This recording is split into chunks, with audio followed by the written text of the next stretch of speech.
Hello,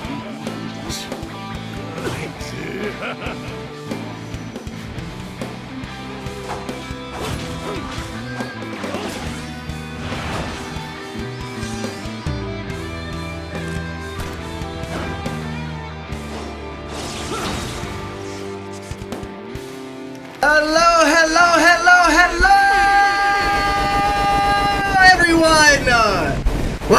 Welcome to another episode of TOPT. My name is Larry. Lionel. Seb. And this is TOPT, where we talk anime. Woo! Let's go! Hi, everybody. How you doing? Episode 231, man. Yo, Jesus, we going up in episodes, man. This kind of making me nervous. We gonna start hitting 250.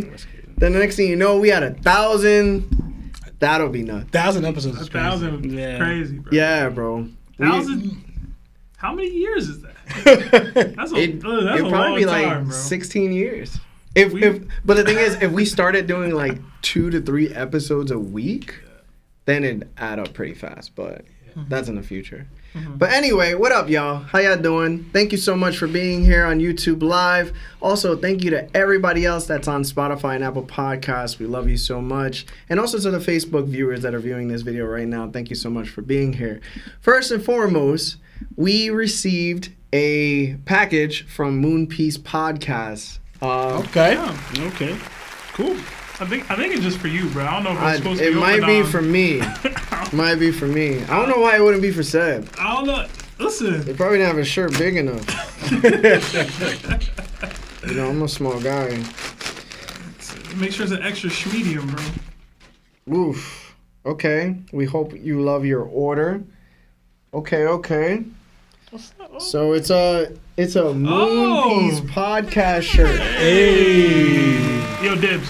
That's a bad. There you go, Moon Piece Podcast to the boys. Yeah. Thank you so much, and the girl. Thank you so much, so much, Moon Piece for the shirt, Like 2 girls bro. on that picture, though. Yeah. They have them and their animated counterparts. Yeah. Essentially, is what it looks like. Yeah, you guys I want guess to take a they're all- look? yeah, man. Yeah, you can take a look. Yeah, man. I'm keeping it. Yeah, Moon Piece, thank you so much, man. We love you guys. Thank you. Thank you. We're supposed to collab with them too, very soon. Me and Sebastian are going to a con in December. Oh yeah. Yeah. So we'll be linking up with the Black Ramen Podcast, and also Moon Piece itself. So that's gonna be a vibe. You have the date on that? I'm trying to remember. I forgot. What do you want to put this? I forgot like everything else. You give it to me. I forgot like everything else. Send me that date, bro. Yeah, I'm gonna send you the date. I got travel. Yes, but thank you, Moon Piece. Appreciate you guys. We gotta get you some merch and send it to you. We will. Yeah. Somehow. We don't control the merch. But other than that, I do want to apologize to everybody for my live reaction on Sunday. I heard about this. Another one? What happened? I was a little disappointed, and there was a really big super chat that got sent, and I just turned the stream off. Didn't say bye. Really? And it was a lot of money. Yeah, It was a 50 banger. So I apologize for that. You'll definitely get some of my thoughts later on. They're more collected, less reactionary. Terrible, bro. But anyway, we're going to read those super chats now, and then we're going to say hi to chat. And then we're going to read some super chats, but then we're going to get right into the chapter. So, for me, please, if you haven't already, please like the video. It does the algorithm wonders for us. So, thank you, guys. I got a question for you, because I wasn't there. I didn't see it. Did you read this chat? Because I don't see a heart. I see a heart on this one, and then no heart on this one. So, typically, we heart to determine we read it. If I didn't heart, I didn't read it. Okay, all right. Yeah. All right, so we did get 280 Canadian from Type Vaughn, I think. Sorry. It says, thanks for the gifted, was at work, just saw it. Well, I'm glad you were able to get gifted a membership. That's pretty dope. And then we did get a $50 super chat Yes. from Fatty G's that Larry completely ignored in his temper tantrum. I was upset. But thank you so much, Fatty G's. I hope you're here today. It says, altogether trash chapter with the face bomb. But good stream. So he was still supportive of you, even though you abandoned him in his time of need, man. It was a good stream. Those personal streams be fun. But then, yeah, bro, I'll be just Cutting loose, apparently. Ending the stream, no words is crazy, bro. You didn't say bye or nothing? They were pinging me. I was busy. They was pinging me like, yo, come call Larry. He's about to crash out or whatever. I'm like, I crashed out and then I just ended the stream, bro. I didn't say anything, bro. They were like, yo, did my stream freeze? I was like, nah, gang. Oh, I just man, bounced, bro. I was upset. That's crazy, bro. Did you at least finish the chapter? Like, I'm taking it the last. Yeah. Okay. All right. Yeah. Okay. I'm understanding why now a little better. Disgusted. We'll talk about it. Yeah, we gotta talk about We'll it. talk about Yeah, it. We'll let's talk about it. Yeah. Oh man, he said super chats. All right. It says he chucked some stuff like it was hockey and left. Yeah. You do more stuff. Stop throwing stuff, bro. Chat, stop telling on me, bro. Why y'all tattling? You gotta stop throwing stuff, bro. It's not healthy for you, bro. Oh, You know what I'm man. saying? It's not healthy for the walls. You chucking hockey and pasta. Yeah, man. We got a Nika join the crew in Storm Stringer. Welcome. Enjoy all the emojis. We got another 5 from Franco Cervantes. It says, to help make this chapter worse, Weekly Shonen Jump cover reveals the color of Rox's hair. yeah. It's white and blue. Yeah. The Rox and Buggy theory will live on. I mean, we'll talk about that too, I guess. I feel like if you, I mean, I like it. Listen, as long all it would take is for Eris to still be pregnant right now, right? Yeah. Or Or what? she let somebody else hit. Wow. So that wouldn't be Rox's. Yeah, was that what the color scheme wouldn't matter for Rox then? Yeah. No, it wouldn't.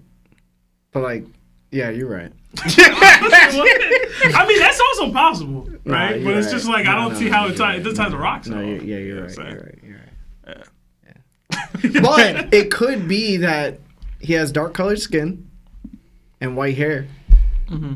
So Davies might be a little Lunarian. You know what I'm saying? And if Buggy is, Buggy might be a little Lunarian too. Buggy, Or all Blackbeard. the things, bro. All the things, bro. Just saying, bro. We'll see. We got another Nakama join the ship in TAO. Welcome.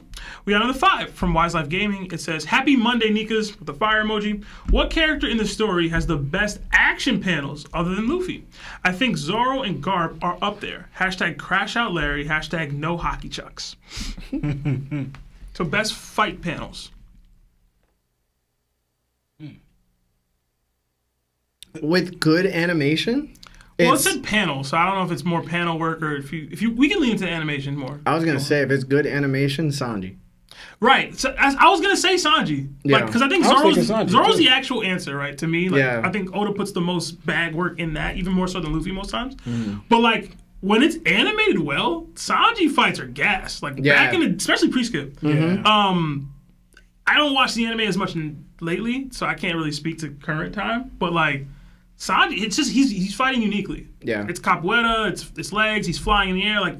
It's just a Taekwondo, different kind of yeah. fight than you see in any typical anime or shonen. So Yeah. I've always liked Sanji's fighting style. Y'all have any others? No. Not really. Because I feel like he mostly Oda focuses on like a select few people with their fights, you know, and it's mainly the monster trio. You know, because even the people I was thinking of are like just their Luffy opponents. Because I really like Katakuri's fighting style on panel, even. Yeah. Like the That's a good one. spamming of like the spawning of the donuts and using it and stuff. But it's like that's technically just a Luffy fight. Low key Doflamingo. It's another Luffy fight though. You know what I'm saying? But like in general, yeah. Lucci's another one, but these are all dudes fighting Luffy. I could say so. It's gonna sound weird because laws, like some panels, like when how he captured when he cut Punk Hazard, right, and when he cut the meteorite, when he cut the ship. It's Oda could, if you focus on every other characters more, One Piece would be even litter. But I'm going back in the day with it a little bit, but when Virgo was out here stunning, he was the man, bro. I was a big Virgo guy. He was like, it's Virgo San to you, and him slapping with demon bamboo and blow darts and flying, and I don't know, he was bodying Smoker. I liked it, bro. I was a big Virgo guy. Yeah, he was cool. Yeah. It's small, but I feel like they should elaborate more. Frankie's actually not that bad either. Yeah. Only when he's boxing, though. Yeah. When he's legit boxing? $1,000,000% thought Lana was going to say Odin. I don't know. I did. Odin has some dope panels, though. He do. No, he does, but like those are things that they're one tack moves. Like they're not actually flushed out fights, which I always got let down by Oda for. Okay. Like by other characters, not just the Stars, but other characters. I feel like he should flush out more of their fights. Honorable mention Whitebeard, just because the way he was moving on Marine 4 was cool as hell. He was all old. I thought it was dope. Mm-hmm. Another 4 months at Knock'em Stats from Molzenik. It says, Law would be the best Pokemon villain. Hashtag punching Mewtwo. That's crazy. Is there anybody out here swinging on Pokemon besides Ash that one time?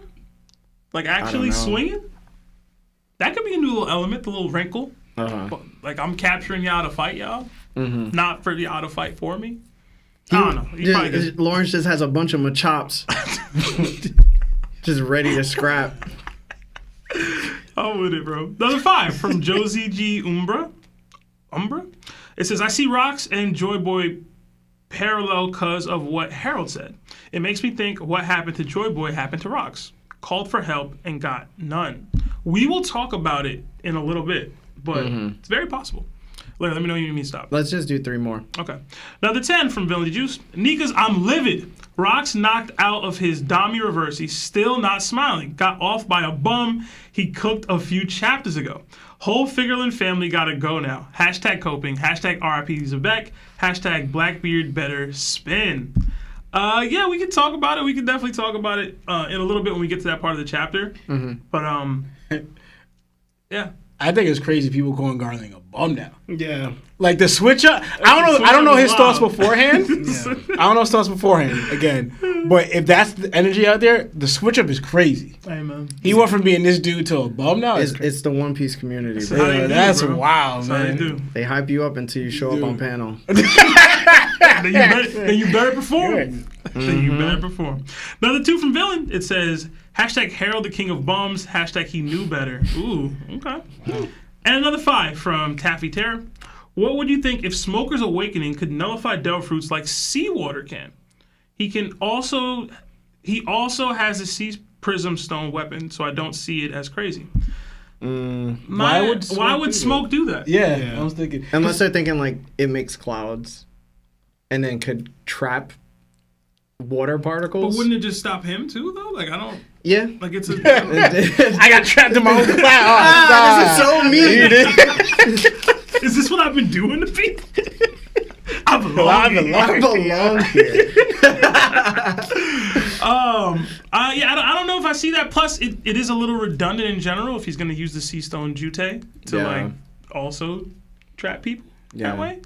I don't know. I don't know what Smoker's Awakening can be, to be honest. I've tried to theory craft on more it. smoke. I don't have a good one, bro. Yeah. Just smoky. All right, you want to jump into the chapter? Yeah. Stuff like that? Let's do it. Guys, if you haven't liked the video just yet, please like the video. We're about to jump into the chapter. I know you guys have been sending super chats. You're going to continue sending super chats, but just please be patient with us because we are a podcast. So every time we take a break from the chapter, we read the super chats, and they always get read. I know I didn't read mine, but that's a personal stream where I was just very emotional. So please stick around for your super chats to be read. And also, if you haven't liked the video yet, please like the video, and thank you so much. But now, guys, are you ready? Yeah. Yeah, thank you. Okay. I got you, bro. All right, bro. Thank you. My fault. I zoned out. No, it's okay, bro. So, for this week's chapter, we didn't get a reader request. Instead, we got a color spread. The caption at the bottom reads, Yamato and Otama collecting falling leaves and baking sweet potatoes with tanukis and foxes. The spread shows several of the early Straw Hats alongside Yamato, Otama, and Shinobu, all enjoying sweet potatoes with the animals. Did you guys have any thoughts on this week's color spread? And we'll start with Seb. All right. I didn't have too many thoughts on it. I thought it looked really, really, really dope. So I know when I think of fall and autumn, I do think of the color set like this. I don't know exactly what color this is exactly, but it's like an autumn, fall kind of color, whatever. Mm-hmm. And then I think of Thanksgiving and the holiday, so I do think of Beans, yams, greens, tomatoes, yeah. potatoes. So You like name it. when they're eating yams or sweet potatoes, I thought this was pretty cool, like in correlation to the holiday that's coming up. So I was like, oh, that's pretty dope. Luffy wearing glasses caught me off guard. word, I was right? not anticipating Luffy with glasses on. I thought that was funny. I was jealous because I was like, y'all want some? Like I love hot, you know what I mean, sweet potatoes like that, bro. These are Like, purple sweet potatoes. Bro. yeah, so I'm with it. I was like, found myself trying to find the other Straw Hats. Sometimes they're hidden. They just didn't seem to be there. So I was trying to find Robin. When I see glasses in any panel, I'd be like, where's Robin at? So Yeah. I was like, damn, where's Robin? Other than that, I thought it was cool. Like, shout out to Sanji, always cooking for the peoples. And although it does, maybe this is Yamato cooking? Mm-hmm. Like, maybe it's her because she's the one with the tongs. So, I don't know. All right. Yeah. Law. Yeah, I didn't have much. Honestly, Luffy, especially the glasses, threw me off. And that scheme reminded me of Charlie Brown. Because also, if you look at his shirt, very Charlie Brown color scheme. Mm-hmm. But I don't remember if Charlie Brown had glasses or not. I don't think he did. He didn't. No, he didn't. You know what it also reminded me of? Bruce Lee. Oh, yeah, that's Yeah, true. But That is like, true. Yeah. there's no correlation. To Yeah. my knowledge, there's no real correlation. But I Yeah. thought of Bruce Lee when I saw it. And, Yeah. you know. And I also started laughing because I'm trying to think if I saw these before, like Tanukis. These are the things that Chopper, they always confuse Chopper to be with. Yeah. And I'm looking at it and I was like, yo, Chopper does kind of resemble a little bit, except for, like, you know, his antlers. But besides that, I didn't really have anything. Okay. Lionel? I didn't really have anything. I just questioned where are the rest of Straw Hats. But I was just like, whatever. Then I got my I don't know if that means anything on the Yamato shirt. It says open in sorrow or whatever. Odin. So, Yeah, it's just Odin. it doesn't? No. What? Yeah, it's just Odin. It's Yamato, man. Can't you Can't you read, mister? Can't you read? It doesn't say Odin. It definitely does, bro. What do you think it says, bro? Soru. above? What's Bro, the what's first word? the words above it? Sound it out. Oh, I thought it said. Oh, honestly, I thought that was a P the whole time. I said open, not Odin. Where's the leg for the P? Because they're all capitalized. Yo, even just context clues, bro. Yeah, We're right. saying Owen the whole time you didn't Come on, correlate bro. that, man. It's all right. I saw a P, bro. I don't know what. Yo, I saw a P. Oh, man. Also, isn't Shinobu supposed to be back? That's what I want to say. Yeah, she's supposed to be in the slimmer. I forgot about that. No, we Slimmer saw her too. on the cover story with. Oh yeah, she reverted back. Yeah, back? That's a tragedy. That's a damn Yeah. shame.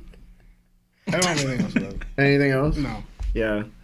I won't lie. At first, I really thought everyone was eating yams. And then I had to look up the difference between sweet potatoes and yams. And I realized how identical they were. Then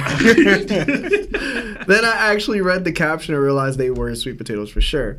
Then I saw Yamato and instantly wanted to ask her, can I get to the yams? Sweet yams.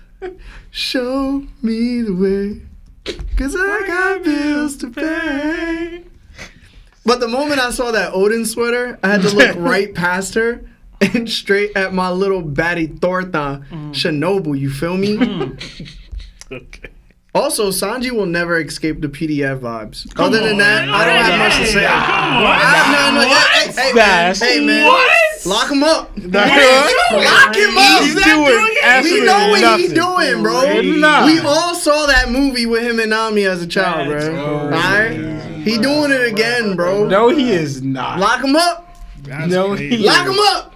That's crazy. Dude, he could be. She could have helped cook. He probably be like, oh, you actually. He could I have don't been know, bro. commending her. Listen, bro. That's crazy. It don't get better for him, bro. That's nasty. Tom, Alright. Sanji never on that time. Put him on the list. He never on that time. Put him on the list. Those allegations wild, Larry. That's crazy, bro. No words. All right, let's read 5 super chats, and then we'll get back to this chapter. All right, I did see 20 gifted memberships from Roy Stokes, so thank you so much. Let's go, Roy. Our boy. Thank you. Yeah. Yeah. Throw the knock on fist up for Roy in the chat. We got another 5 from Clifton. It says, man, Larry one-upped himself yesterday with the crash out. Nothing's safe out here. Why didn't Gabon and Rayleigh save Rocks? Hashtag protect your neck. Hashtag whitey tax. Hashtag shady.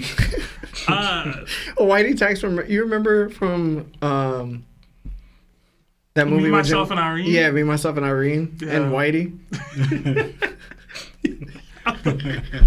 Remember we had that dude that worked for us? That's why he looked like that. His name was Seth. It was Seth. Yeah, it was Seth, man. Shout out to Seth. Another 20 from Sandy Wu. It says, I live in CA and always working during the live stream, so I like the stream. Left and listen on Spotify. Y'all have been my good driving companions for about 2 years now. Love all the character deep dives and passionate fights. Hashtag best book club. Thank you, Sandy. Thank you. SA, that's where all the big women at? It was CA, so this is California. Oh. That's San Antonio. Oh. Yeah. I think Sandy Wu might be a girl, too, though. Based off the profile picture. So it's like the double churros. All right. Come on, bro. Let's do the big one. Yeah, Pause. we did get $100 super chat. Thank you. From WhitD9606. It says, Rox, Kuma, and Cobra have all been killed off. And I'm feeling some type of way about it. With the sad face emoji. Or stank face emoji. I'm not happy about the way Rox ended either.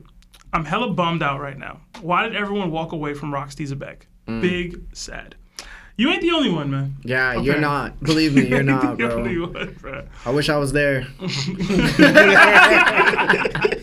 I wish, yo. Oh, man. It truly hurts my heart, bro. We're going to get into it soon, but thank you so much. Yeah, we are going to get into it. Yeah, that's such a huge dono. Thank you so much. Yeah, Seriously, thank you. We never know what to say when donos are that large, so thank you.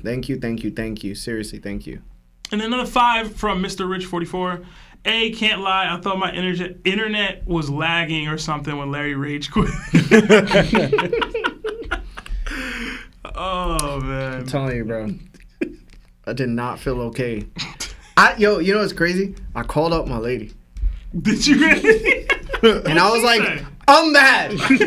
She was like, what's going on? And I was like, yo, this happened. She knows nothing. I was like, yo, and I really hate this, yo. And she was like, it's not real. Like, you know what I'm saying? She was like, yo, I don't know how to deal with this. Like, maybe this is for the better, you know? Like, she was trying to give me all these positive vibes, and I just wasn't having it. And I turned into a big baby where I stopped pronouncing words, and I would just mumble. And I was laying on my stomach. You can lay on your stomach as a guy when you talk to your girl. But if you talk to your boy on your stomach, that's crazy. Bro, what are you talking about? No words, bro. Again. Well, you want to crash out again, bro.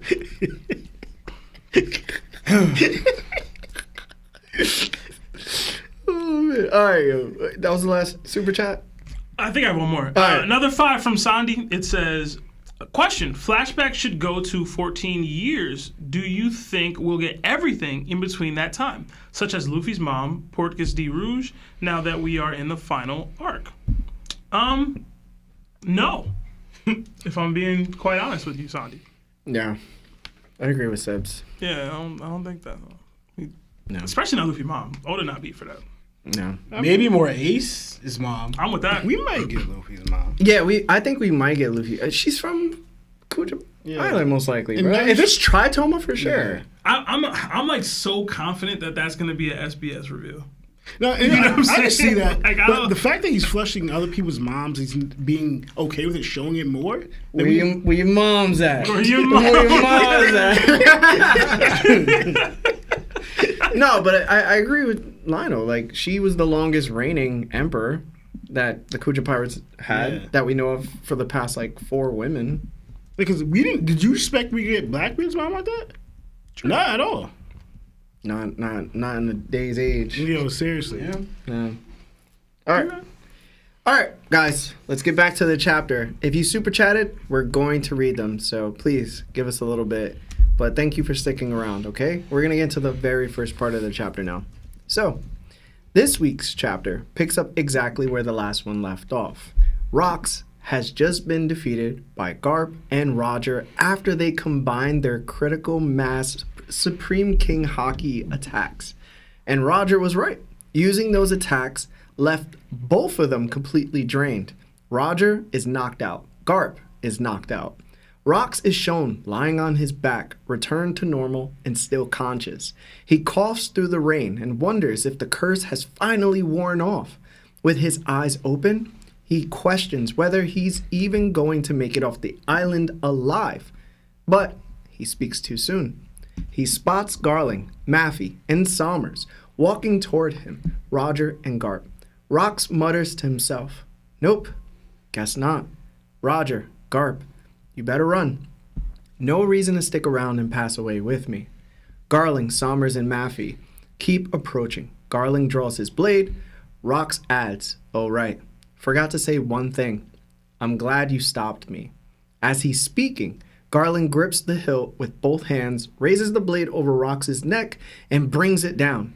Right before the strike lands, Rox gives his thanks to both Roger and Garp. We cut to two people running, and we hear someone ask, "Where's Rox?" Gabon carrying Garp, and Rayleigh carrying Roger. Gabon questions why Garp is so worried about an enemy. Garp answers that they're his enemies too. Roger wakes up and asks Rayleigh what happened to Rox, but Rayleigh hesitates before finally saying they took his life. Meanwhile, Marines in the distance see God Valley collapsing into the ocean. They can't allow the pirates to escape, and when they notice the Roger pirates' ship moving, they open fire. The narrator steps in.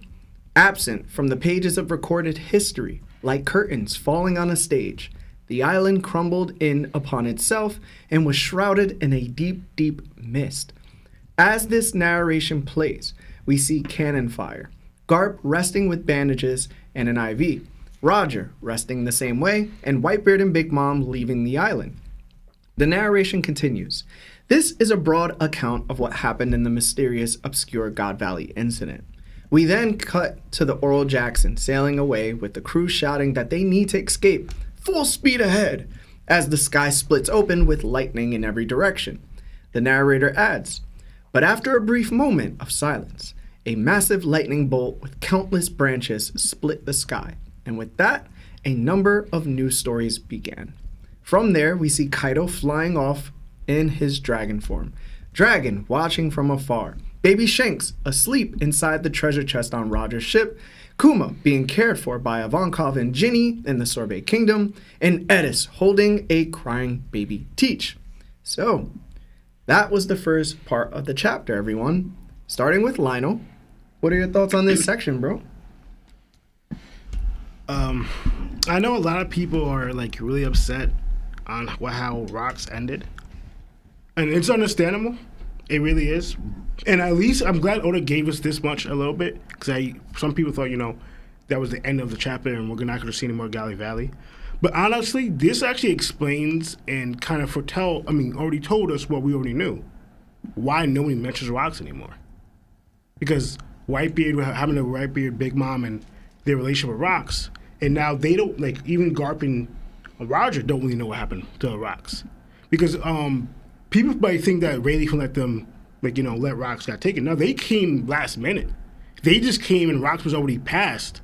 And honestly, if you look at a little bit in the previous chapter, Rayleigh looks like he's clean, like he's not even like scuffed up or messed up a little bit. But now when he's running with Roger, it looks like he actually had to fight them a little bit to save Roger and Garp.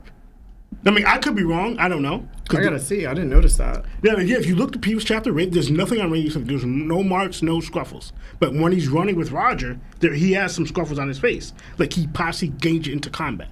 Because they could have came when they're about to take out Roger and Garp, and they had to fend off a little bit while the island's collapsing in itself. And they had to just fend off them a little bit, grab them and go. Okay. And that's what I got. But again, this explains. Maybe we wanted more, but that explains why. Because Rox was such a big figure in their lives and throughout history, but how he ends was mysterious. Like how his end was like, what can you speak about? It was so weird. Like it was just a bad take on everybody's mouth. Like they don't know what happened. It's weird. Like to me, I'm not saying it's written well, but like it explains and understands why nobody brings up Rocks anymore. And like talking about the people who knew Rocks and had a relationship with him. This is what happened. What's there to talk about? So that's what Oda kind of showed and explained like already. But now this is the actual the reason why that happened. Whether people agree with it or not, but it makes more understanding what Oda already put in our minds already. So. Yeah, so in 1164, he doesn't have any scuffs on his face. Yeah. So you are right. I just wonder if it's like a drawing error. Because I thought I saw him when he was fighting Somers. He was like bleeding. I have to go back. I didn't go back. I'm going back now for you. Yeah, just to make sure, because I think we might be wilding. Yeah. So it was nice to see that. What Roger said pretty much was proved true. Like what he did, you know, actually freed. Oh, so he does. Okay, he does. So I think it might be a drawing error. Okay, but he doesn't have scuffs on his face in 1164, but he has it on 1162, and that's the last time we seen him before that. Yeah, so it might be both. Yeah, that's funny. I mean, hey, Oda's imperfect. What can you do? But I like the fact that what Roger said happened proved to be true with, you know, freeing Rocks, and it actually did work. Like, as you can see, Rocks has his mind and body intact. In fact, and you were right, Larry, he is missing nothing. Like, he's not missing a limb. He's actually fine. And actually kind of goes into, like, it goes into, again, going to knowledge and understanding what your abilities are with hockey-wise. And, like, and that's what goes into, like, and I was talking to Lawrence briefly about it, like, you know, we said they said the hockey blooms through like adversity, but to me, it's not just fully adversity. It's just also how you use your hockey in certain situations that you are not really fully aware of. Like, for instance, like we saw it briefly, like with Luffy with the handcuffs, how he unknowingly used hockey, you know, in mission to free himself. Like, that's not an adversity. You're in a situation where you could possibly get taken out, but your head getting exploded. You realizing, hockey's what saved me. Doing that, and again, that's linked to what Rayleigh did. So just like experience over time, either through adversity or just you in certain circumstances. Like, for instance, we don't know if Roger, and maybe Whitebeard too as well, because later on when they clash, but we don't know if Roger would have came to this conclusion if Rocks never got turned to diversity. We don't know, but like the fact that this happened, again, Roger and Garp are hockey masters, proficient at it, and their hockey tech still wasn't working, and they were doing leakage, they were doing hockey hardening, and it still wasn't doing what normally attacks when the would regularly work. They had to go something more. And you put in those situations, it's showing how you get stronger. Like, again, not through just adversity, but just certain situations, how you figure out how to use your hockey more proficiently in a certain way and in a different way. So it works out. And that's what's going to, like, knowledge-wise, they didn't realize until too late. If they knew this already or figured out already, Rocks probably still would have been alive. And I was also going into like the same thing with Rocks actually. To me, I feel like because this the critical mass hockey, I think, again, I could be wrong, whatever. I think this is the same hockey that Joba used and is not to send the Gorosei, you know, flying, and Emu felt it. And I think Oda was linking that because before that we saw Shanks do something similar with pretty much with Green Bull. And I was mostly going by, if you look at how, in the panel, if you look at how Garp and Roger did their last attack and how far stretched their leakage hockey came out off the island, it looked a lot similar to how Jobei did it. Yeah. And Oda shows like how big, how bad, how much impact or output of hockey when he shows the island far away. Like, some of it's close up, some of it's a lot farther, some of it's even ridiculously far. Like, he picks and chooses how much out hockey or Conqueror's hockey is getting output, how distance or how much leakage is coming out from that from the island itself. Some of it's closer, some of it's farther, some of it's really far away. And if you look at the panel of Garp and Roger doing it, and you look at Joyboy's, it looks similar. And that goes into, like, I think that's the same hockey what Oda's, referenced both times, but now we're seeing there's actually a name towards it. And I think the same way, like, how if Rocks understood this and knew this, I don't think he would have got Diamond Reversity. And that's going to with the knowledge thing. Like, the same thing with, Law. I didn't know, intensifying my hockey at this moment could negate abilities till he fought a Yonko. Again, through experience, through going through adversity, but also realizing how you use hockey in a certain way. Because remember, Law got turned into a girl. He didn't if he didn't realize that moment, he would be a girl right now still. But since he realized it, then he did it. It worked. So like that's really through knowledge, but also use of knowledge. Because you can have knowledge of doing something, but you can't be you're not probably efficient at using it, or you don't even know how to use it. Because when he's showing in One Piece, you could use like Zolo and Luffy. Prime examples are you did something, you used haki, and you didn't know what you were fully doing. Zolo did not know he was a conqueror, and he was using it to fight Kaido a little bit when he scarred him, and he used to fight King, but he didn't realize he was a conqueror until Albath. So just like. That's when and now he knows he's a conqueror. He's going to be more proficient in using his conqueror ability more because he's now more aware of it. And that's the point I was kind of breaking out. Like, I kind of got pushback on that though. Yeah. Yeah, because I don't think it's just about the use of critical mass hockey. Speaking in terms of being overtaken by Domi Reversi, because Rox himself has proven he beat Domi Reversi and other people, such as his family, and they didn't come back to life. You know what I'm saying? So I don't think he needed critical mass hockey for that moment, and it seems more like an attack than it does as a utilization of hockey to where he could do it inside of himself and then do it. I'm not saying it can't, but I do think the aspect of what Roger and Garp said about having a stronger hockey than the other person so that they just don't cancel out, one overtakes the other. I think because, in my personal opinion, Imu's hockey is stronger than Rox's. That's why Domi Reversi worked. So even if he knew like critical mass, I don't think it would have mattered to Imu because then Imu can just use critical mass too. And that would have mean that since Imu's hockey is stronger than Rox's, in my opinion, he would have just got Domi Reversi no matter what. That's a fair take. No. But also, I'm going to this, Sebastian. What I just said, I don't know if you were listening or not, but that goes into like we're not going to do it right now. We don't because we don't have the time. But that goes into other arguments with Kid and Katatiri where he's able to learn stuff like that, like, and even other stuff too. But that's what I thought towards that. And you left off. I think I don't have much here. Yeah, I think that was right pretty there. much. Yeah. I think that's it because I don't want to take too much time. All right. Okay. Seb? Alright, Rock's passing like this had me sad, man. It really did. Yeah. I've come to like really, really enjoy his character a lot, and it raised questions for me because I thought it was peculiar that Oda. Oh man, I did think it was strange that Oda didn't show us Rox's face when he passed. Yeah. Yeah. That was strange. Yeah. Typically, all D-Clan members pass away with a smile on their face. So I think I highlighted it a couple weeks back. Like, we gotta wait to see that. Like, we're not gonna see the passing of Rox until we get that moment. Then we'll know, right? Even when the critical mass hockey hit him, I was like, well, we'll know that he's gone when you see him smiling and he's gone. For us to not see it, it's like bizarre. And maybe it's supposed to be that way because Lana was putting it perfectly, I thought, about why Rox isn't remembered, right? He didn't get to go out in this grand fashion. Like, I think Kaido even said Whitebeard did it right? Or he was thought back to, like, people like Roger, etc., who've passed away in some grand fashion. Rox, in his mind, didn't. And it's why he's not remembered in the same light. So I'm like, maybe a part of him passing in this way, silently hidden on an island that was being destroyed where nobody knows exactly what happened. Maybe that's part of why Oda didn't draw his face and draw him smiling.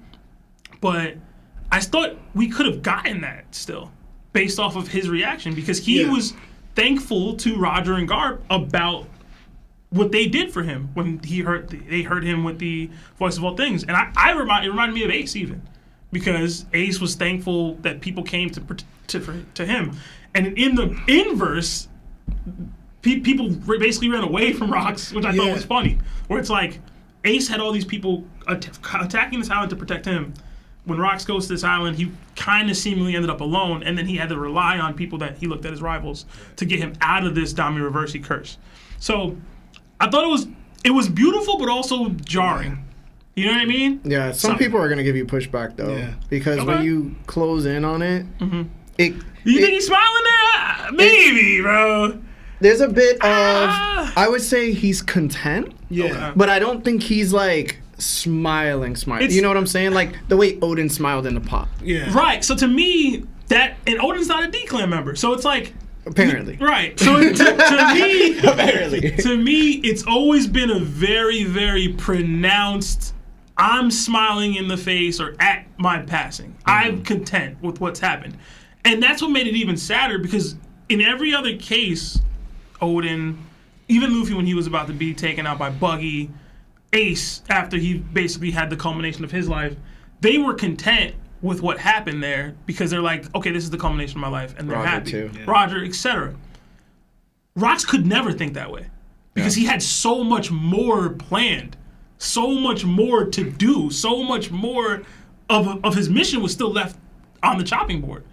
Like, he was probably, maybe 60% of the way there with what he was trying to actually accomplish. Like, he was getting the crew, he was still trying to get the Herald, he's still trying to get, we'll talk about that later, trying to get the Devil Fruits, trying to take out Emu and the throne to be the king. And I'm like, he basically got to the halfway point, and then this happens. And it's like, if he smiled, I would have been happy, but at the same time, I'm like, that's not Rox. Yeah. He wouldn't be content. Yeah. There would be no contention. Like, there would be no happiness here outside of just that, thank y'all for getting me back here. Maybe. Okay. Because his family did escape. That's the other piece. That's the only piece. The other Yeah. piece. I was going to say, because he kind of threw away his ambitions for his family. But that was my other piece. Yeah. I would have liked him to think back to Eris in this moment. Exactly. Yes. You get what I'm saying? Like, Yeah. I was like, yo, Oda, if you're going to have this, he's done all this. He sacrificed all of this to save his family, to save Teach. Mm-hmm. He should be thinking back on Teach and Eris then. Yeah. And the family. I thought that too, but that's why I think it goes into his mind. What does he actually know now? Yeah. Like, does he, like, because right now we brought up, he took out his family, like his father and his mother. I mean, his grandparents, whatever. Does he still believe that he possibly took out his wife and his kid? Because that's why Because he doesn't know that they got away. Yeah. So he could be saying, Yeah. take me out because I did these things, and now my own crews are against me now. Right. Like, that's what, like, I understand why. Which would still bleed into him why he's not smiling now. Exactly. Because now I'm in my mind, I might even have taken out Teach. I might have taken out Eris. Yeah. It just, I know, us not knowing, like, Exactly. we rarely get the perspective of a specific character in this way that we're getting from Rox, so I really enjoyed it. I was just like, man, it would have been hard for Oda to get us to him smiling at death organically. So I was happy he didn't, but I was disappointed that he didn't. Yeah. And it also, I'm going to hate it if this is the case. It does open the path for Oda to be like, Rox will return to the current storyline. I wouldn't like it. I wouldn't enjoy it at all. No. The fact that we ain't see him and we ain't see the body. People are saying, If you gone, stay gone. I hope. Straight up. The only thing, and I don't know if I thought of this, and I don't know if y'all gonna like it. They could have took his body and turned him to a seraphim. Did experiments on him. I don't want that. I don't want to, but there's a possibility they might have done it. It would have been the smart thing to do, shoot. But we'll see. People have been killing, absolutely bodying Garling for being the capper of that. And I must say, as a Garling guy, I get it. It's how you gonna spin the block at Aura Farm when you do it after you just got bodied by this man a couple hours back, bro. I will say it hurt to see that from my guy as a Garling guy. I was like, man, this is what we do. We low down dirty like this. But at the same time, as a guy that loves villains, I was with it. And to me, it goes to show how powerful not the Holy Knights are, but that regenerative ability is. Yeah. Because Rox put this man down. He was done. We were like, oh, he out. Right? I don't want to say the same thing with Sommer, same thing with Mafi, but they got smoked. You know what I'm saying? Casually tossed aside. Now they're back. Garland seemingly got the real beat down, you know what I'm saying? But like now they're back seemingly perfectly fine, capable of carrying out missions like this. Granted, Rox is on his deathbed. He's not able to fight back or anything. But to me, I just think back to what the Straw Hats will have to deal with when it comes time to actually defeat these people. And like, even Rox was able to body this person and they came back like this. Yeah. So it's like, what will it actually take to bring them straight down for good? I thought of that. In regards to the Rayleigh and Gabon piece, I really liked it. I know we talked about it last week. I was going to let Lauren say it because you basically called it. I don't know if you remember. But Lauren said that Rayleigh and Gabon would go back and get Roger and Garp in the way that reflects Alabasta with Luffy and Smoker and Zoro. Oh, yeah. And I really thought that was dope. Bogart's stock's a little down, but whatever. But what I really liked about this piece was Rayleigh making sure to grab the Straw Hat. Because, I don't know if you guys remember, but I think it's like chapter 970 something. Yeah, Roger takes it off. But in chapter like 970 something, when Luffy's about to go into the New World, he screams out because he notices Rayleigh, like protecting him from the Marines or whatever. He screams out, "I'm going to do it and become the king of the pirates." And Rayleigh tears up by that end of that chapter and into the next chapter, thinking about Roger the first time they met and the Straw Hat. So I'm like, it made me think back to that, and I'm like, Rayleigh has seen that Straw Hat for years and made sure to go get it. So I thought that was dope. It's like a subtle thing, but it's like a really, really dope moment to me. The island being absolutely destroyed from just them fighting. Yeah, I love that, actually, I did. I love it, and it's funny because Larry said it. He was like, nah, I think they just go all out on the island, and the island gets destroyed because the level of combat there is going to be too much. And I was like, is that realistic? And apparently it is. I loved it. Apparently it is. I thought that was super dope. Because people were saying, like, oh, Uranus is going to come and destroy the island and, like, other things. I even theorized that Kaido would lift the island and relocate it. But we'll see. Hey, man, theory's theory, bro. I did like, you got to right here, right? Mm-hmm. I got to that. I really enjoyed this double-page spread with all the main players of God Valley. I thought it was really cool. I thought the author's words were dope. Everybody's kind of going off on their own path and their own ways, and, like, Roger and Garp are passed out, and it's like they put everything they had into this, and it just sucks that basically the actual main character of this arc didn't make it to the end of the arc. Yeah. And, like, we knew he wasn't going to, but you really wanted him to at some point. Like, I mean, you felt that way. So, yeah. Shout out to baby Shanks sleeping. Shout out to baby Teach crying. And shout out to Kuma, the real MVP of God Valley. But that's it for me. That dive. That dive was crazy. That was crazy. All right, Law. All right, so I have not a lot to say, but I was thinking about it. So I'm gonna add just a little details because I also wasn't here for the last chapter that came out a little bit. So there's not too much there, but just certain things I noticed, right? But yeah, so I was talking about Rock's passing here. Yes, it is sad the way he went out too. Like low-key, Oda kind of did him dirty this way. But for the smiling thing, not saying that Oda's gonna do it, right? But I can picture an avenue where he does show it, but look at the one who took him out. It'll be through Garling's memory. Because Garling's the one that... Because if you look at all the ones who, like, for all the D-Clan members that smiled, right? It's not like, oh, they're smiling the entire time. Like, think of Ace, right? Ace was crying, literally, his conversation with Luffy. It wasn't until his final moment, a smile popped up, and he goes, thank you guys for loving me. Smile. Right? Think of even Luffy when he was about to die, whatever passed on the thing. It wasn't until the lightning or the thing got like right at his neck where he smiles. Sanji and everyone like, sorry, It wasn't until their last moment, and then you think of Roger, right? So right now he's like talking, but it's like right at the last moment he's saying thanks. So through that memory, it could be like I don't know how Oda would do it, but like these D-Clan members or whatever. Think about it. Because now to me this opens up a potential. One thing I'll mention: have you noticed that Blackbeard is always, even though Garling's not a son, he's the the father of it. But Blackbeard's having interaction with like all his like father's offspring, be it Ace, be it Luffy, through Garp and Ace through Roger and everything, right? So and then now even Shanks, one of his biggest rivals is Garling, his father. So you think of Rocks battled with Garp, Garling, and Roger.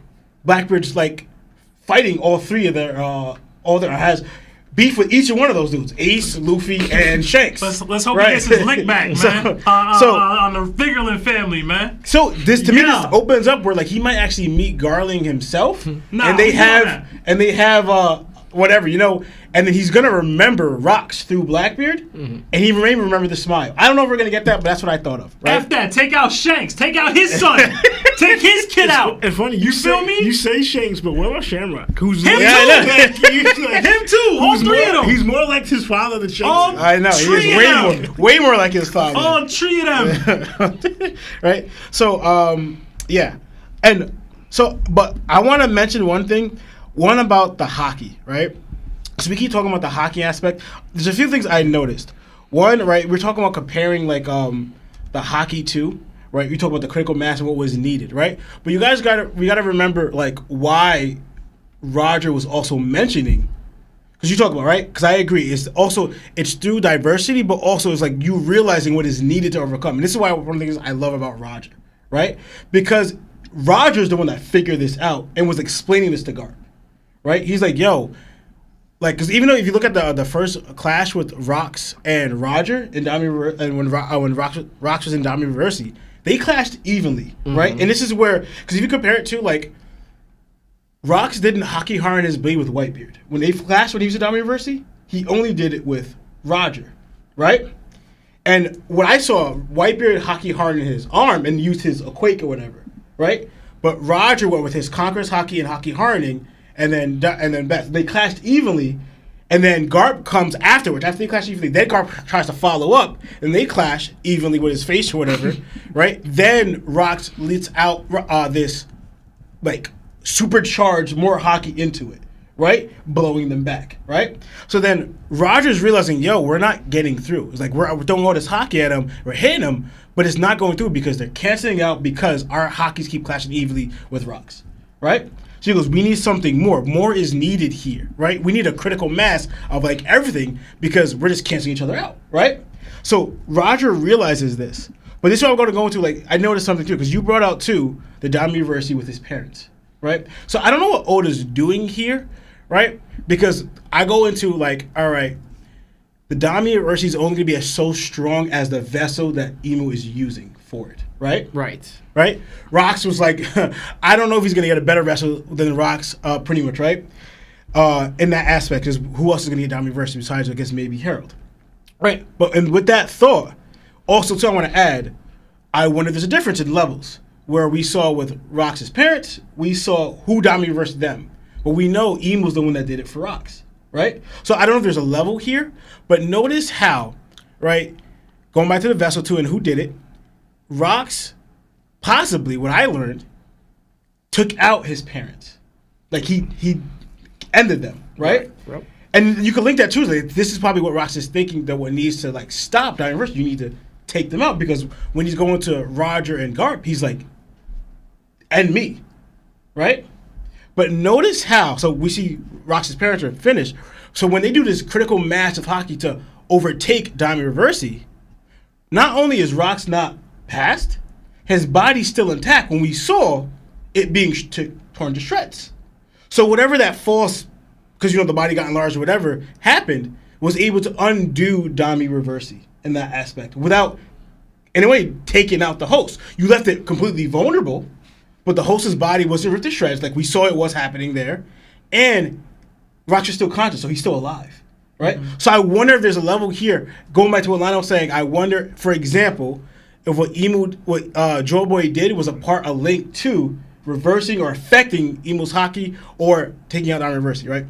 So I just thought that what was needed. But then this also made me think of something. Seeing how it was for Rox's case with Garp and Roger, it was reversed in this way. Still keeping him alive, but leaving him completely vulnerable and keeping his body intact, right? This is a far-fetched thing I'm going to add here. But I'm thinking, obviously, that's one way. Obviously, hockey, we know that. We've seen that, right? But it made me think of something. Bear with me. I wonder if the drums of Revelation can reverse Dami Reversi. What? Liberation? The drums of Liberation can reverse Dami Reversi. Okay. Because I thought of, right?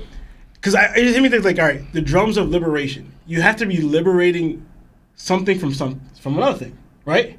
So then, I don't know why I was thinking in my head, why would Nika be such a threat, or Joey be such a threat to Emu? Why are they such counterparts? But I wonder if that had to do with the drums of Liberation affecting Dami Reversi itself. Like, it's able to, I don't know how, I'm not sure if you just got to hear, I don't know the cause, but it was just a thought, and I just wanted to share it.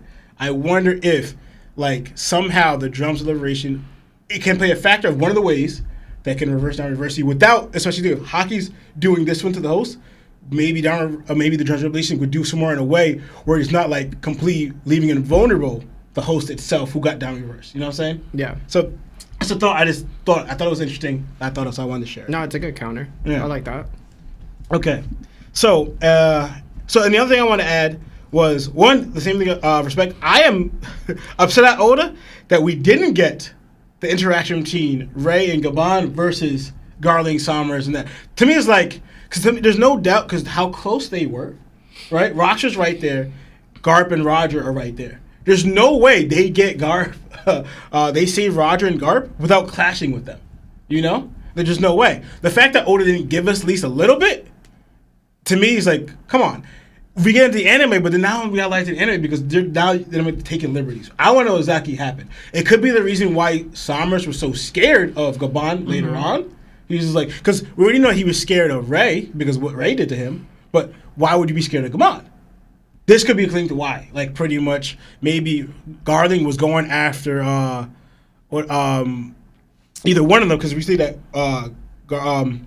Gabon is holding Garp or whatever. I'm not sure, but I think this is part of the reason why. And my boy Garling lost the 3v2. I guess so. Like, honestly, and this is just be my headcanon. If they were just there on time before Rocks get there, they're saving all three of them. I believe Ray and Gabon, if they just got there early enough, could have saved all three.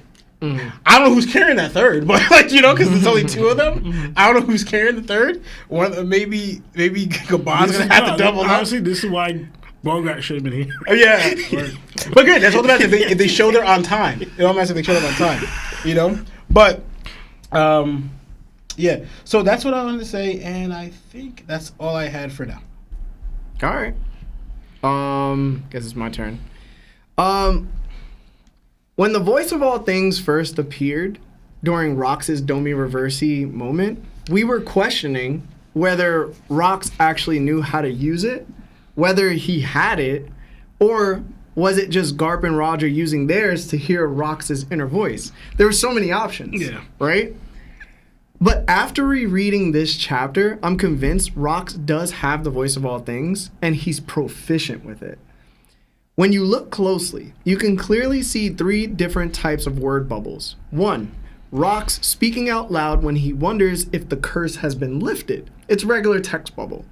2, his internal monologue about whether he'll leave the island alive and then not after seeing the Holy Knights. That was a different word bubble, or no word bubble at all. But that's his inside voice. And then 3, finally, the distinct bubble where he speaks directly to Garp and Roger to say he forgot one thing, his thanks. There's 3 different types of word bubbles.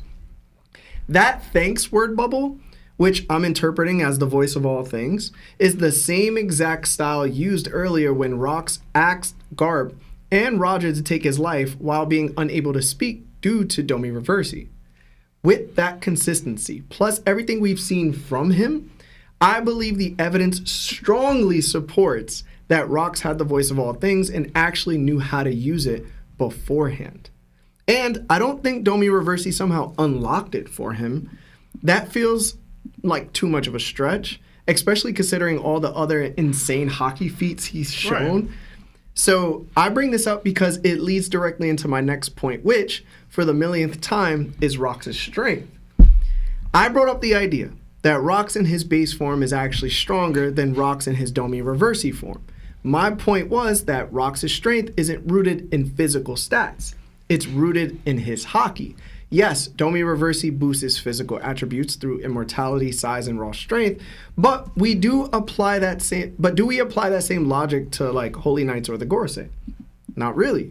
And while Domi Reversi may differ from whatever Imu gives their underlings, the only clear differences we've seen between those transformations are size and strength, but both grants immortality. But putting those comparisons aside, here's the big thing. Roger and Garp passed out, and Rox didn't. Rox took a combined critical mass of Conqueror's Haki from both of them, and it still didn't knock him out. And we saw when Rox fought his Domi Reversi family, like Lionel mentioned, and Garling, he was able to subdue Garling with his own Conqueror's Haki, and he wiped out the rest of them. Yes, Garp and Roger needed significantly more Haki to not only counter Rox's Haki, but actually break through it to hurt him. Meanwhile, Rox didn't need to overcome his family's haki because they didn't have any, which is kind of to answer Lawrence's point. That tells me their combined attack was only strong enough to remove the Domi Reversi, but not strong enough to finish off Rox completely. Even Roger said their attack would drain all their stamina. By that logic, it should have left Rox unconscious or passed away as well. Yet he's awake. He's alive. And he's conscious when they aren't. To me, this means something huge. Rox wasn't able to use any of his named attacks, his famous Haki Cannonball sword techniques, or advanced Conqueror's coding in this fight like he did with Harold by not touching swords. And even without accessing the tools that make him dangerous, his core strength still shines through. His Haki is the reason he's so overwhelming. And honestly, that's the same reason people believe Shanks is powerful. Not because of size or muscles, right?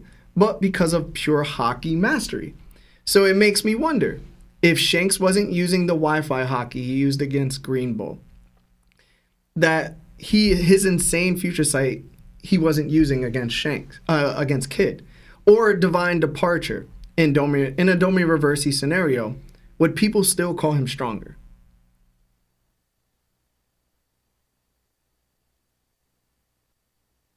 Who he fighting? And what's he doing to them? Don't matter. To me, it matters. Would he be stronger if he wasn't using those Haki feats in Domi Reversi? What are the strength feats then? Could be whatever. But he's not using any of those techniques. Put it this way. Say he's not using those techniques, but he tosses away a Bajran gun. Like, you know what I'm saying? Like, how are we feeling? You get me? Like, if I'm Domi Reversi, then now Bajran gun doesn't matter to me. Mm-hmm. Like, is that more impressive than Wi-Fi Haki? Is it more impressive than Divine Departure? Is it more impressive than Future Sights? You know what I mean? Like, that, to me, it depends on what he's doing. That's me. But what's he doing? I'll let you finish. It's pure speculation at this point, right? Mm-hmm. To me, in that scenario, if he knocked away Bajran gun and he didn't use any named attacks, he didn't use any of his mastery of Haki, then his base form Haki is just that strong. Okay. You know what I'm saying? That's just my opinion. But anyway, this is why I think Rox in his base form, it might be even more terrifying than his Domi Reversi version than most people think. And this is why Rox's passing bothers me so much, yo. Ever since Rox debuted, I'm gonna glaze a little bit. I've been fascinated by his character. At the very start of his career, the man storms into Mari Joa, kidnaps 5 kings during a reverie, and directly challenges Emu to their face. The narration literally tells us that no one, before or after, has ever infiltrated the Chamber of Flowers the way Rox did. On his way out, he casually defeats an admiral, only to run into Harold, who's insanely strong, by the way, and the two of them clash using Advanced Conqueror's coding. And Rox stops that clash just to help Harold escape. He attacked ships carrying heavenly tributes. He was so strong, he destroyed a gate of justice. Nobody ever brings that up. Blackbeard, with the famous Yami Yami, couldn't get through it without hypnosis on a guard from Lafette feet. Whitebeard with the Gura Gura couldn't break Marineford's wall, and I'm sure that's weaker than a gate of justice. And he has the world's strongest Delphoot. Rox, he breaks it alone, casually. His Haki warped the space around his targets, in my opinion.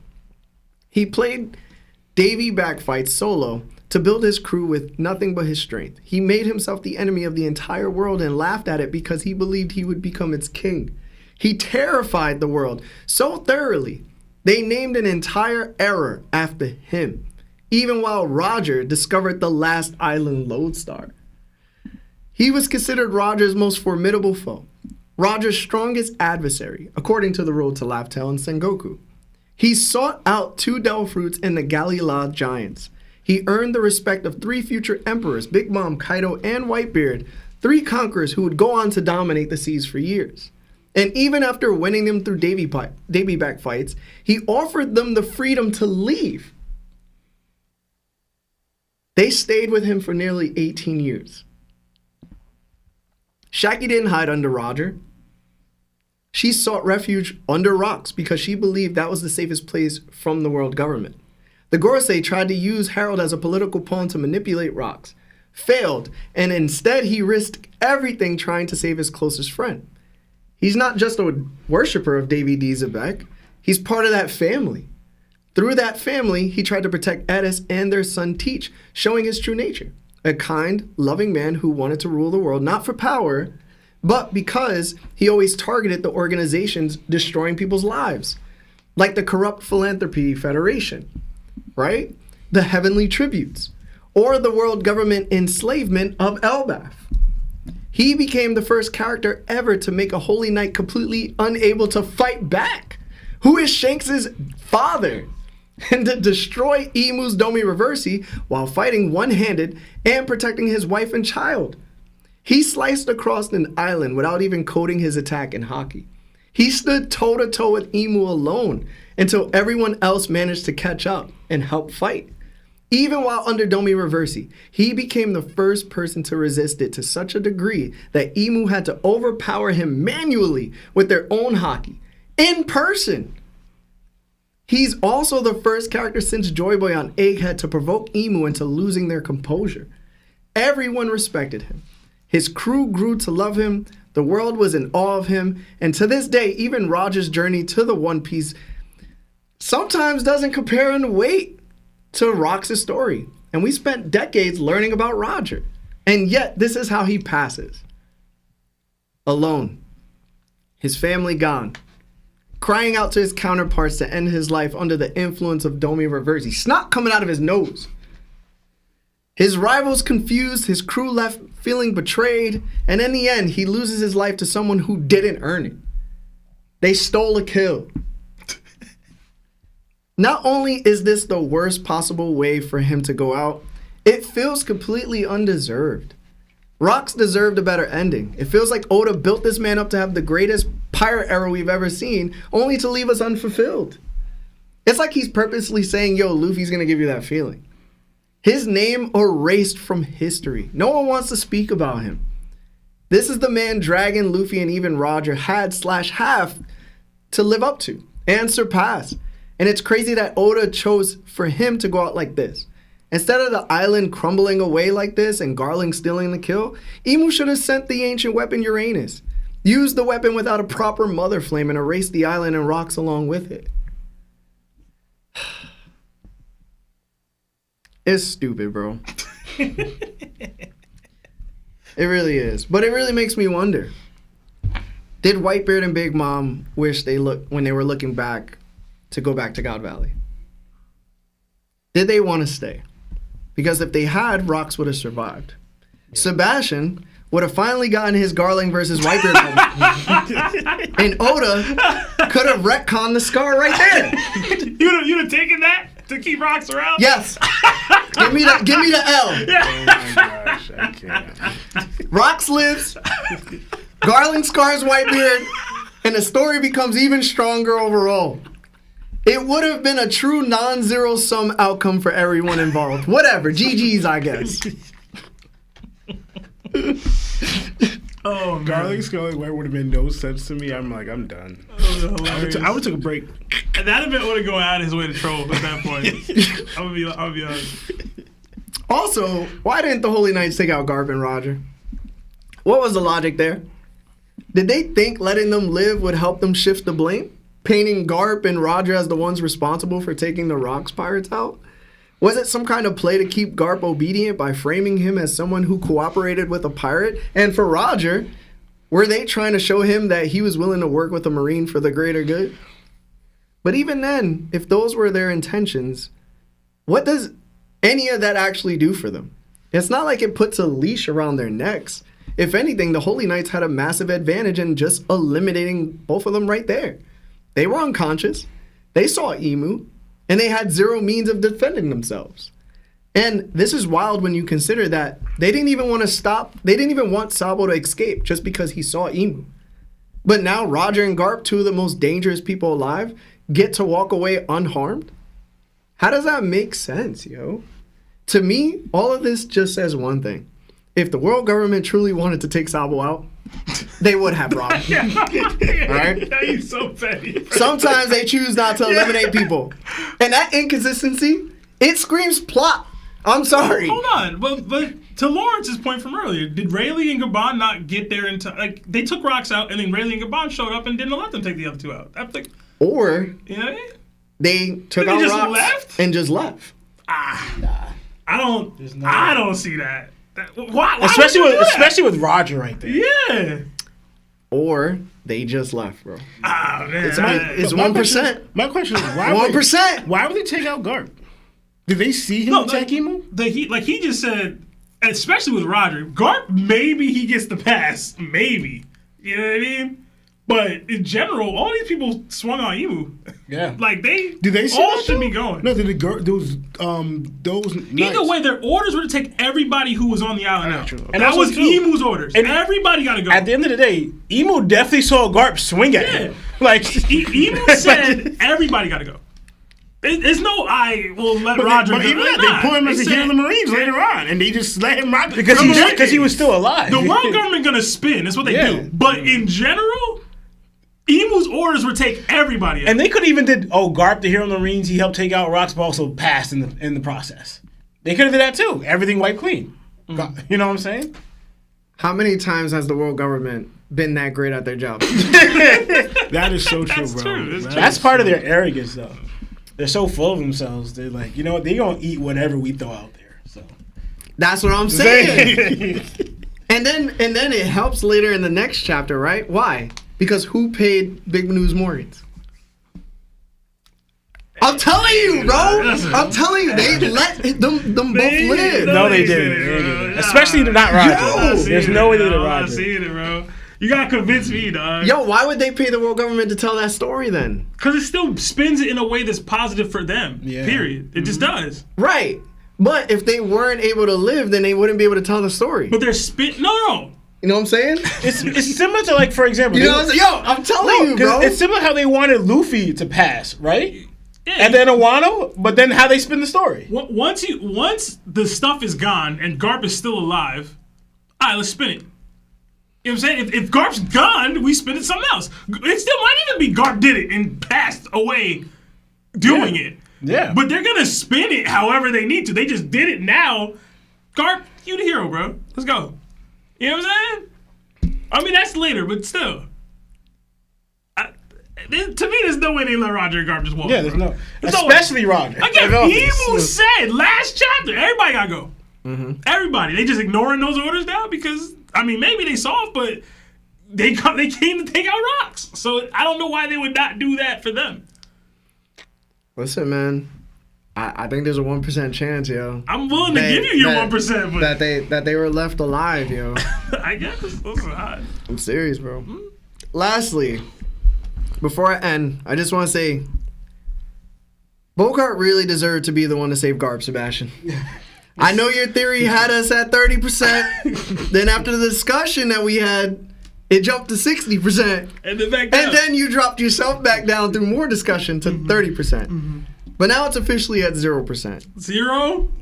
So what do you mean 0%? Why is that a question? Why is that a question? We just saw who saved Garp. No, the theory wasn't about who saved them. Oh, you talking about that part? Yeah. Oh, it's super zero. Yeah. It's negative something now. Yeah. Maybe Bogart will get his moment to shine before the story ends, yo.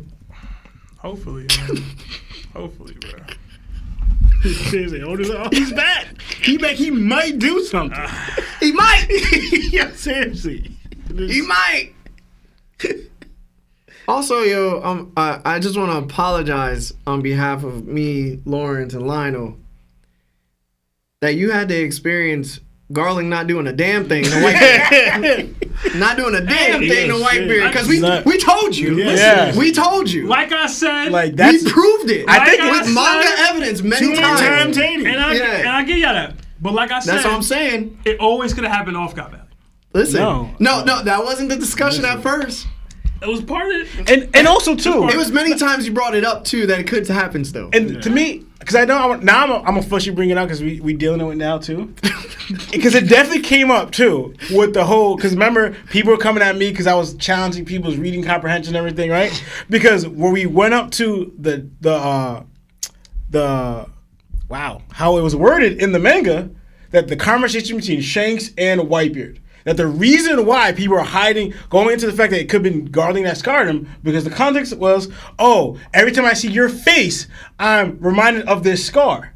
And me and Lionel and Larry were all like, it's clearly Roger who he's talking about because guess who was revealed right after that? You're on Roger's ship, right? So that was the base of the context of why they even thought Garling is the one that scarred him in the first place. So now, based off that doesn't change because that was the thing. It's worse now here. I can't say that Sebastian has fully taken the L on that specific part because there may be a slight chance it happens soon as Roger's about to pass away. Because that's when the anime shows the scar. Even in the manga, they don't show the scar. We've mentioned this plenty of times already because we've debated it. Yeah. But until we get to that moment, I can't say Sebastian has truly taken an L for the actual aspect of Whitebeard receiving that scar. But the God Valley part's the L. The Gar. I'll take that. Yes, thank you. I just want to get that. I just never want to hear it again. I will take that out. So the reason I'm why, done, yo. So the reason why, because like the God Valley part, it's definitely an L. But the main thing is that, especially now, when we just seen how events went down, it would still have to add. You would have to add this fact because we still haven't got it yet. That Whitebeard knows that Shanks is Garling's son. How? Because remember though, he would find out at God Valley. Roger, Shanks is on Roger's ship right now. He just shouldn't even know. So how would Whitebeard know this fact that Shanks is Garling's son, then associate? Again, your father's the one that scarred me. It doesn't make sense. Hold on. Again, Sebastian doesn't deserve that L because later on he could find out through if the Holy Knights were moving that Garling created noise on the seas. You know what I'm saying? Listen, and then Whitebeard runs into him. So I can't even say that Sebastian deserves that either. Low key, Whitebeard don't even need to know the man is his father at all. He just said, "Your face reminds me of the guy that gave me this scar." That's Sebastian, that's a stretch. Sebastian, that's a stretch. No, then who's he talking about? Imagine we have a pizza party with Marv, and then we see somebody that looks like Marv's dad because they look similar. It's like, oh my god, pizza party must have been Marv too, yo. I'm saying Whitebeard can assume.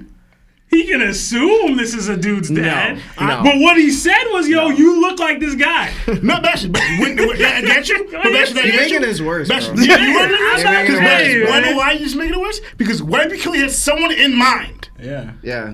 He clearly had someone in mind. He's thinking of somebody specific. Look, who's the one that named Roger? Hold on. Was it Shanks or was it Whitebeard? We can't do this thing. Exactly. We can't do this thing. Listen, bro. But come on, when bro. you say your face reminds me of that guy or whatever Whitebeard said in that moment, he can still be saying, this guy that I ran into that I fought one time, whatever. You're absolutely right. You don't have to get confirmation that so-and-so dude is so-and-so son. Like, you don't need all that. I think I just remember that guy when I see you. I think both parties right now, we got something cleared, but now we stretching even further on both sides. Let's stay in the middle. Okay. Like we always do our best when we're in the middle. You know what I'm saying? Because then Sebastian gonna start trolling, then we gonna start arguing, and then it's never gonna end. We don't got time today, bro. Yeah. But I'll take my own. I took it 2 weeks ago. If you guys want, we're gonna go to 4 hours. It's up to you. I got extra water, so. All right, that's cool, Lionel. Yeah. You want a hug? 4 hours, y'all. We doing 4 hours today. Marv let us have 4 hours. So W's in the chat for Marv. Like the video if you haven't. We're gonna do 6 super chats and then we're gonna go into the second part of the chapter. All right. Oh man. All right. Hold on. We got another 2 from Papa Josh, and thank you guys for your patience. It says Davey D. Bucky confirmed. LOL. It's not confirmed just yet, but we'll see. Another 13 months at Nakama status from Alan Wells. All my homies hate Garling, Harold, and Sengoku. I don't hate any of those people, personally. Another 2 from Mr. Rich 444. Oh, we got the whole gang. Yeah, we all here, man. Bro. Yeah, man. Another 5 Canadian from Lil J 2015. Hey, y'all, first time catching the stream. Welcome. Appreciate y'all for what you do for us, One Piece fans. Thank you. This is my Larry tax. Gotta get God. my berries up. Hashtag uppies. Thank you. Thank you. Another 5 from Dizzy. What do y'all think of Rock's spread? Calling me Dizzy Lips yesterday was wild. LOL. All love. What? Who called you that? It must have been you. I ain't call nobody Dizzy. It wasn't me. I wasn't here. No. I'm saying, bro. You was the one who went live yesterday, bro. Dizzy lips? That's pause. When you said Rock spread, what are you talking about? Yeah. I think he's. I don't know, man. I don't know what's going on. I don't know. Pass on that. Another 13 months at Knockout status from Tech the Throw. It says Garling said 1 HP rocks. Let's jump in. Let's jump in. Yo, Just in honestly, case. bro, it's the most realistic thing you should have done. Yo, the memes have been so funny, bro. They got him as KD. Like, With the Warriors. like he only ever shows up after something's already built. Like, it's too funny, bro. Oh, man. We got another 22 months at Yonko status, our highest tier membership, from our guy, Roy Stokes, who was so generous to donate 20 gifted Yes, earlier. thank you. It says, yo, much love to the guys for the 22 months of excellence. Hashtag topped on top. Thank you, Roy. Y'all are the GOATs. Thank you for inspiring so much and being the best part of Mondays. Oh, thank thank you. you. Thank you. Let's do Thank one you. more, and then we'll get back into the chat. Okay, yeah, we got another 3 months at Knockem status from Coriander. It says, why didn't the Holy Knights clip Roger and Garp? Something feels off. Yeah, see, me and Lawrence, I don't know if Lionel or not, was on the side of Gabon and Rayleigh got there in time to protect them. Yeah. I think they were full on about to take everybody out, gonna spin a different narrative than what they ended up spinning. Rayleigh and Gabon got there in the nick of time to save their captain and their captain's rival, but they weren't in time to save Rox, which is just kind of the unfortunate truth of Rox's life. Like, this kind of... And it's kind of implied because Rayleigh said they took him out. It's kind of implying that they know that Yeah. that Garling and them Like took they, out Rox. like they witnessed it. Yeah, exactly. So Yeah. Rayleigh did say that. So he knows Yeah, that that's that true. happened. Yeah.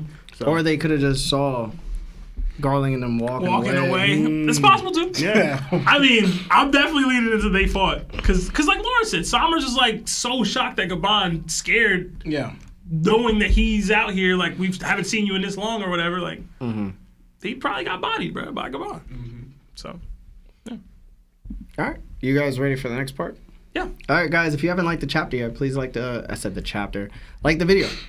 All right, for the next part of the chapter, we see the Roger pirates wanting to open the treasure chest they took from God Valley, but they're told to wait until Roger wakes up.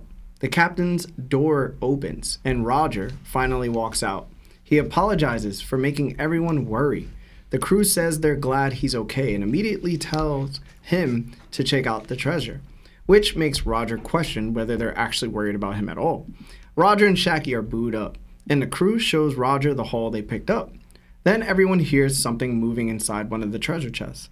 Roger walks over, kneels down, and opens it. Everyone peers inside, and it's baby Shanks. The entire crew is stunned. The narration kicks in. The downfall of the Rocks Pirates. The story, of course, was heavily sanitized and prominently featured the exploits of Garp, the hero. People around the world are cheering Garp's name, completely shocked or excited by the news.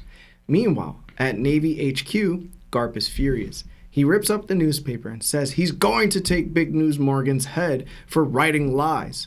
Sengoku tells him to calm down because the world government clearly paid Morgans to publish the story. Sengoku explains that he can overlook the world government's nonsense because both the Navy and the world government are massive organizations with soldiers everywhere. Garp tells him he hates that about him. He's a ladder-climbing fool. Sengoku snaps back, saying Garp is barking from the bottom of the cliff and can't do anything anyway. They start scrapping immediately. Garp gets in his face and says if Sengoku ever becomes like the higher-ups, he'll take him out himself. Sengoku smiles in his face and tells him that with friends like Garp, he could never go astray. But Garp better not quit. Garp fires back, asking if Sengoku's an idiot. He has plenty to protect down at the bottom of the cliff. We then head to Elbaf, where we see Loki crying. He remembers the many times Rox turned him away from joining his crew. In Loki's flashback, Rox is lying down. saying how annoying it is to be followed by Loki and how frustrating it is to be rejected by Harold. Loki tells him he believes Rox might be Nika. Rox asks who Nika is.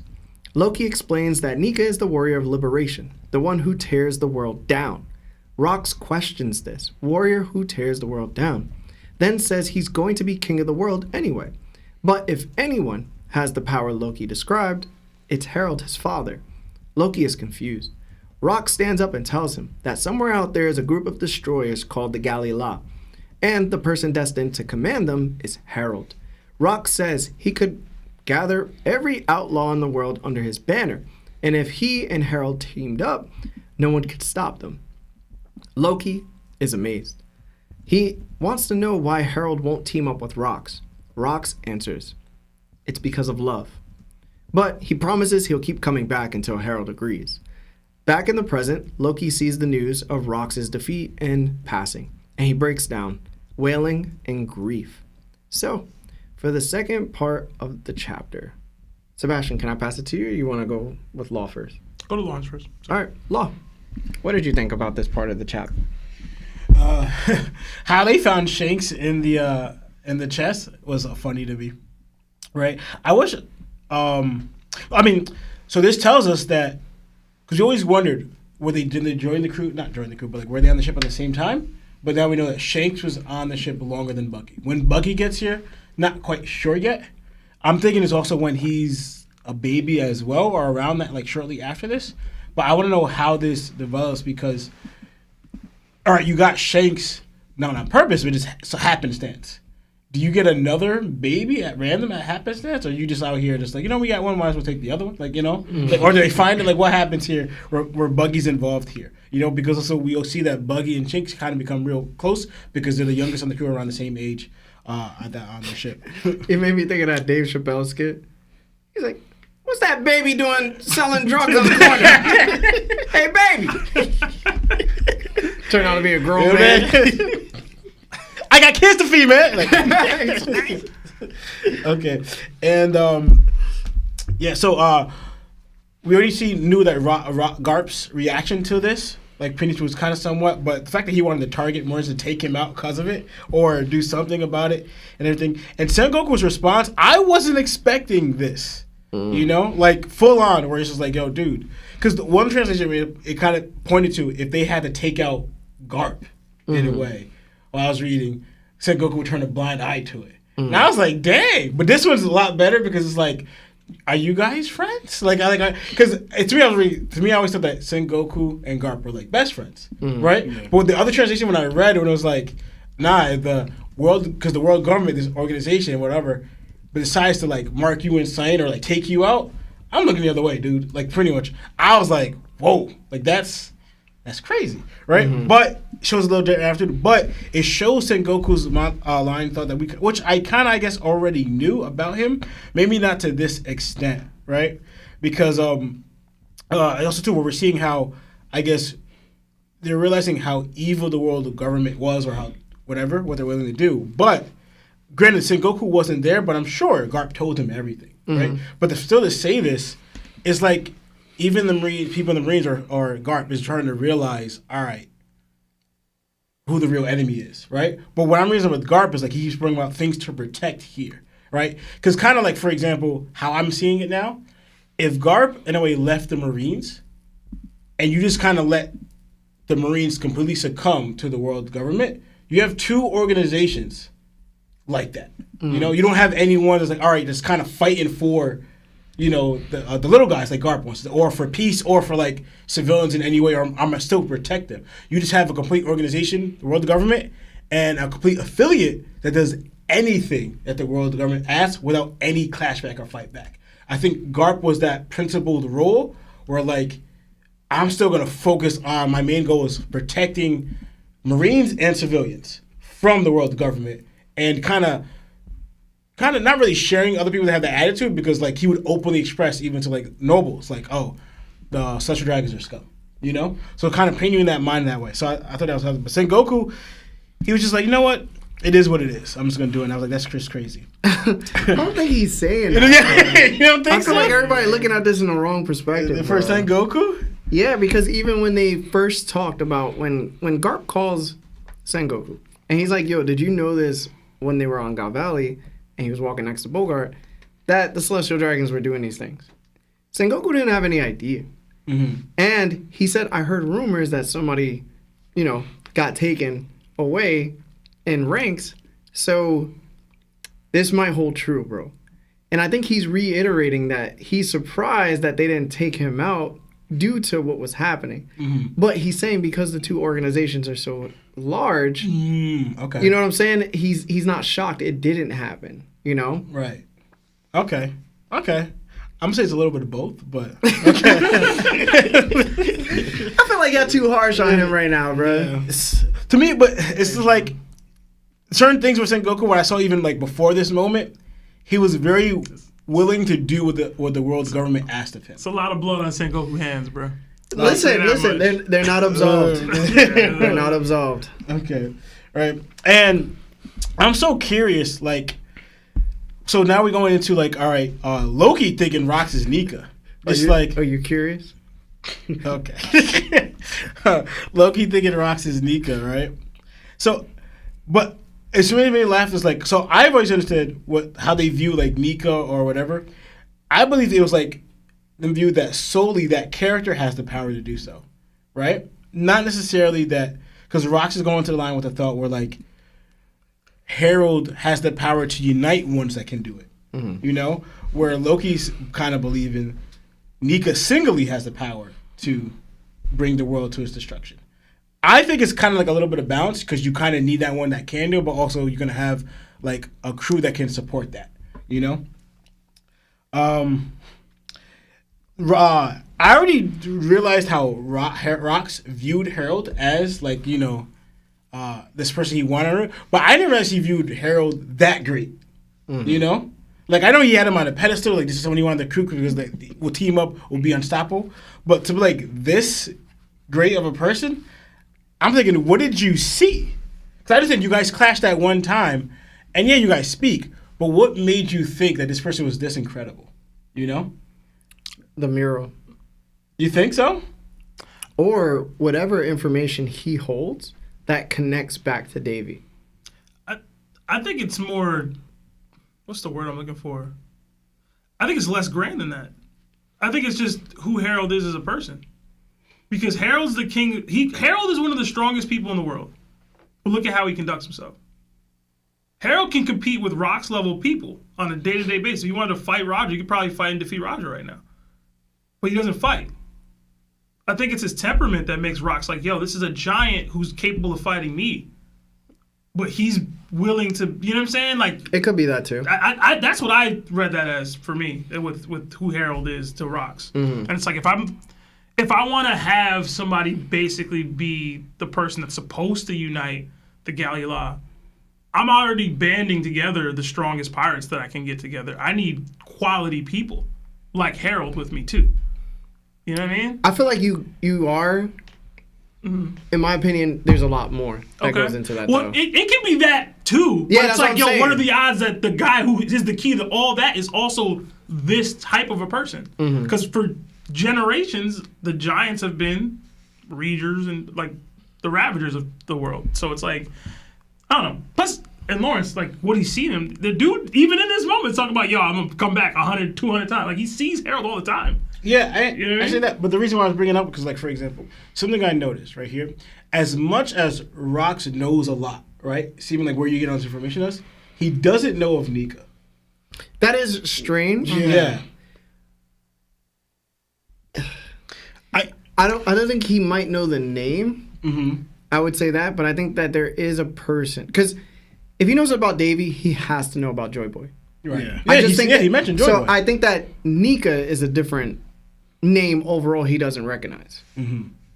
Because I don't know, go into what you think. Yeah, I feel like we just interrupted Lawrence. Yeah, no, it's fine. That's enough. Discussion. Say. Because it goes into like, you know, you said before about Davy being Joe Boy's name, and he could be Joe Boy, and now they made it kind of like they could be separate, almost the same thing too. But do you ever think the same thing with Nika? Like Joe Boy being the epithet and Nika being the name. Because it's the same thing. It's not. But I thought of the mantra thing. How mantra is really, it's called observation, but it's called mantra in Skypiea. It's the same thing, but it's named differently.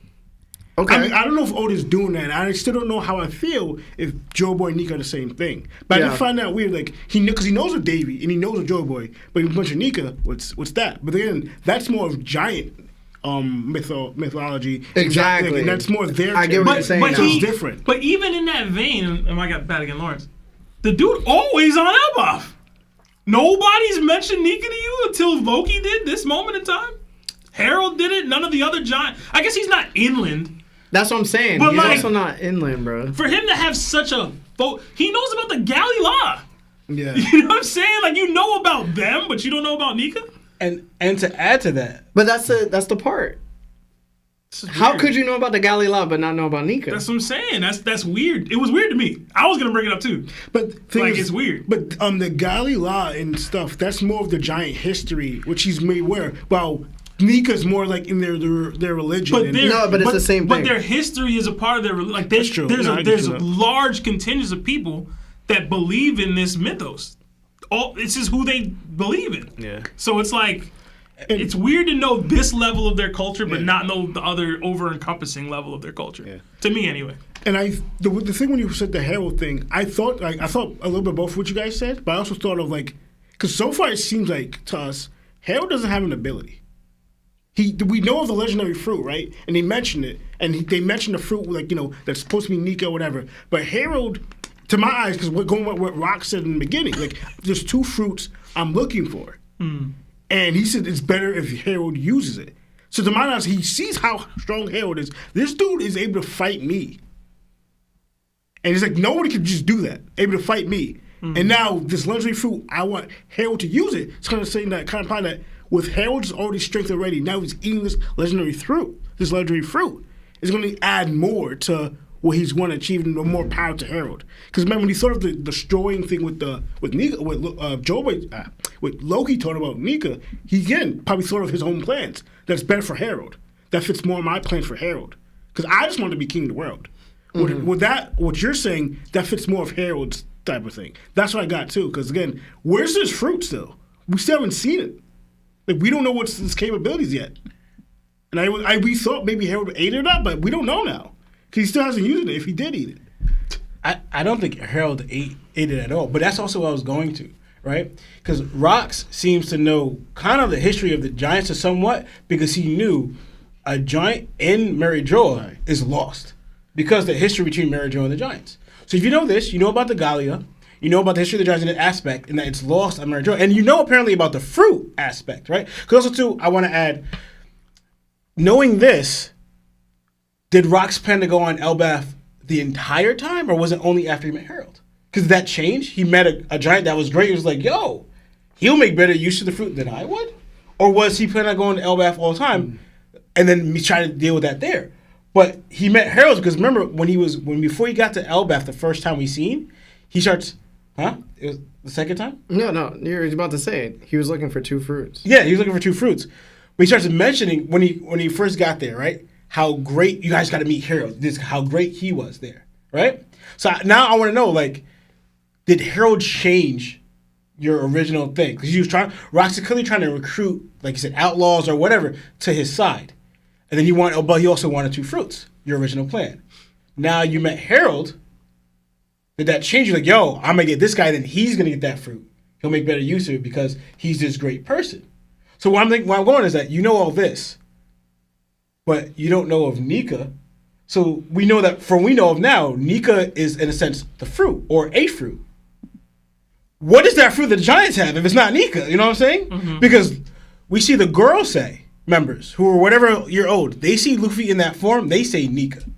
Associating that fruit with Nika. They saw Luffy in the air, whatever. We saw Saturn. Immediately say Nika while looking at it. If Rox knows all of this, but you don't know of Nika, what is that fruit and what was your plan? Because the Giants, I want to know, was Harold part of your original? Because to me, when he saw Harold, he was fascinated with him, and then he started going to Elbaf. I don't know if that was he was going to do that from originally. I don't know. So then it goes into the fact that you know this much, but you don't know of Nika. how do I understand what you're trying to do with for the first place? I put a poll in the chat. Did he just confirm that one of the fruits he's looking for isn't that one?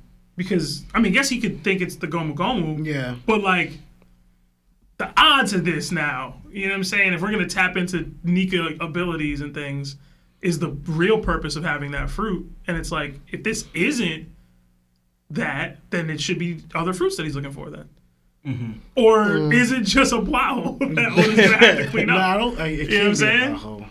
I have some thoughts about it, but I feel like it dips into the things I was gonna say. No, I'm about to close up here. I don't have much more, but it was just like a thought I was just like realizing when I was reading this. But yeah, also to open up because I'm at my turn. All right, Seb, are you ready or Yeah. I'm gonna pass it? All right. So I really did like the Shanks little mini part of the chapter. I like seeing Shaggy and Rayleigh boot up like that. It was cool. I was slightly disappointed in Rogers waking up and seeing that he didn't have the mustache. Because in the one-shot page that they did for them finding Shanks, he had the mustache. And I thought it'd been really cool. What? Yeah. That was fake, bro. It was fake, but still. Yeah. But Oda drew that, though, no? Oh, it wasn't even Oda who drew that. No. But he drew the exact same thing. There's no way. Oda had to have drawn it. There's no way he saw this and went, all right, I'm going to draw the exact same thing. That was fake, bro. It wasn't fake. Yeah, it was. It was not fake. It probably was fake, but like for instance, Oda alludes to certain things. Like for instance, remember how there's a reference to another movie. Think of Bullet. Bullet. Yeah. Remember when Roger said pretty much, "My son will find it," and he said, "You don't have a son, just you wait." Leave those lines were pretty much said in the movie at the end of Bullet. Then we see those similar wording saying in the manga. So it's referenced. But we can't say it's fully accurate because they take a picture of what Oda's doing, but because whatever that was, but that's not fan fiction. That's the movie from the. But you're saying this was actually fan fiction. This wasn't an Oda thing. Yes, that's fan fiction. I thought he drew this for the purposes of the movie. Oh, I don't know. All right, well, that's fake. Either way, good. Shout out to Oda. Because Shanks has like the moons and suns on his clothing. That's fake. Shout out to Oda for repping a fan. You know what you're thinking about? Crazy.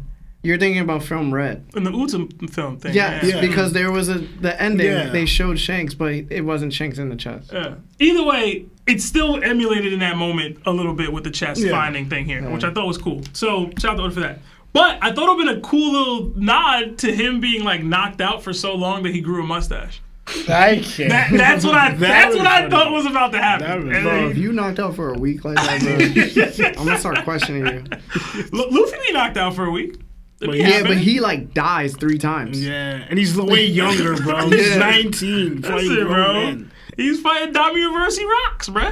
But I don't know. That's where my mind went with that. I thought it was cool. Yeah. The Rocks Pirates fallout and the world reacting to it reminded me of Whitebeard falling out when the Whitebeard Pirates got taken out, or Marine 4 Whitebeard passed, because everybody was like, "Oh, it's Ding Dong, the witch is dead," kind of a thing about Whitebeard, and I thought it was ironic because Whitebeard was one of the forces of good in the world for the people. I don't know that we can classify Rocks as one of the forces of good in the world, especially the way his crew kind of operated. But in general, it's like a weird.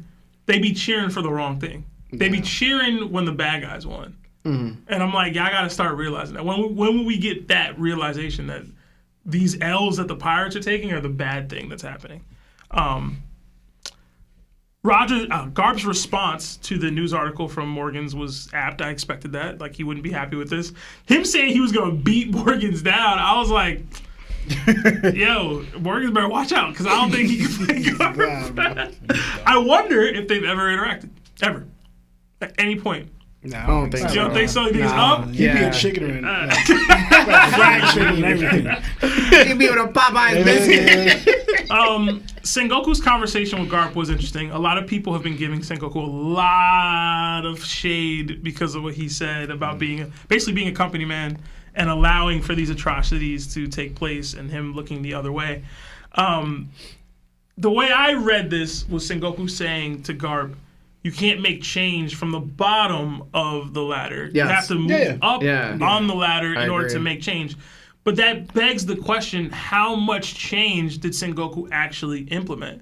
Because he rose about as high as a person can rise. And granted, they don't seem to still be doing hunting competitions, But there's still slave auctions. There's still all types of insane negative things that the world government does on a day-to-day basis that he seemingly approves of. There's conversation in the chat, in the Discord, about the babies that were being targeted that were in correlation to potentially being Roger's son. Sengoku and Garp, seemingly, were willing to carry those missions out. Now, we don't know. I don't think it's ever actually been confirmed whether those women got straight up clipped or not. Carry them out is a wrong word. Yeah. They didn't. Garp ain't clipping No. babies. No. No, I get what you mean, but they weren't. You can't say they were really My part of it. point was that Garp knew of that at the minimum, Okay. and he went after Rouge to protect her because he knew she was the only person guilty of this actual crime. You know what I'm saying? It's not a real crime. She wasn't really guilty, but Garp still made sure to protect her. Did Sengoku protect any of those other women? You know what I'm saying? Did he go out of his way to do anything to make sure that didn't happen to anyone? I don't know. He might have. He might have, but either way, women were still being taken from their homes and questioned while pregnant because they might have been. Whose baby is Yeah, this? you know what Who I'm put saying? this baby in you? Gators better be wearing Jimmy's. Dang, you made me feel something terrible. I can't. I did think it was really funny to see them fighting. I thought that was really, really dope. Yeah, immediately. It reminded me of Sanji and Zoro, how they be fighting, because like you be seeing Sanji jump in the air with the 2 feet. I thought that was funny as heck.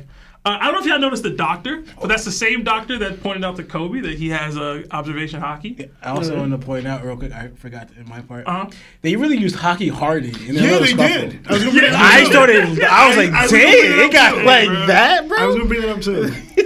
But yeah, People were arguing whether or not this upscales Sengoku at all. And I'm like, for most people who think that Sengoku is already strong, it doesn't upscale anything. Yeah. Other people think he's trash. That he's super weak and that he couldn't even compete with a Garp like this. Okay. So hopefully, I don't think it'll end that conversation. Meanwhile, he just got a hockey blossom. Like the strongest hockey blossom ever. Word. But okay. Oh man, it's just so funny. And then them being able to have that more intimate moment, even if they're doing it in a guy way, where it's like, don't tell me you're quitting.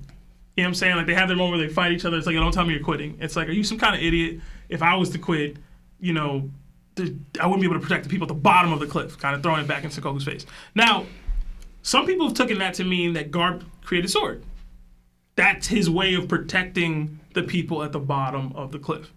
I obviously don't believe that to be the case, but I do think it does lead to that conversation at least a little bit. That Garp is more thoughtful in that way than even I had given him Shout out credit to for. Bogart, yo. It doesn't have to be Bogart. I still don't think it's Garp. no, but I also think for Bogart to even do that, he would kind of have to get Garp's permission, so to speak. You know, Can I his do it approval, both? like his approval at the very least. What, you saying that Bogart is the one who created Sword? Oh yeah, you were here. Oh yeah, that you were was here. it. Yeah. Yeah, Well, he said I'll send you a created video Sword. soon, bro. Okay. It's pretty dope theory. But who made the theory? Sebastian. I don't know watch the show. Y'all. Yeah. I do, just that day I didn't watch it. It's all right. But I did think that was a dope little moment. I was also wondering, Sengoku's not an admiral yet, is he? No, they're vice admirals. No, they're both Vice vice admirals? admiral. Okay. Yeah, yeah. All right. Shifting over to Loki and Rox, I thought the conversation was cool. I had the same questions about him not knowing who Nika was. I was like, hold on. I had to take a step back there. But I was like, okay, maybe he just doesn't have that level of the lore. People were joking in the chat just now that like this is like knowing about Moses but not knowing about Jesus. And I was like, they were also clowning you earlier, Larry. You said that your confident, the way you talked about Rox was the same way John the Baptist spoke about it. And I was like, No, I can't. I was crying. I was so I was cracking up reading that. That's my guy. Read y'all Bible if y'all have it. I'm gonna stand by him. Stick beside him.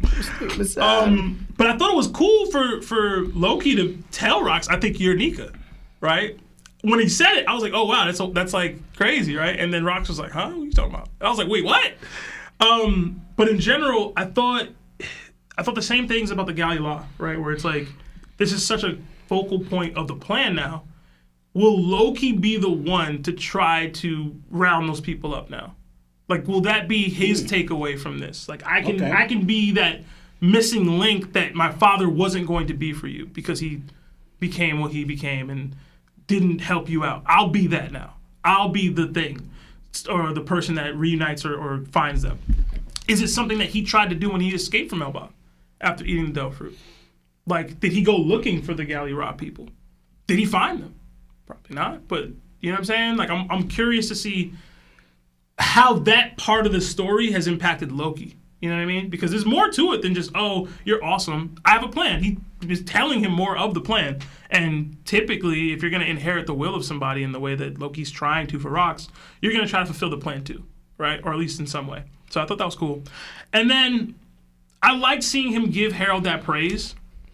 Even though a lot of people are down on Harold at the end of this chapter, after not spinning the block for Rox, I like to see the way Rox viewed Harold as a friend in general.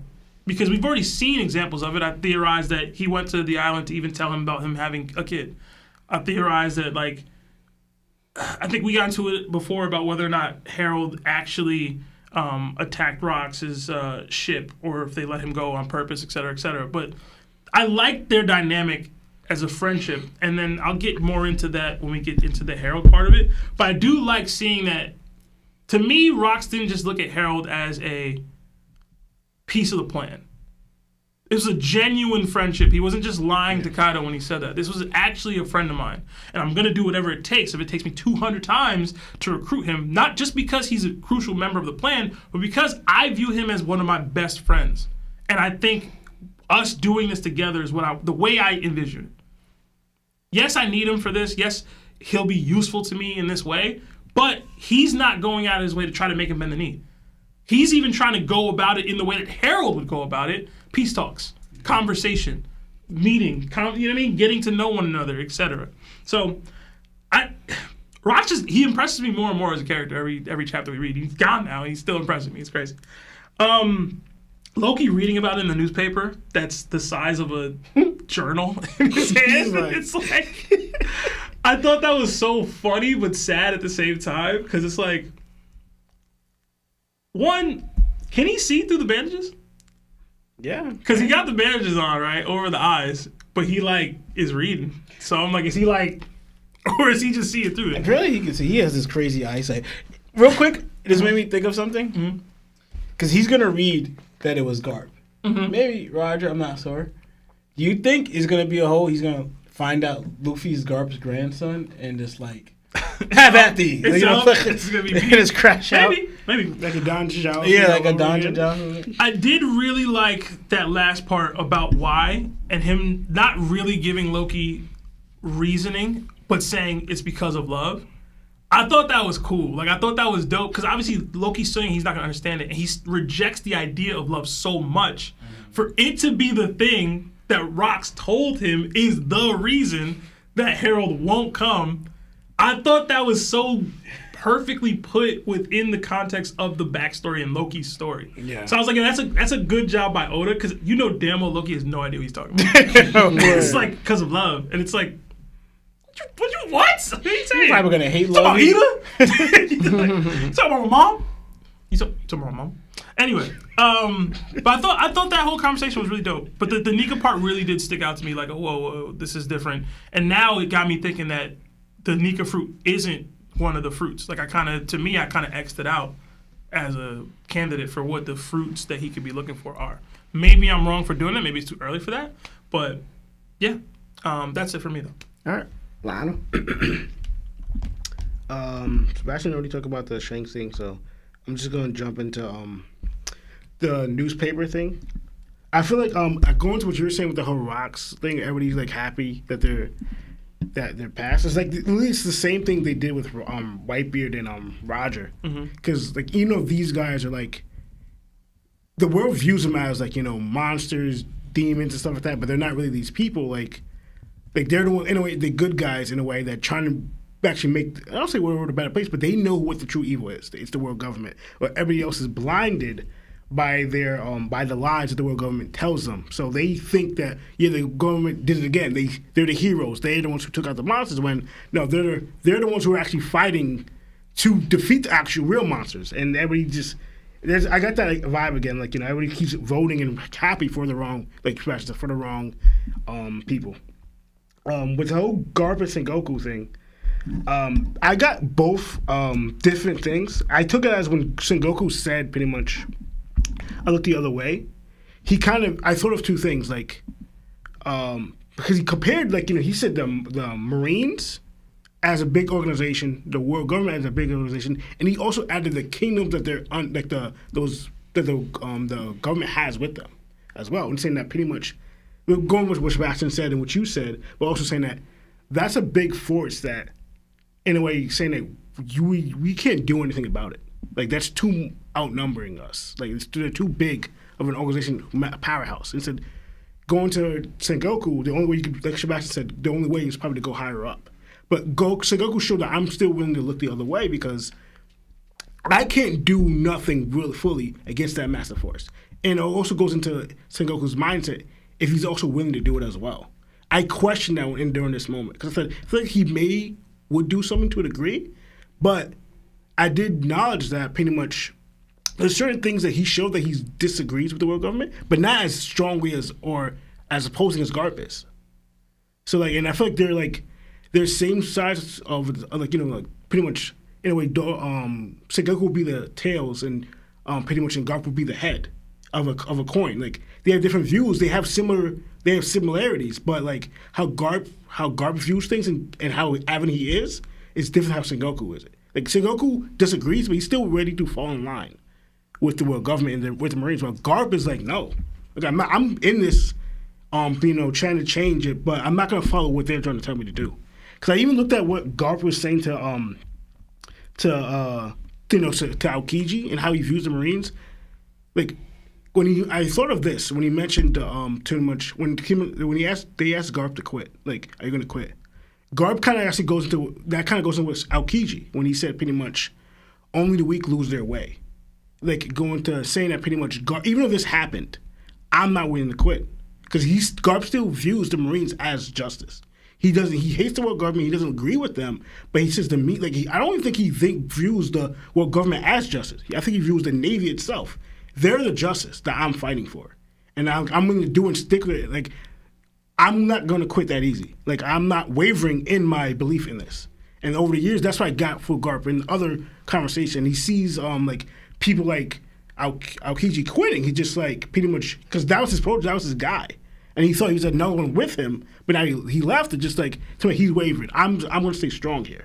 That's what I got to with Garp saying that, and Sengoku was like, I don't know if Sengoku views the same way as Garp in that aspect, but because again, Sengoku's willing to let things happen that Garp shows he's not willing to let it happen. Like he said, like even to Sengoku, if you ever turn corrupt just like them, I'm taking you out.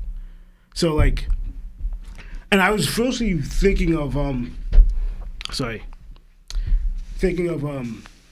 his influence on the Marines themselves, and like because we already saw someone who's like that. Kobe's getting more. He's more like in a way Garp to a degree because we already know like going back to the other conversation, and I find out, and this goes into a little bit of Dragon, but not this chapter. That Vegapunk mentioned again about there's few good heads in the Marines. Just like I think Harold said the same thing. So there's a difference because you don't hear anything about that in the world government. You don't hear any good apples or good heads in the world government, but you hear that more into the Marines. And I think that's the hope that Garp is fighting for and pretty much showing that the Marines are, even though they follow in line with the world government to a degree, but there is certain things that, there's still goodness there that Garp is still fighting for. And like I think that shows that that's why he didn't quit. That's why he didn't. He's doing his own way of doing things, and I guess someone just respects other people who don't agree with him because we've seen later on with his son and Aokiji. But again, I don't know Aokiji's view on justice either. I don't know. I don't see it because especially with what he's doing now, I don't know his end game, and I don't know if he's part of Sword. But like, because Garp, in fact, that he still views the Marines that. He wanted Aokiji to come back to the Marines. He would come back to the Navy. Still showing that the Navy's still side of justice. So that's what I got from that with Goku, Sengoku, and Garp. I still question in Sengoku's merits or morality to a degree.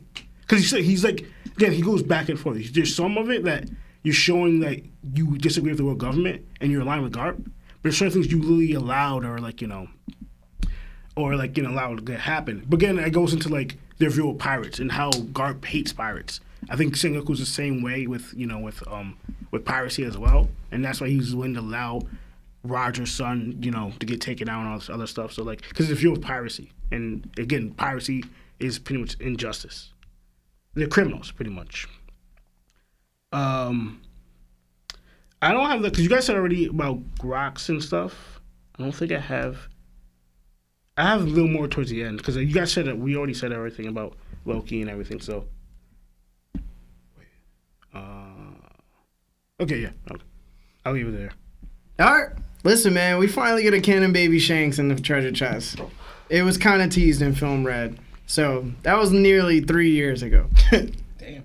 And that fan fiction manga that you picked up, Sebastian, they fooled you. They got me, bro. I really enjoyed the conversation between Garp and Sengoku this chapter because it highlights why they're best friends. Terrible people hang out with terrible people. They both recognize the corruption within the world government, right? And they've both chosen to play within the system while subtly pushing it towards something better. I will say that.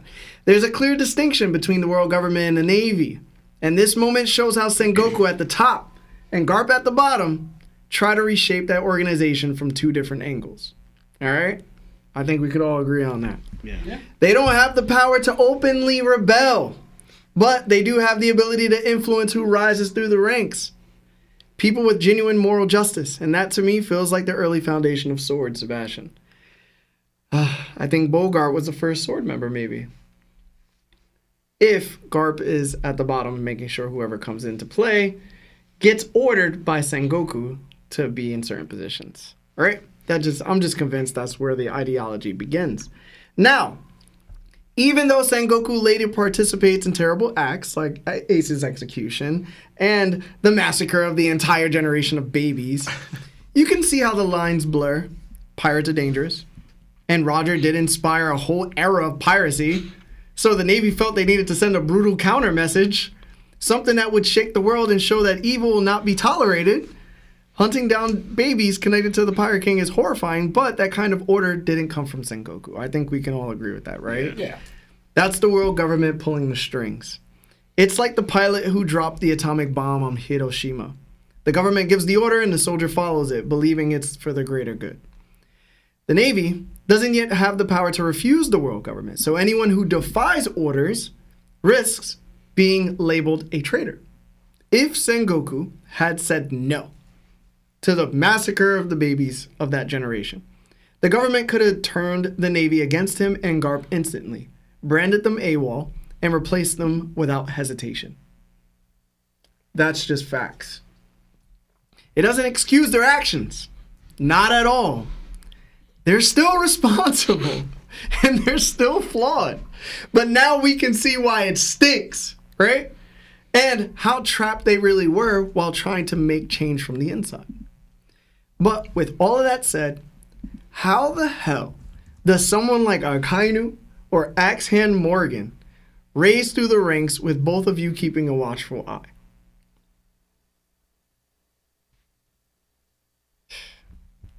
Crazy. I mean, it's a huge organization. No, but now it's a huge organization. No, but before, when Sengoku said it, everybody's like, "Nah, yo, there's no excuses, yo." There's only excuse. There's only excuse though. I didn't say yeah. I only excuse though. I say, remember, Sengoku didn't become fleet admiral until later on. They still vice admirals right now, bro. No, They I was wanna like, no. stop Remember I people said from when doing Law's flashback with Corazon and everything, Mm-hmm. Sengoku was still admiral. Yeah. So like, even though after that, like Kong is still fleet admiral, and I don't know how Kong's view on certain things, but like Sengoku doesn't get in the role that he can allow certain things until I don't know when, but he stays an admiral for a long time. You can still make decisions on the way up. But you're not the head of command though. You could, but you're not. You don't. I don't think We you're don't that know sort of- when that happened, Lionel. I'm just saying. You know what I'm saying? This is the difference what I know with Garp, what I liked about him. Going back to I'll say it real quick. The attack with the whole Aokiji thing and Little Secret Way. He was pretty much telling Aokiji, dude, you don't have to climb the ranks to do whatever you want. I've been doing that. Like, dude, just do what I do. See the difference. Garp speaks from a place of like, yo, I'm the strongest person alive, though. Type of, you know what I mean? Like Aokiji can't just do that. You know what I mean? Like, but Go ahead. Yeah, go. Also, I don't know if it's just me, but I got some serious Conqueror's Hockey vibes from Sengoku. Maybe I'm the only one. I mean, he's opinionated, clearly climbing the ladder, and even smiles in Garp's face when fighting him. He carries this higher authority energy when he tells Garp he better not quit. Even their fight breaking out like that, I don't know, bro. It just felt like other people who have Conqueror's Hockey. Yeah. Honestly, I love it. I want more Sengoku lore. There's so much more to enjoy in his character, even though he's a piece of crap. All right. As for this Loki flashback within a flashback within another flashback, it really got me thinking. What if Rox already knew the prophecy on Elbaf because of his lineage?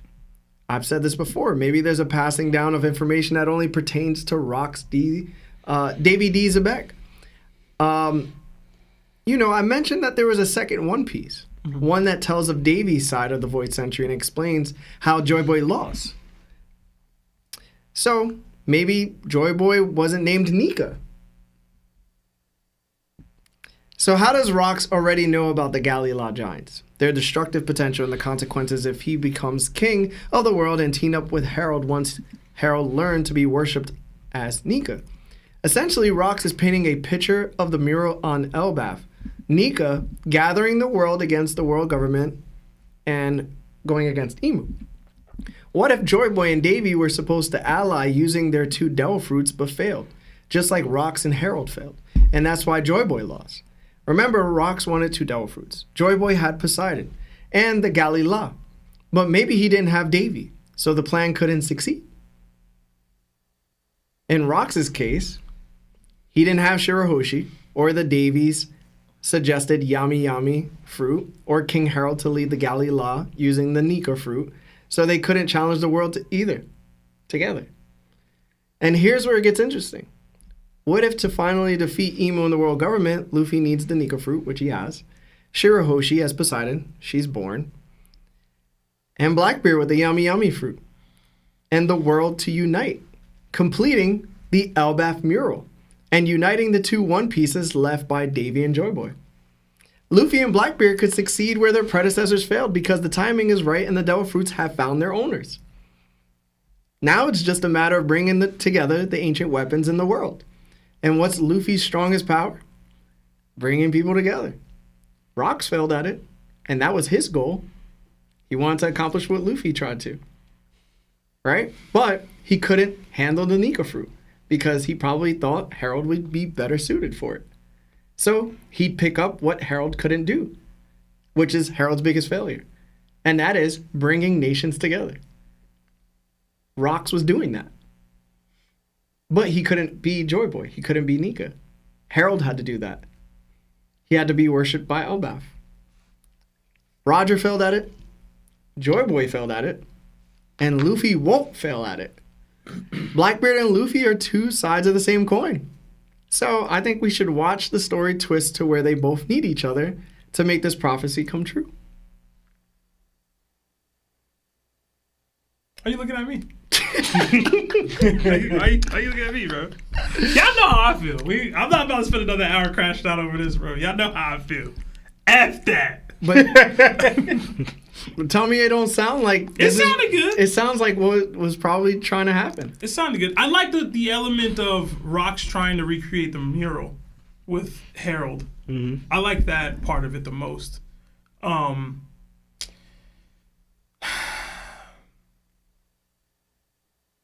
He said, I can gather all the outlaws together. Yeah. And that made me think again, like, adding to your story, like, you said Blackbeard, but I thought of Loki too in the Galila. So now that made me think they brought it up again. I think they're gonna open and find the Galila and free them, and that's gonna be part of the world together attacking Emu and his army. So my secondary question that I have with the mural specifically, I've argued in the past that Blackbeard wasn't on the mural, right? But now that we have the knowledge or notion that Davy was once the king of the world, there's somebody with a crown on the mural. Mm-hmm. So who do you think Rox envisions himself as in that moment? in the mural? Is he the Davy with the crown, or is he the Joy Boy with the giants? Like, who is Rox in that moment? I think he wanted to be both. Can't be both. I think They're two different people on the mural. I think he was doing the impossible. He was trying to be both. He was trying to be both. Okay. So here's Rox's plan from what it looks like. Whatever information he learned, clearly it was of mural status. He set out his goal of amassing the entire world to be under him, but he needed 2 devil fruits in order to do that. One, he probably thought the Joy Boy fruit, which was probably what it was to him, was what it took to defeat Emu. But the Yami Yami fruit is what it ultimately he needed in order to defeat Emu, right? So he could compete with Emu because of the Nika, because he would gather the entire world under his umbrella. He would get Elbaf, which he probably knows something about, to help him push that narrative forward. Without them, he couldn't succeed. He meets Harold and realizes Harold is better suited for this fruit because he doesn't know if he could eat 2 devil fruits. So he said, why would I risk it if I could just give it to my best friend? And he's already the king of Elbaf. And I need the Galila. Why? Because they're tied to ancient weapons. It's a sound theory. It's sound. So he's like, yo, Oda's just showing you he couldn't do everything. And now it's needing more than just one person in order to do this. And also to help Larry's case, Harold is also, where probably Rox already knows, Harold's also uniting a lot of nations to his side already. So, Rox is uniting one side and Harold's uniting another. Like, that's why you wanted also Harold so much, because, you're both doing something similar. Imagine you guys being together, that massive powerhouse that you guys both have at your backing, you know dang well you could take down the world government with that. The only difference is when Harold's doing it, he's doing it in a way that with governments or kingdoms, whatever, that are already aligned with the world government and want peace with them. The only person I could think of that's doing that but opposition to the world government, trying to fight them, is Dragon. Because he's uniting kingdoms in a way to fight the world government. For example, say Harold, he has all these kingdoms with him, united with him. But he's like, all right, but we're going to attack the world government. How many of those kingdoms that Harold got with him would actually fight the world government with him? I think Harold's biggest mistake is that I do believe that the Nika fruit is on Elbaf. I really do. I really believe it's on Elbaf right now. But I do believe that one of Harold's biggest mistakes is that he didn't eat the damn fruit. For whatever reason, we're probably going to find out, he chose not to eat the fruit and kept it in the royal chest. That Loki ate? I don't think Loki ate it. I think for some reason it ended up going to Shanks' hands after Harold passed away. So what do you, I guess there's no way to know. What do you think the fruit that, because I've been under the belief that there's 2 different fruits. That there's one that passes down through the lineage and there's one that's forbidden to be eaten. Yeah. You know what I'm saying? That's been my take on it. I think the fruit got switched out, bro. Yeah, so you think it got switched out and then Loki ended up eating whatever the normal, or what he thought was going to be the Nika fruit. Yeah. Mm-hmm. I think if anything, the person who switched it out was Shanks. Maybe. Honestly, the reason might be because what Loki just said. Honestly, you're saying, I get what you're saying now. You're saying because it's so popularized that Nika will bring destruction to the world, that Harold said to himself, I don't want to destroy the world. Exactly. I want to build the world. I want to build it with a peace. And that's his, so he actively did not want to do it because he thinks he's doing the exact opposite. Yeah. No, that actually makes sense because he, like you said, he should have been showing the signs of the Nika fruit. Yeah. But that's also probably why none of the giants really respected Harold like that. Yeah. Why they forced an arranged marriage on him, because if they worshipped him as Nika and they knew he was Nika, then he would have never married somebody else. Yeah. Idris would have been allowed to live. I feel like that works, bro. I definitely like the idea that Harold feared eating the Nika fruit because he would potentially become this destroyer. I love that as a thought process. I've still just been under the belief he already ate a fruit. Yeah, but there's no evidence of that at all. He definitely didn't eat it. Because also, too, if you go by that, Harold could also, going by what you were saying, if you're trying to become allies with the world government, eating that fruit just puts him in opposition. But the other piece of it is that didn't they say there's a fruit that's passed down through the royal bloodline? Yeah. Like that can't be the Nika fruit. Why not? So somebody's been eating the Nika fruit every 100 years or whatever on Elbaf? Like, that's the case? Did they say they ate it? Or they never said it's passed down. Maybe it's supposed to be referred to like, in a way, who they view as Nika is. Mm-hmm. Maybe they're waiting for someone who actually they believe in Nika that he gave them the fruit is. And if there is two different fruits, because we don't know what it is, but what if it's just like, all right, say like the one that is passed down is one fruit and the one that Luffy has one? What if both of the two fruits, that's what Rox was looking for? He just didn't know it was called Nika because the name was changed. Mm-hmm. You know? Mm-hmm. What if those two fruits are the keys? I don't know where black wouldn't be the Yami though, but it would be the fruit that Loki just ate, and Luffy's fruit would be the keys to that Rox was looking for. Or it could just be the Yami and the Nika fruit. Yeah. I'm just curious what Loki's fruit is now. Yo, I'm telling you, bro, as the story gonna go on, it's gonna be both of those fruits, bro. Because I'm thinking it could be both of those fruits. Because the only thing I'm thinking is like, with them teaming up. Because the only thing is right. There's got to be a reason. There's got to be a reason that like, all right, Loki obviously knows what the fruit is because he ate it and then he used its power for like what 13 or whatever 18, whatever years it was. He used it. He could have been like, man, this ain't the fruit. Like, you know what I'm saying? If it wasn't, this ain't. Is it like the whole lore? What it is? Like, this is not what I. But this could also lead to the theory that you just created, that if this devil fruit was passed through the royal bloodline and just was never eaten by the royal bloodline because they were looking for somebody to do it, they wouldn't know what this devil fruit does. This whole time. They would just think like, oh, I heard it makes the warrior white or whatever, and it brings destruction. You know what I'm saying? So it could just be that Loki is dressed in white because of the devil fruit, like Yamato. Yamato turns white. Yeah. So if this devil fruit happens to just do that, they could probably be fooled. So Loki and Harold, or just Loki, I guess, have eaten a fake fruit? Like a fake Nika fruit? No, I think Loki ate a replacement fruit, whoever switched it out. But what's that fruit? Could be anything. But it does bring about why Shanks is so interested in Luffy and why he chose to start moving once he saw Gear 5 on the poster. Yeah. Mm-hmm. So he has to know that the Gomu Gomu no Mi, right, was that fruit that was on Elbaf. Or he could have made a bet. Like not a wager, but like a educated guess. You know what I'm saying? Or like I'm taking a risk doing this, but I'm going to do it because I think this. Mm-hmm. You know? Or it could have been in a devil fruit encyclopedia. Real quick. It could have just not been named Nika. Right? Am I tripping? When they first, I just thought about it now, but like, because I know we're focusing on 2, but wasn't there a third? It was like Nika was a liberator, a destroyer, and wasn't there something else? God of Laughter. Was that just it? Hold on. I swear there was more, because it was based on interpretation. Yeah. It could have been anything.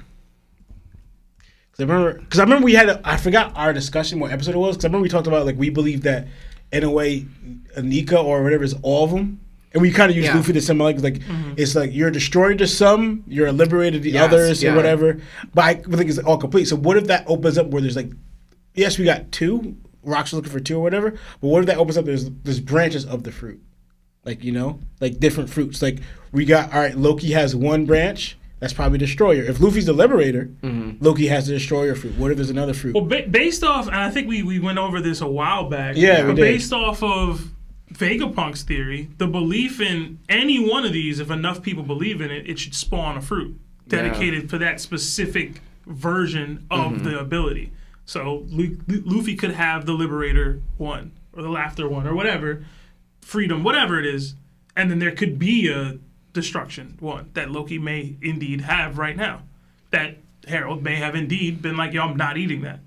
So wouldn't it be just like the opposite of Luffy? You keep going back to the Yami. Yo! Why would they place so much emphasis on the Yami fruit? Why would the Yami fruit be held by Blackbeard, who happens to be the antagonist for Luffy, who is like his endgame opponent that everybody wants him to face? Is it not? Like, I feel like that's more likely than some random devil fruit out of nowhere belonging to Loki, who worshipped Rox, who also has a son by the name of Blackbeard, who probably has the fruit that Rox wanted.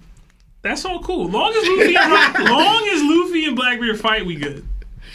That's all. That's what I need. How about? But they gotta scrap. Is it not okay for them to just fight after? No, it's not okay. Why not? They could just bang out, yo. Nah, bro. They could hate each other after.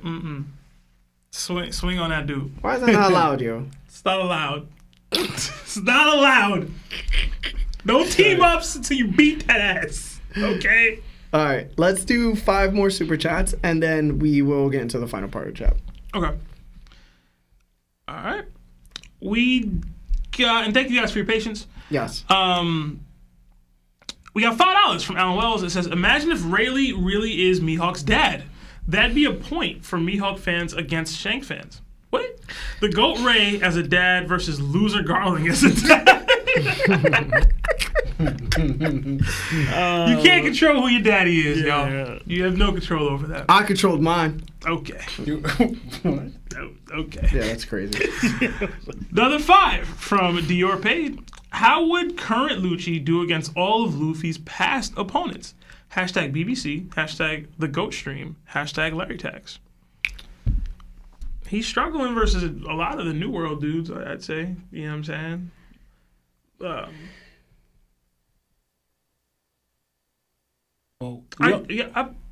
Lucci over Doffy? Yeah or nay? No. I feel like I could... just narrative scaling, I'm going to say sure. Even if I don't fully believe it. The only one I can see him beating, honestly, is Don Shinjao.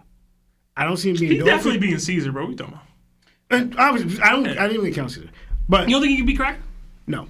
Cracker, nah.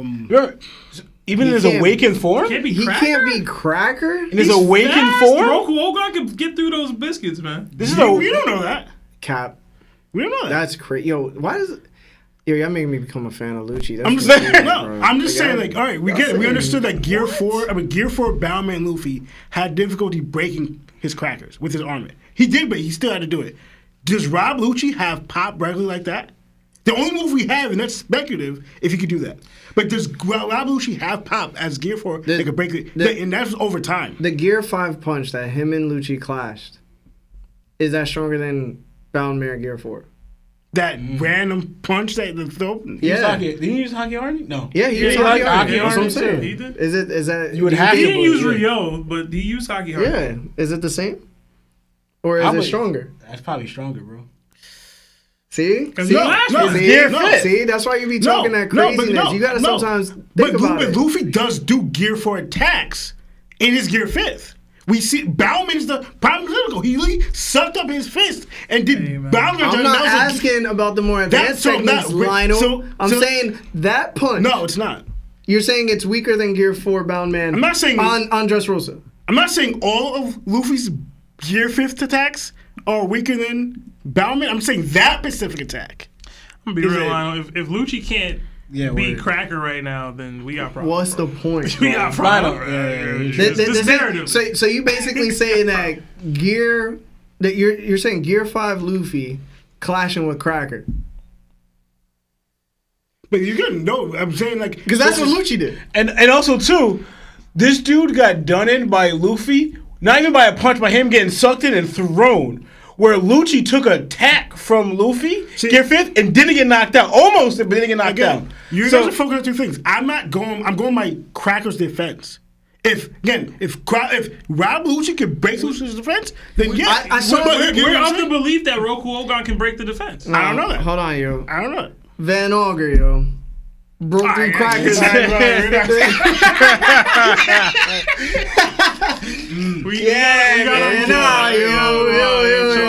stronger than Van Auger. Auger like that. No, but it's the same thing. Van Auger like but that. It's the same thing. To me, it's the same thing. You have to break through something. Like, for instance, I could say Bartolomeo is losing to Rob Lucci. Yes. But if he can't break that barrier, he's not winning the fight. That's what it is. I think you bugging, dog. Yeah, I'm not. I think you tripping. You're saying the circumstances. You're thinking a Awaken the Zoan who's clashing with Gear 4 Luffy. And not It's beating not Gear 5 Luffy. But we know is not beating a Sweet Commander of the level of I Cracker. get you, but we know who's for like a fact, what, the fourth strongest? We know for a fact Luffy's stronger than Rob Lucci. Yeah. Even though that clash happened, that was more of nostalgia for us. But come on, let's be real. When the fight would really go down, what did Rob Lucci even do to Luffy? I wasn't going to. It's not gonna look good. No, what did Rob Lucci even do to Lucci? He did nothing. Bro. Yo, this might be one of the worst takes you've ever had. Yeah, I think so. I'm just saying, Yo, bro. this might be bad, bro. Bro, Cracker? Yo, I don't think it's a straight up easy fight for Lucci, but he's not losing it. Yeah, he not. Like, I'm gonna go mid div. Yeah. For real. I'm sorry. He getting through them biscuits, bro. Yeah. I don't know that. If Luffy, who has better defense, him or Sentomaru? Cracker or Sentomaru? But he didn't break through Sentomaru's defense. He went over it. That's what happened. Did he break through it? Yeah. No, he didn't. He went over it. He was so fast he couldn't put it up. I got Lucci, bro. Yeah, I'm sorry, it's- bro. Hey, Cracker's That's crazy. Hey, Cracker's Big speed. Lucci, bro. You're right, Lionel. Stand on it, man. Stand on Yeah, it. bro. Double down on it, bro. No- Take your horns off. Another two. Your horn. Take it off. Another two from Red Haired Gator. How do the Roger Pirates know Shanks' name? All right, so this I felt that too. This did come up in the Discord at one point. To me, Good point. the only reason why they do know is probably because they put a tag on one of the babies because they're twins. Specifically because they're twins. If they weren't twins, they wouldn't have done it. Yeah. But so they could know which one was which. Or the Roger Pirates named him something, and then he left Tamati Joa, found out his name was Shanks, and came back and was like, "My name actually Shanks. It's not Tommy." That's not. So he leaves Samari Joa Kuta Kente. after Roger's passing, though. Am I tripping? What? Like Yeah. timeline wise, he leaves after. Roger yeah. knows his actual. He calls him Shanks, right? He called him Shanks. Like Odin called him Shanks. Oh yeah, you're right. So it's like they know That's it. what I'm gonna say. Oh yeah, you're right. He called him You're red-haired right. Kuta. Yeah. Okay. Actually, they know. Does Odin call him Shanks? Yo, maybe I don't Garland know. was Call looking him for Shanks his kid, Taro or bro. Red Hair Taro? I don't know. Redhead. I don't know. I have to go back. No, he calls him Redhead Taro. And then not Shanks, and then he yeah. calls Buggy Jiro. Yeah, Because but Buggy Buggy calls is a him different Shanks. kid. Buggy Yeah. calls him Shanks. But that's also Buggy does call him Shanks. But that's our thought. Yeah, he does call him Shanks. Rayleigh calls him Shanks on the shit. Buggy, he calls Yeah, out that's to true. him. Maybe Garland's looking for his baby. And then they were like, yo, this might be your kid. But we ain't giving him back. While he's looking for his baby, he comes across Whitebeard and scars him, and then gives him his name. That's my baby, Shanks. What? In case you need to bring it up later, just know. Nah, Shanks was like 12 by the time he I don't know died. what y'all talking about here. What I'm happened? trolling They Sebastian. trolling me, bro. I'm trolling Listen, Sebastian. bro, leave Tommy alone. Bro. But I was gonna say this is the reason why Odin calls Shanks first son, because he knows that he's the longest on the ship. Yeah. Low-key, how would he even know that? For real. Who? Plot. They'd have to tell him. They 'cause he really, wasn't there. they really stole a baby and was like, yo, we ain't going back. Yo. D-Block. Where you going back to? The Island God. Just leave the kid somewhere else, What was bro. that's in wild. a woman's care. They were pirates There's a with woman on the scurvy, bro. Yeah, but sure. Stankin'. Jackie took care of Shanks for a minute. They was womanizing. Yeah. There's a kid on the ship. Let the boy watch. What? What? You stand there and you watch. Nah, this is terrible. Nah, don't make it. We can't make jokes. I This is apologize crazy. to the TOPT community Yeah, for bro. my Roger actions. Pirates should never be near a school, apparently. Wow. Wow. What? What? We got another Neither should 12. Sanji. We got is another going 12 months at Warlord status from Andrew C. Freaking Tommy. It says, always got to renew my Larry taxes. Y'all have been so much fun to watch, and the rest of the Nakamas are amazing too. Much love to y'all and the Nakamas. Thank you, Andrew C. You do so much for us. We appreciate it, bro. Yeah, thank you. Another 5 from 3 Sword Style. Surprised Larry made it after yesterday's stream. And then another 5 from Sunny D. Montez. Thank you all for the laughs. Love y'all with a heart emoji. Hashtag BBC. Hashtag but what of his heart. Hashtag pasta. Hashtag hockey chucker. He just naming stuff. Another 10 from Andrew C. again. It says, if Galila were giant shipwrights and were rumored to have made Pluton, do y'all think one of them trained Tom and gave him the plans? And do you think Frankie might turn the Sunny into Pluton against Emu? How old do great you question. think Tom is? No. Well, giants live for years, but No. I don't... I don't think it's given to Tom. I think another fishman gave it to Tom. Because if we go back the hundreds of years, then it just makes sense that Joy Boy was cool with the fishman. Joy Boy was most likely cool with Elbaf. Elbaf was cool with the fishman. And then Tom met up with the Galilea Giants. Not Tom, but somebody of, that knows Tom. Ended up with the blueprints, was given the blueprints after they were frozen. And then it was passed down. Because I think Tom said he got it from someone else. I don't remember what Tom said he got it from. Yeah. But it'd be cool if it was one of these Galilea shipwrights. But it seems that they were frozen already. Yeah, they were frozen for a long time. Like they seemingly have been frozen for a while. Yeah, right? it's a long time they've been frozen. Harold talking to Chief Yarul was saying like, yo, this is like a legend. Yeah. Yeah, so they were definitely around 900 Now, one years. of them could still, it could be one of them that didn't get frozen. You know my what theory? I'm saying? I have a theory that they have the same eyes as Loki. Oh, the Galilea? Yeah. Mm-hmm. Do y'all think they built Emmett? Somebody built that thing. Yeah, because he's huge. I think if Elbaf, Fishman Island, all these islands were with Joy Boy, and Joy Boy was from the Ancient Kingdom, I think the Vegapunk at that time was linking up with the Galilea. And that's how they built That's why Pluton. they built that thing that's on Elba. Yeah, that was probably their headquarters. Yeah. Okay. I'm thinking Giants had had to build Emmett because he's too big. As far as the second he's way part too big. of your question, Andrew C., I've always believed that Frankie would either turn the Sunny into the Pluton, or at least a way to fire it the way Pluton is fired, or they'd get another ship and the ship would be Pluton. But I'm of the belief that he's more likely to, what's the word I'm looking for? Like, modify the Sunny after the fact. Yeah. Because now he's on Elbaf. Now he has full access to this atom wood versus just buying some. Yeah. Right. So, Yeah. Another two. Let's do one more. Yeah, from Hunch and D Host. Ida caused Elbaf to fail. Hashtag is this your king? We gonna get into it, man. He didn't do that. All right. She put that thing on him. Putting that thing. Yo, do you think Harold before Ida would have Was a joined? virgin? Yes. I was gonna say would have joined Rocks. Oh.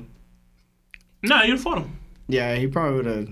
Rocks would have had to have defeated him. He wouldn't have been married Joa, but you think he would have? You would have ran into him in traffic. Yeah, that's what I think so. Yeah. Nah, real talk, he would have joined him, but he wouldn't have been able to have the Galilea follow him. He might have been able. Yeah, like one of the things would have happened, but the other wouldn't. Yeah. Kind of thing. Okay. Yeah. Like the galley route. I'm like, let's do that. Yeah. All right. Thank you, everybody, for being here with us.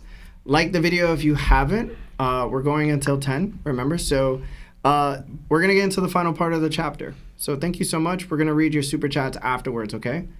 All right.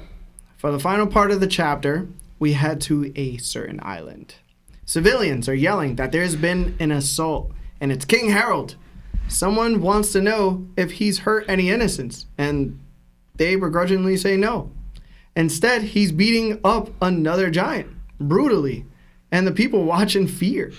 Harold, enraged, yells at a begging giant to stop. But the giant apologizes and promises never to pillage humans again. Harold snaps. He says none of his people understand. None of his kind gets it. He balls his fist and drives it down on the defenseless giant, pummeling him, while screaming that all of his kind is scum, defined only by their size. The giants brought terror to the world, and because of them, no one believes they could be peaceful or deserve a seat among the nations. Humans plead with Harold to stop, but he continues. His actions are tied to Elbaf joining the world government to maintain the world's faith, and that's why he didn't help Rox. He breaks down in sorrow, remembering Rox begging him for aid, and how he turned his back on his greatest friend, leaving Rox to pass away on God Valley. The giant Harold, pummeled, is left unrecognizable and still.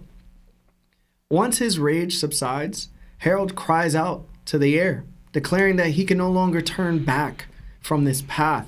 He refuses to overlook the evils of the giants. Civilians watch in awe and in fear. Newspapers around the world report King Harold of Elbaf has gone deranged. Meanwhile, at Navy HQ, in the underground cells, we see Dragon locked up. Garp visits him. Dragon tells Garp he's quitting the Navy. Garp says he knows. Dragon admits he's disgusted with Garp. And Garp again says he knows. A key drops, signaling something pivotal. Back in Elbaf, Harold lands on the shores and heads to Ida's bar to announce his decision. He tells Chief Yarul that it's time to abandon half measures. Then he speaks to his sons, expressing his love for both Loki and Haruden, and instructs them to work together to support Elbaf once he's gone. Harold then makes his way to Marineford. Marines increase security, and a Navy officer apologizes, but insists he cannot be allowed to land. Harold ignores them. He strides up, demanding that the world government and Navy listen. Dropping to his knees, he grabs his ancient giant horns and tears them off. Marines everywhere watch in shock and in disbelief. Gushing blood, Harold proclaims, "Allow me this chance to atone for 1,000 years of history. I want to apologize for all the mistakes giant kind has made. I wish to prove my oath of peace so the children of Elbaf can live fruitful lives without harming anyone, so they can live hand in hand with humanity. I want a chance to atone for our sins. If that means I must be a slave, so be it." And that's where the chapter ends. So, starting with Seb, since we haven't started with you yet, what are your thoughts on the final section of this chapter? All right, so I'm a bit torn because obviously we know Harold's made the wrong decision here. And he's so impacted by the weight and the guilt from allowing his best friend to pass when he outright asked him for assistance. Like, my best friend pulled up on me while I'm carrying out the missions of the world government to stop him. And he says, "Yo, help me out," because I basically foretold him, I don't think I'm going to make it. I don't think fate is on my side today. Help me out. And he said, "Nah, can't help you. He might allow you to go free. I won't attack y'all, whatever. Y'all can get to the island, whatever." He didn't actively help or assist Rox in the way that Rox was asking him to. And then he passes. He doesn't make it. Gets taken out. And because he's blaming himself so much for that, he feels it so heavily that he's internalizing and then bursting it out in action by taking it out on this guy who was a giant for doing whatever he might have been doing on this island. He was pillaging. Yeah, pillaging. And so all of the weight of his reason for not helping Rox was because giants can't be looked at in such a way, because they have a history of the pillaging and the reaving and the destroying of islands and not playing nice with humans in the sandbox, etc., destroying the world. That history is why he felt he couldn't help Rox, and now the history is repeating itself with this random giant on this island. And it's reminding him of the guilt that he's feeling because he didn't help Rox and the reason why he didn't help Rox. So he takes it out on this person, right? He's beating him down. He's even thinking about Rox in the moment. And you see the pain, like when he's swinging, that panel on the bottom there. Mm-hmm. You see the force behind it. Harold hit hard. Yeah, he is too damn hard. He is too hard to be hitting fodder like this. You know what I'm saying? So for him to be screaming out in pain, basically saying like, "Yo, I couldn't help my friend because people like you have been destroying humankind and terrorizing the world for centuries. I, as the king of Elbaf, have to bear the weight of that, and I couldn't save my friend as a result of it." So I felt bad for Harold in that moment. But at the same time, we've argued all the time about why we like certain characters and the way they handle these situations. Why we love Luffy. It wouldn't matter what the history of the world tells you. It wouldn't matter what the history of the world says you're supposed to do in a moment. My friends said they needed me. I'm coming to their aid.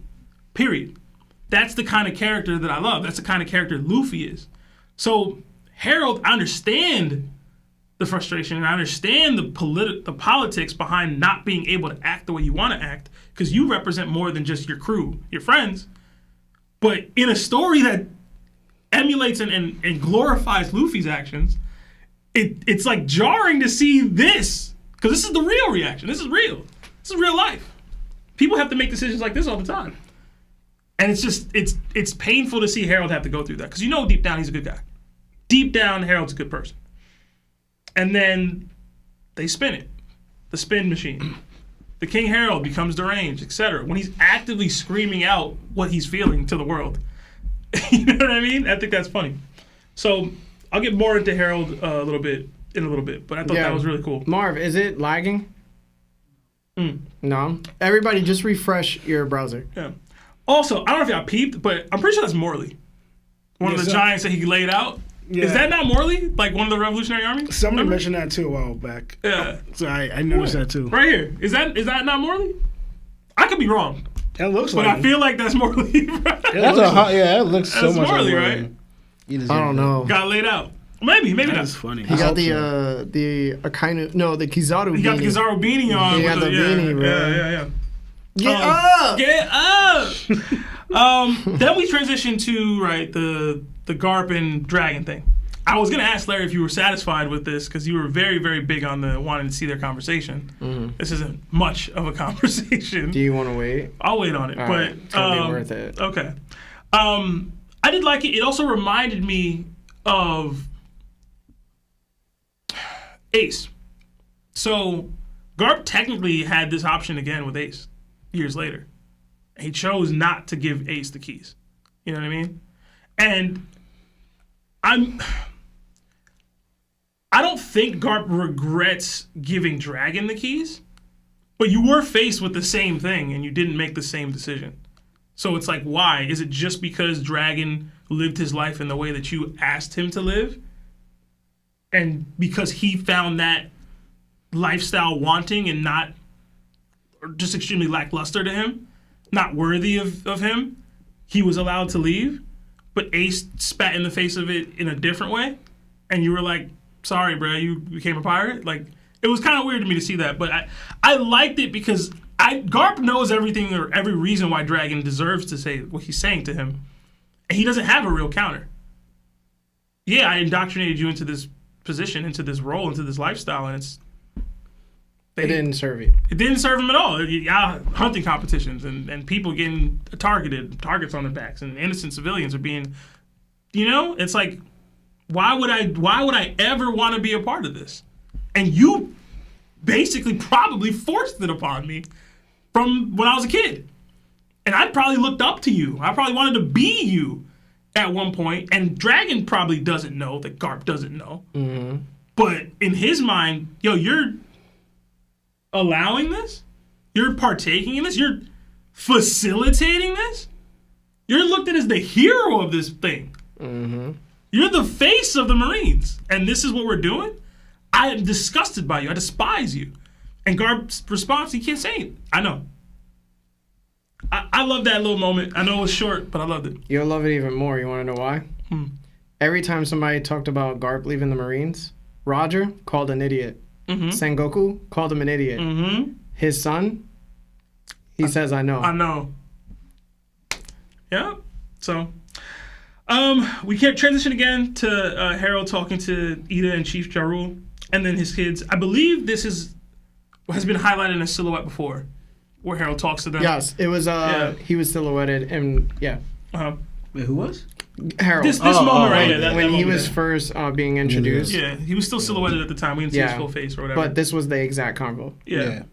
And this was later on. This is what he does. Mm-hmm. I don't think he thought he was coming back from Marineford. That's why.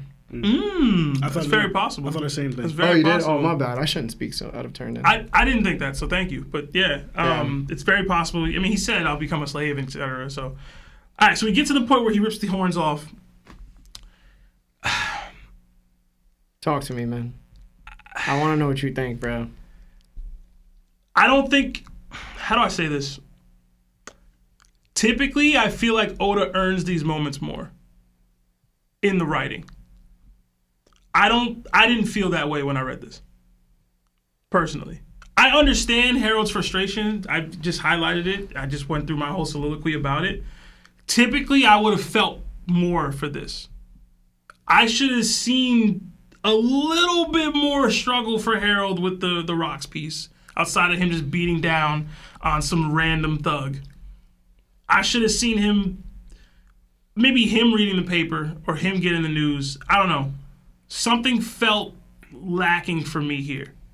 And the wholesale, decision to say you'll be a slave to the world government to atone for the years of history. How do I say this? His whole issue with what he's doing or did or didn't do ended up getting rocks taken out, right? What you're now doing by saying no half measures is completely spitting in the face of the memory of your friend who has told you over and over and over again what the world government is like and how they will not actually treat y'all equally. And it's like you have this moment because Rock's passed, but he's so blinded by his responsibility as the king of Elbaf that he's completely spitting in the face of everything Rock's ever stood for in this moment. So it hurt me to read it.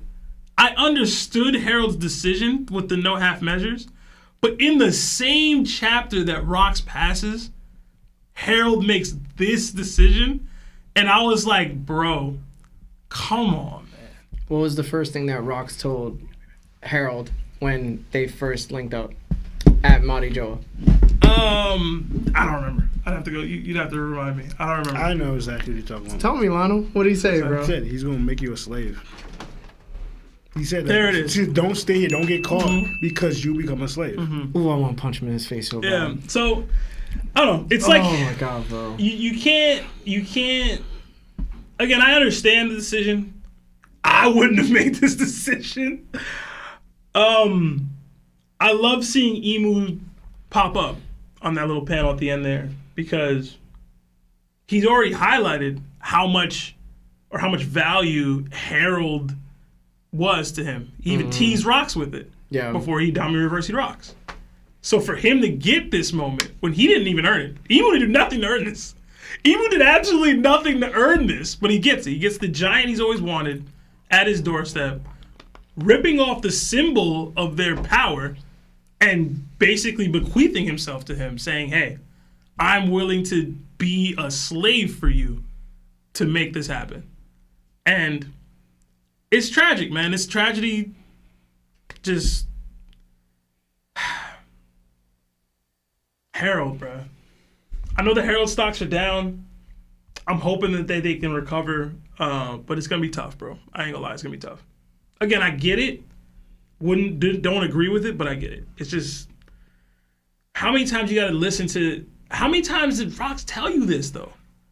You know what I'm saying? For you to still be willing to do this, like there's got to be another way. And I get that he doesn't see another way, but that's from lack of vision, man. You know what I'm saying? Like, I know I also spoke about whether or not Roger and Harold would have an interaction. I don't think so anymore, because I don't see how you could be a slave to the world government in the way that Harold's about to say or about to become, and you have a real relationship with Roger.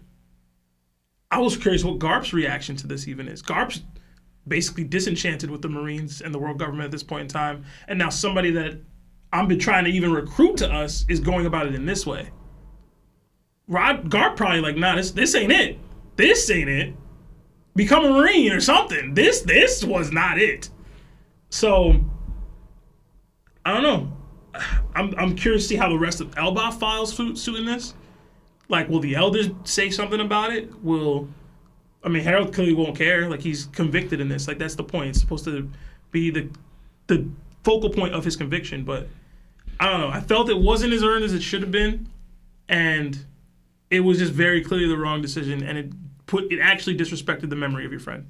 So, that's it for me. I'll stop. I'll let y'all do y'all thing. But that was mine. All right. Lionel, talk to us, man. When I saw this moment, going with, building up what we saw with Sebastian already said, his memory of Rocks crying and, going off on this guy.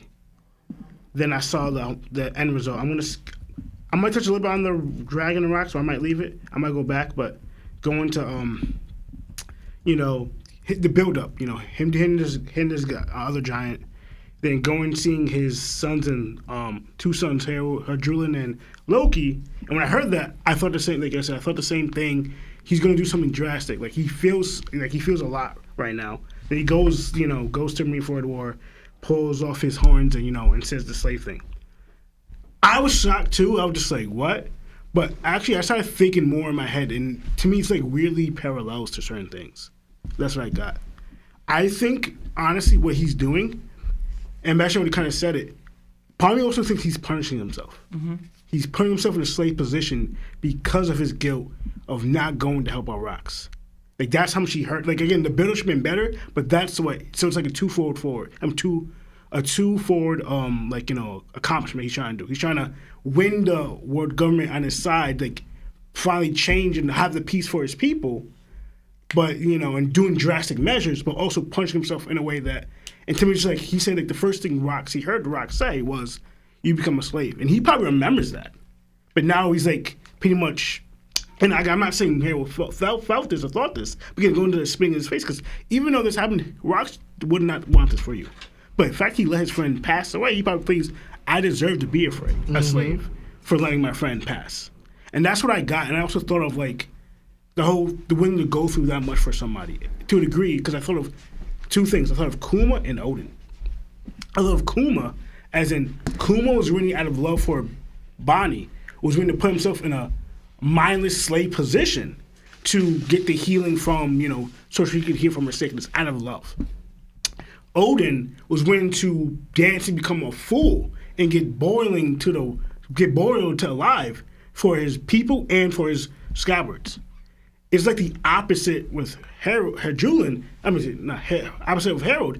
He's doing this all out of remorse, out of grief, out of pain, because he didn't go pretty much to help Rocks, and he's so tied with the world government, and he's trying to make this happen that he's willing to sacrifice his body. Because I took it as, if enemy's going to be a slave, not my people, not my men, not my countrymen, I'll take it all on myself. The same thing what Odin did. Like Odin didn't ask for his people to help or whatever. Odin took all that burden and put him on himself. Like I'm strong enough to handle it. And to me, that's what I got from Harold, that he's taking the grief and pain that he has from Rocks, and also the weight behind trying to get peace for his people, and he's putting it all in one action. Being a slave and, even ripping out his horns. To me, I think that's what I got. Let me add to it. He also said now he can't go back. What always held him back from doing this mindless activity was because Rocks was alive. Because deep down inside, he wanted to join him. Yeah. And now that path was taken away. So that's what I'm just like, I got so many mixed feelings when this happened. Like, I didn't know if I felt upset or whatever, but I just saw the parallels that Oda was doing, and I'm just like, this is like crazy. Granted, I don't know if he actually becomes a slave or not, because when we see at the end of the flashback towards the beginning of the flashback with Loki explaining what happened to Harold, because Harold's not a slave in Mirajoa, he's home. He's at his kingdom. So what happened? Did it become a slave temporarily then whatever? So I don't know what happened. They even have pictures of him on Elbaf with the horns. So I'm just questioning what happened. Maybe because even though Rock said that, we don't know if Emo's thoughts was them becoming a slave. He just wants them as their military power force. So I don't know if Emo said slave. I have to go back in the beginning when he went to Elbaf, because we just know he wants them as a military power force, fighting force. I don't know if slaves was in mind. Obviously, if you're going to act out of line, he'd probably turn into a slave. That's how they wrote. But so that's why I'm like, Harold's conviction in this is wild and when to become a slave. But I don't know if he actually turns into a slave. I don't know. That we have to wait and see. But that's what I got from because even when I saw the moment, like, because the moment with Loki and Hajuin, it changed. I thought it was mostly like my two sons, like, stop fighting, whatever. Like, you guys are the future of Elbaf. To the point that, this is a goodbye. Almost like something like in the world, like something was supposed to be more endearment, like, having some family together. So now this is a goodbye and farewell that you may not see me again. So it changed that whole aspect. I view it differently now because of what he decides to do. And I don't know if Ja Rule and Elder know that he was about to do this. I don't know if he tell them, because I'm pretty sure they wouldn't agree to him to do this at all. Neither would Loki and anyone would agree to him becoming a slave and all this. So, like, I don't think he told any of them what he's actually about to do. He said his goodbyes and just said, I'm just going to throw everything on the line in this moment. So that's what I got. And, like, to me, it's just crazy. Again, those are the parallels I got with the whole Harold thing. This is a little tidbit. This is where I'm going to end it with Rox and, Rox, Garp and Dragon. Because I thought, again, we saw more. But, like, because that's what you said, pretty much, that Garp, you're allowing this to happen. But I even thought the conversation, because we don't know obviously Dragon thinks Garp knows what happened. And I said, even if Garp told him, I didn't know. It wouldn't do anything. It wouldn't do anything, because even he says, okay, are you quitting too? Mm-hmm. And it is going to be no.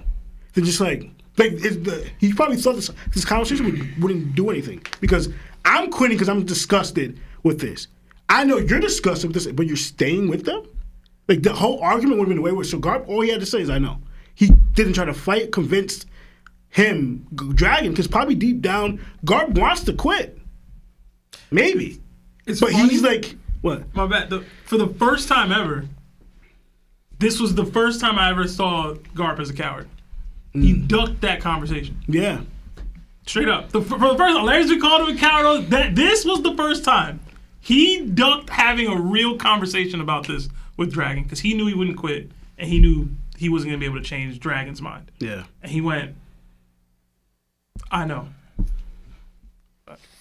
And again, like, this could have been so much more, but then the fact that, because Garp knew, like, where this conversation would have headed, and, like you said, he ducked it, and, like, he didn't try to explain, he didn't try to elaborate or whatever.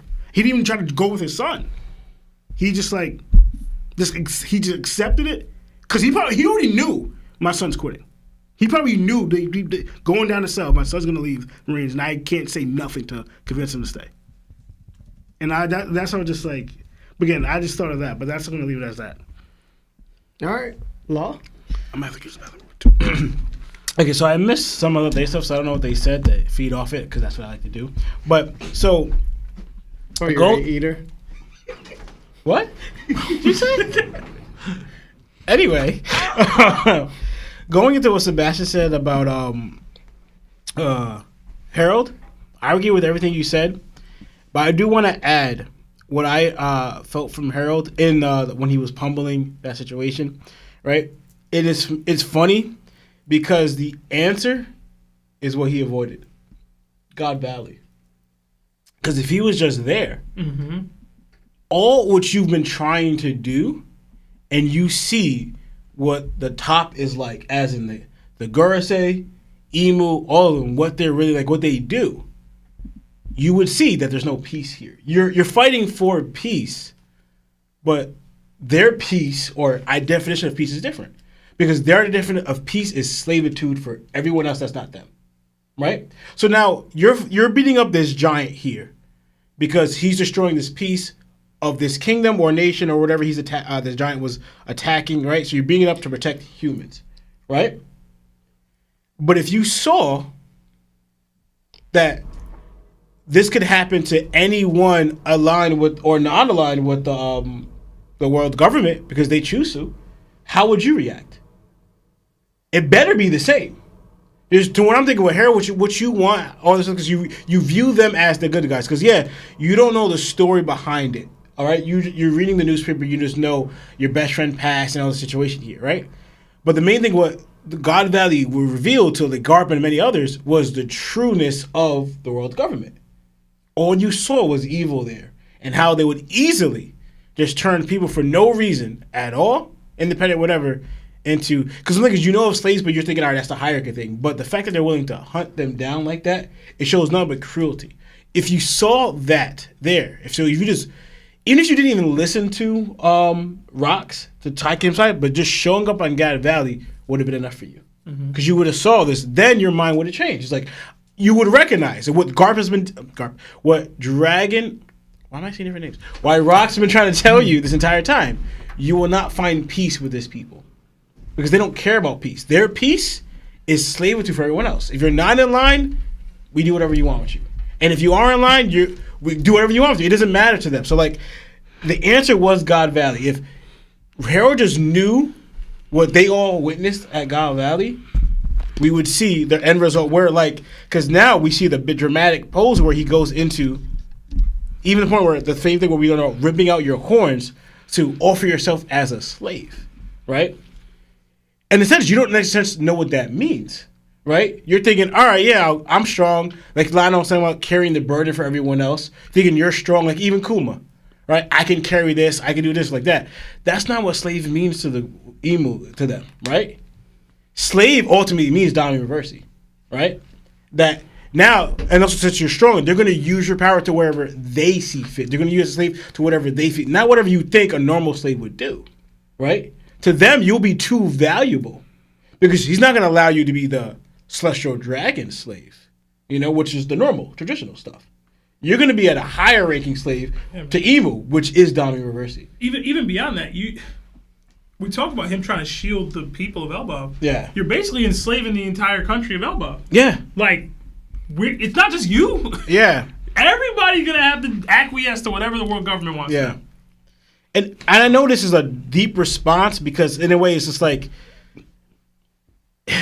he's deep in his emotion because what he lost and he's like you brought. I like how you explained it, the trigger for it all, right? Because he's saying this because remember he would always question like why are they fighting me so hard on this? They can see my genuinity in this, and how he would have kind of refused to fight or do in anything at all. The same way why he didn't even want to go to God Valley, whatever. He was kind of showing that I'm willing to not fight or do anything evil at all to show how much I'm willing to go for peace for years. Non-violence, all of that. I'm going to talk it all out. I'm going to save, I'm going to do good. I'm going to give all this stuff. Showing that we can live a life of non-violence, right? And that's what he couldn't stand. I'm showing you this for years in on out that I'm not even willing to fight. I'm willing to give, share my resources, all of that. Why are you fighting me on everything I do? Why are you trying to negotiate with other countries? Why are you still fighting me on this? It wasn't clicking what Rox is saying because they don't care about that. That's not what peace is to them. It's all of what they could use out of you, from you, get you do their bidding, which Rox knew because he knew that. It makes you question like how much Rox knew. I guess depending on the history of things, was Harold willing to listen? Did you not say it all? Like, what was your conversations that you tried convincing Harold that he wasn't getting the picture? Harold saw it himself too with the Marines that they were attacking regular people. Mm-hmm. He saw it live. Yeah, mm-hmm. He's seen it. Like he can't even feign ignorance. They saw when they was following him. Right. So, because to me, in this aspect, right, I'm gonna get into him a little later on, but in a more severe and one-sided, extreme way. He kind of did what Garp did, but in a more extreme way, right? For example, like where Garp, we know Garp would not be willing to be a slave to the world government. He's willing to change the system from the inside. But Harold, from what we've seen right now, you're not even trying to do that. You're seeking peace, but you're not trying to change it from the inside or protect that from the inside like Garp is trying to do. It's a different way, but you kind of chose like, yeah, you didn't see God Valley, but you're seeing the evils of how their rule is. Yet you want to be at peace with them, where Rox is like, no, this whole regime needs to be changed because what they want is not what we want because we're seeing it. You want to make these changes. That's why they're fighting you on it because they don't care about the change you want to do. Because if they really wanted peace, really wanted the with all the nations, you'd be united and do all stuff like that. They should be backing you. They should be supporting you. Because you're trying to do that. Why are you getting this fight? Is because, but for whatever reason, we got to get more how all this thing, like why this, and it goes into like, I'm not going to blame Ida for changing his mindset because she had nothing to do with the world government. She just thinks this is how people should be. Roxy's believing this is what the world government should be doing too, but you're trying to make them do it, but like, with them, you got to realize the only change can come from people when active that force when they can actually care, They don't care. That's not what they want. It's all about controlling power, whatever. So it's just funny, right? So now going into the Garp aspect, I'm not going to be too much longer. to me, I know, like, I said a little bit, I heard a little bit what Lionel was saying and what you were saying. To me, how I read these words was, I didn't view it as the coward aspect. It was more like, I understand. I know he said, I know, but it's just like, I get it. I understand why you would quit, why you would despise me. Because also, too, I don't, from basing off this, you could think that such hate he has for Garp, he's probably thinking, Garp, you knew all this. We didn't get a conversation, yes, but from that already, I despise you. He didn't question Garp. Did you know? When I saw God Valley, did you know this? Because, Garp asked Sengoku, yo, did you know this? Sengoku was like, nah, I didn't. But I heard rumors, and people who didn't know, they got wiped out. So I could leave this, but I wasn't sure yet. You're just confirming that for a fact for me. Dragon didn't go into questioning. He went to say, I despise you. So 2 actions, like you didn't know and did nothing about it, or you found out because you were there and you're still remaining a Marine, right? He didn't ask him why. He was just like, nah, I don't care your reason. You just, because one read, this says disgusted by you, one read, I said despise, read, I despise you. So I'm linking those two, despise and disgusted by your dad because of what you're saying here, right? So now, Garp is saying, to me, how I read it, I understand, I get it. Because the whole question of, like you said, everyone questioned Garp, are you leaving? Are you leaving? Are you leaving? Right? But Garp's not focusing about, like, all right, yes, they're discussing, like, but what can I do on the inside? I'm already here, right? There's people I have to protect. Dragon, you just started this game, being a Marine, your career in there. Your first day or whatever, you're like, nah, this ain't it, Because I went back. I wanted to see Garp's reaction to when he heard Dragon become a revolutionary, right? I found the chapter, and the only problem is his words don't help me in this situation because he goes, I can't believe my son became a rev, right? But to me, it's like, we heard that before we got this, that Dragon was there. So now it's like, what do you mean you can't believe? What do you think he was going to do? Like, Did you think, all right, he's just going to retire and then he's going to open up a bar somewhere? Like, what do you think Dragon was going to do? Be a coward like him. So it's like... Honestly, sorry. I always thought that too. Why does Garp think that him being a rev is a bad thing? I always question that. So I actually was going to touch upon that, right? I don't know how he views Dragon, right? If he saw Rocks get Dami reversied, he could be viewing that's the fate of everyone. Until we figure out how to deal with this, that's the fate of everyone who goes poses Emu. I don't know. That's what I thought. Maybe he was just like, damn, you came. I thought you were going to be with it. But if you're in opposition, because we know that Rocks, the main point is Dragon's doing now, is actively attacking and opposing the world government. Right? So it came to a point where, like, Larry's even more, the Emu focused on Rocks to the point where, like, nah, I'm going to Dami reverse you, and then I'm going to take you out. Right? So it could be like, yo, you becoming a rev, you're doing exactly what Rocks did, and I saw this dude get Dami reversed. In my mind, he could believe it. I can't believe the same thing could happen to my son. And now I could be forced to do what I had to do with Rocks to my son. That's what Roger could be. I mean, Garp, because when he found out, he was hitting the heavy the battle bags, yeah. And he was wailing on that thing. Like, he's like, I can't believe my son. He could be bringing the trauma, not the trauma, but like, I might have to fight my Dami reversed son. We still know how Garp feels about family. So, because we know at the very baseline that he wanted all of them to become Marines so he can protect them, to save them. But we didn't know exactly from what. He experienced what, with Emu and Dami reversing, So, because also too, afterwards, they passed out for a little bit, and then Roxa ended. So that's what happened. Like, all right, we don't know after this one. We know that he knows the Knights are looking around there to anyone in those royal positions to get clean house, So this is what could be going through Garp's mind about with the Dragon.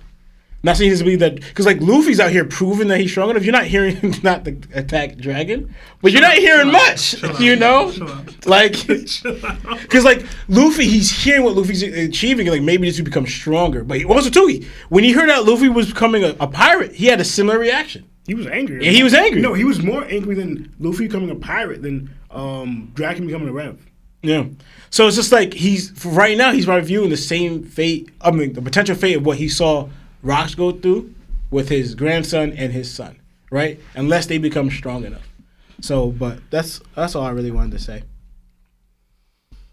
You guys brought up so many good points. So many good points.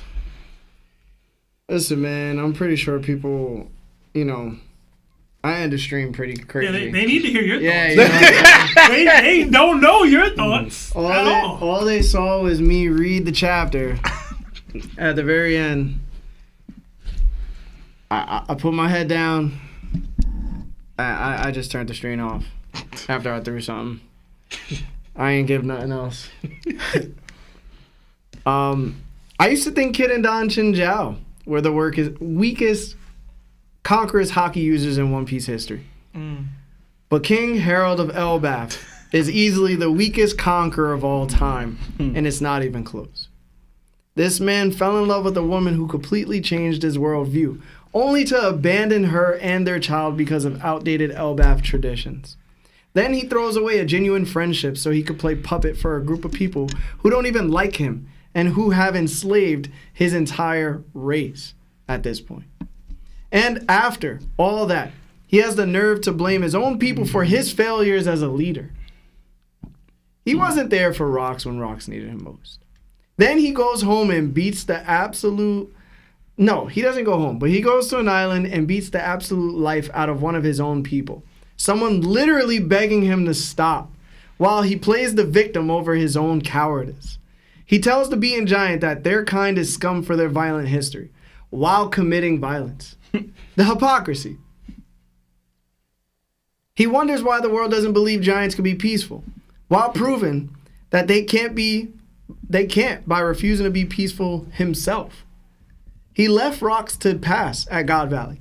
Then he doubles down by going to Marineford, ripping off his own horns and declaring that he wants to become a slave, instead of fighting back or attempting the far more reasonable route of forming alliances to oppose the world government. This man allowed himself to be molded into a political tool, was pressured to murk his best friend, actually attempted it, let's not forget that, and still thinks the world government will treat him fairly. The first time we saw Mans, Rocks told him, yo, you better leave before they make you a slave. Now he voluntarily becoming one. I'm appalled, bruh. I hate Harold, bro. And let's not forget, he ended up with a poisonous woman who threw their baby off a mountain. Granted, he didn't know about it. But he abandoned his son. Then put the weight of the world on the shoulders of his toddlers because he knew he wasn't good enough to handle any of it. It's a suicide attempt. Can't say that.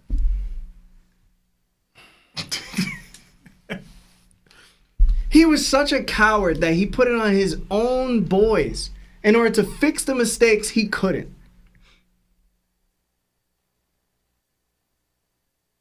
That's not even a good father. You're a coward.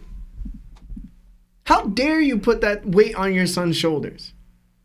You made a mess, and now it's up to them to clean it up after you sacrifice your life and enslave your entire people.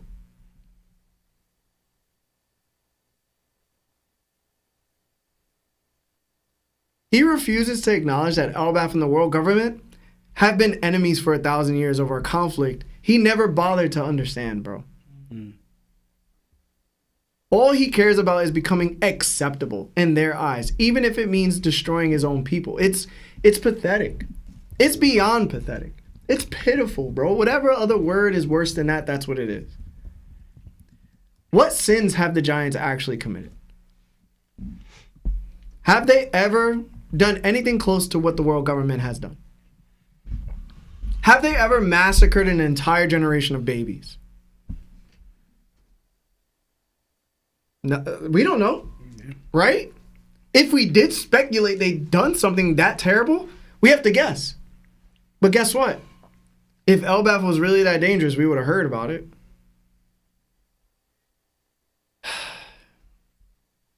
Everyone has flaws, bro. But abandoning your people, your family, your friend, and your own moral compass is the most pathetic thing I've seen in One Piece. He failed as a father, he failed as a king, he failed as a friend, he failed as a lover. I thought Odin dancing in the streets was rock bottom, but this is the most cowardly display I've seen in almost any media. Accepting slavery. I once thought Harold breaking his horns would be an act of extreme symbolism, proof to the world government that giants were no longer a threat. But tearing them off while declaring he'd willingly become a slave, that's just it for me. Because I predicted this would happen once we saw his horns were torn off. I said Ida would give him the clarity and courage to say, hey, government, we're no longer these people. He's doing that and then succumbing to slavery. I had not in my wildest prediction, I would have guessed he would have did it and said, yo, I'm going to be a slave too, though. Real quick, it makes it bad because we just got on what I thought conquerors, like one of the prime examples of conquerors, Yamato telling Momo that when Kaido was trying to make the whole country slaves. Mm-hmm. Yamato's saying no, kind of showing that she didn't say conquerors, but showing that conquerors' attitude. Either you fight for your freedom or you pass trying. Exactly. You know, and maybe it's just a conquerors thing, where it's like even this is such an extreme way of doing something. Yeah. But it's the fact that when conquerors believe in another conqueror, they throw their dream to the side for the one that they respect and admire. And we've seen that plenty of times, right? You know, Ace, did that with Whitebeard and Zoro did it for Luffy. And, there's other times where, like, people just give up their dreams for the other, but that's when they're conquerors, and they do it to such an extreme degree. And I can say, like, because he lost rocks, he's taking it, like y'all said, he's taking it out on himself. But he's doing this out of the sense of, like, being a conqueror. So he goes there and he rips off his own horns regardless of what happens to him. And that's a conqueror-like ability to just say, yo, whatever happens to me right now, I accept it. Yeah.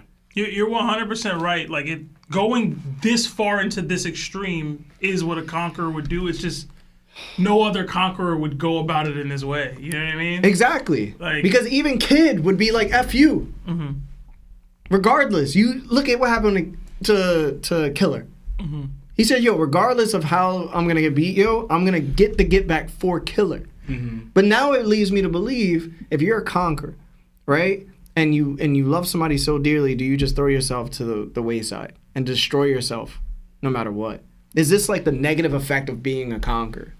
And sometimes I feel that way because sometimes I crash out too when it comes to like, and I'm not saying I'm a conqueror, but like I know I crash out for people I care about, regardless of what happens to me. My thing is, and I know Lionel brought up and Lawrence brought up the fact he's trying to put it on himself, right? But he's not seeing the forest for the trees, right? Like, what could they ask him to do now that he would be willing to acquiesce to uphold what he's trying to do? He said no more half measures.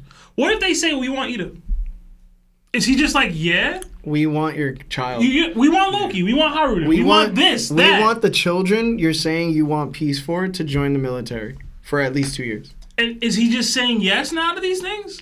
Like, he said slave. You have no rights as a slave. Yeah. You have no right to say anything as a slave. And if you're bending the knee to this degree, to that extreme, they can ask anything of you. And he's so blinded by his guilt, so blinded by the responsibility that he's not seeing any of that. And I know he's basically doing his own crash out because of his friend's passing, but like, bro, are you serious? Like, I couldn't believe it, bro. Bro, listen, bro. Whatever Harold suffers next, he deserves it. And honestly, no, I'm serious, bro. Hey. But it also kind of remind me a little bit, and this is what Harold doesn't have, and this I'm not saying why would be it, but you made me just think. For instance, Luffy, we saw what Luffy's willing to do so much for Ace when he's trying to save him, right? Like, he went to Apple Down, lost many years of his life, going to Marineford War, fighting in a condition where he should have been sleeping and, whatever, right? But look what happens when he loses Ace. He starts destroying his body again more. Like even like you just came from a battle healing. You need to be healed. Like you just came from sacrificing so much of your body already, trying to save one thing and you failed. Now you're doing similar things, like damage your body even further. But who did Luffy get to have on his side to talk him out of doing it? Instead of what you still have. He had Jinbei to talk to him, and like you pretty much remember what you have with your Nakama or whatever. I'm not saying that Harold needs that, but like I thought that's something similar. Like you're a conqueror, you're so focused on your goal, just how Luffy was with saving Ace. Then it just ends up blowing up in your face. Same thing, similar to what Ace and Harold had. Like Harold got so focused on doing something that you also probably deep down wanted to do to help Rocks, and you didn't do it. Now you're doing the same thing. You're destroying yourself, taking out on your body and on your goal in one. Mm-hmm. So just like you're still trying to achieve the other goal, which you failed at, helping Rocks, but you're also attacking your body again.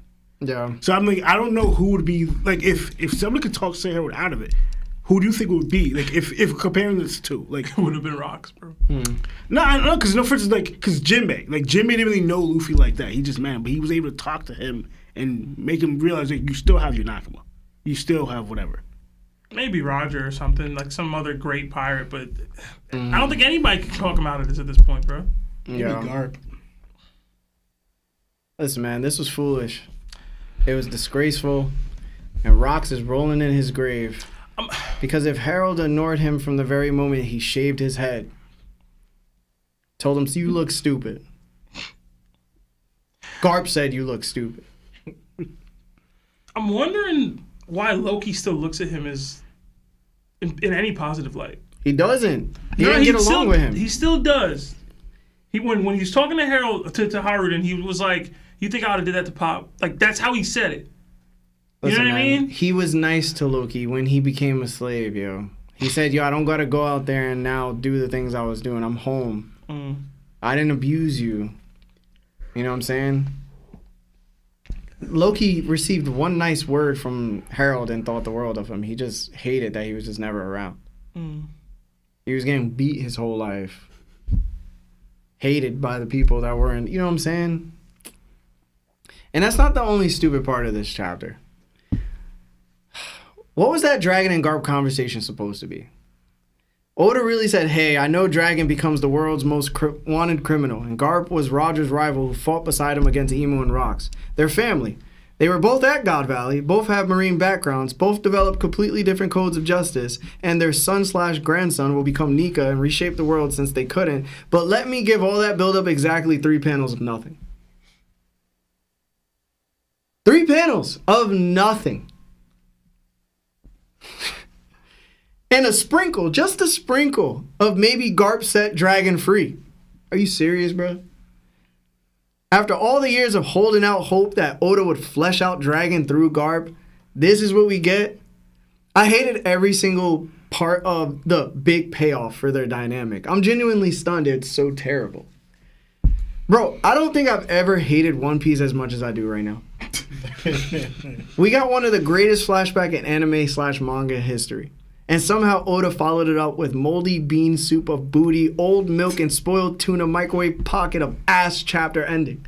For this. This is worse than Sanji's nosebleed arc to me. I'm not joking. This might be the worst One Piece,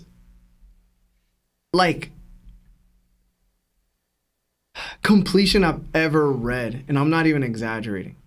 How did Oda write this, look at it, and go, "Yeah, this is it"? And then hand it to his editors. And how did the editors read this and say, "Yeah, that's fire, bro"? I blame them for being yes men too. And no, I don't care that maybe it'll make sense later. We're in the final saga. How long am I supposed to wait? We are right here, right now, and these two can't have a real ideological clash. We get, "I don't like your actions," and okay.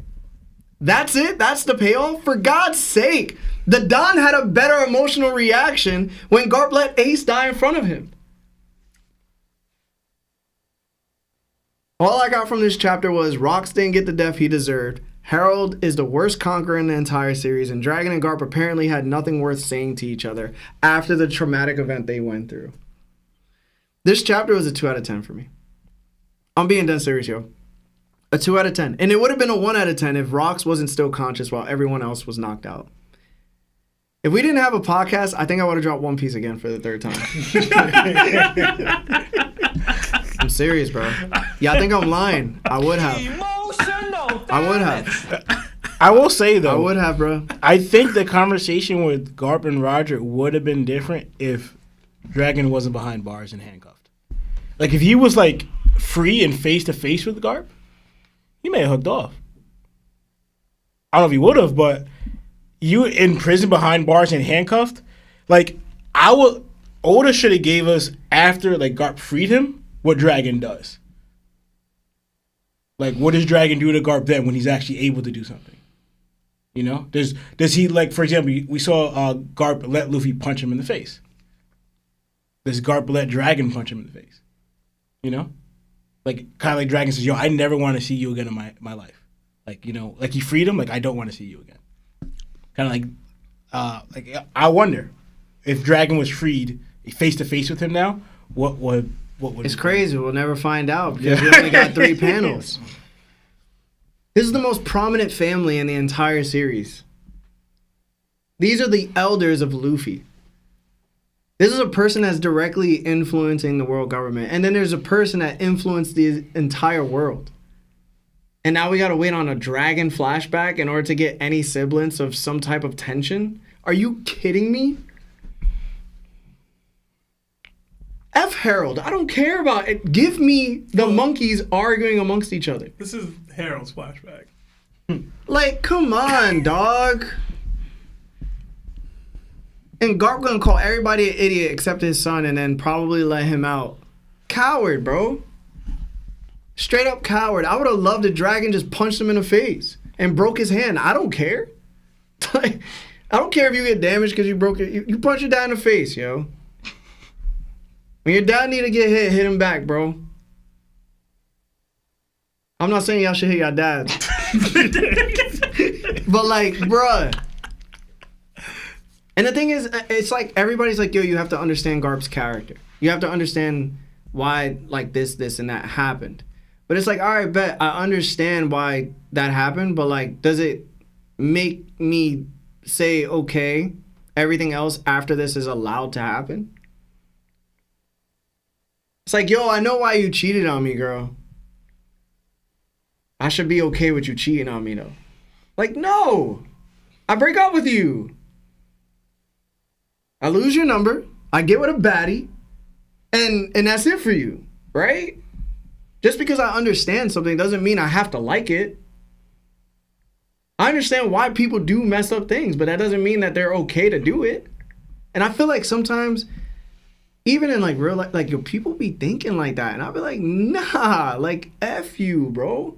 You murdered an entire generation of unborn children. You took moms while pregnant from their homes and created mass abortion. And I'm supposed to be like, yo, Sengoku and Garp, though, they trying to change the Marines. No! I don't care. I don't care. Harold feels like a loser because he chose wrong. He let his brother die, and that's something I wouldn't do. It's just not. I would fight for either of y'all on this table if I needed to, regardless of consequence. If it meant that you were right and they were wrong, yo, we squatting up, bro. There is a character like that in One Piece. Shanks. He legit said that. Like, I don't care, bro. Like, I would never accept defeat. And even more so if, God forbid, y'all, you know what I'm saying? I still wouldn't give up just to honor the memory of y'all. Like, I just wouldn't do that. If my dad, like, is doing something, like, if my dad is involved with terrorism, Even if he's trying to be like, yo, I'm a police officer though. I don't care, bro. Find another job. Work at ShopRite. Try to make some difference if you can. But you add into it. Like Akainu's in that position to become Fleet Admiral because of you. You let Don Quixote Rocinante pass away to his brother Sengoku.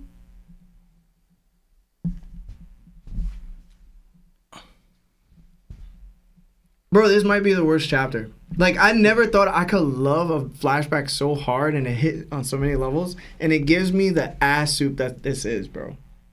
Like, I literally want to drop One Piece. We didn't get Rock smiling before he passed away. He died to somebody that didn't deserve it because he already got beat. This chapter was terrible. I know I'm like alone on this, but like, bro, this chapter was terrible, bro. This chapter was just straight basura, dog. I had a feeling you had these feelings when you hit us up about extending the pod. I was like, he must have a real like. It's basura, bro. Rant going. It's straight up basura, bro. I don't care about nobody's trauma. I don't. Get over it. Like, that's a wild quote to have, bro. Bro, like he was blaming a giant for pillaging. And granted, that's wrong. But he was beating him up to the point where like the dude might have passed away.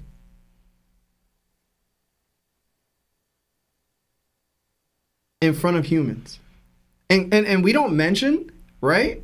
Because he becomes a slave to the world government, all the affiliated nations of Elbaf are now under the world government. So most likely they all become slaves too.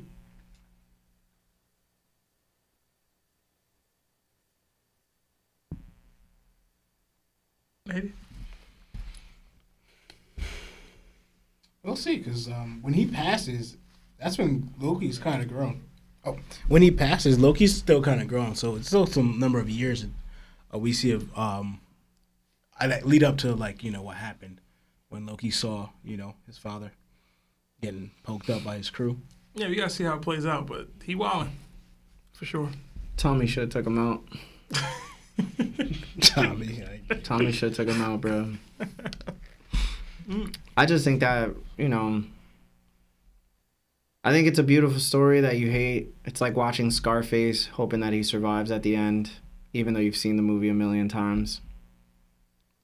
I mean, it's a good story overall, bro. Elbaf, the flashback has been amazing. I just think that, like, that was, I don't know. Maybe, I feel like I just could have wrote the ending better.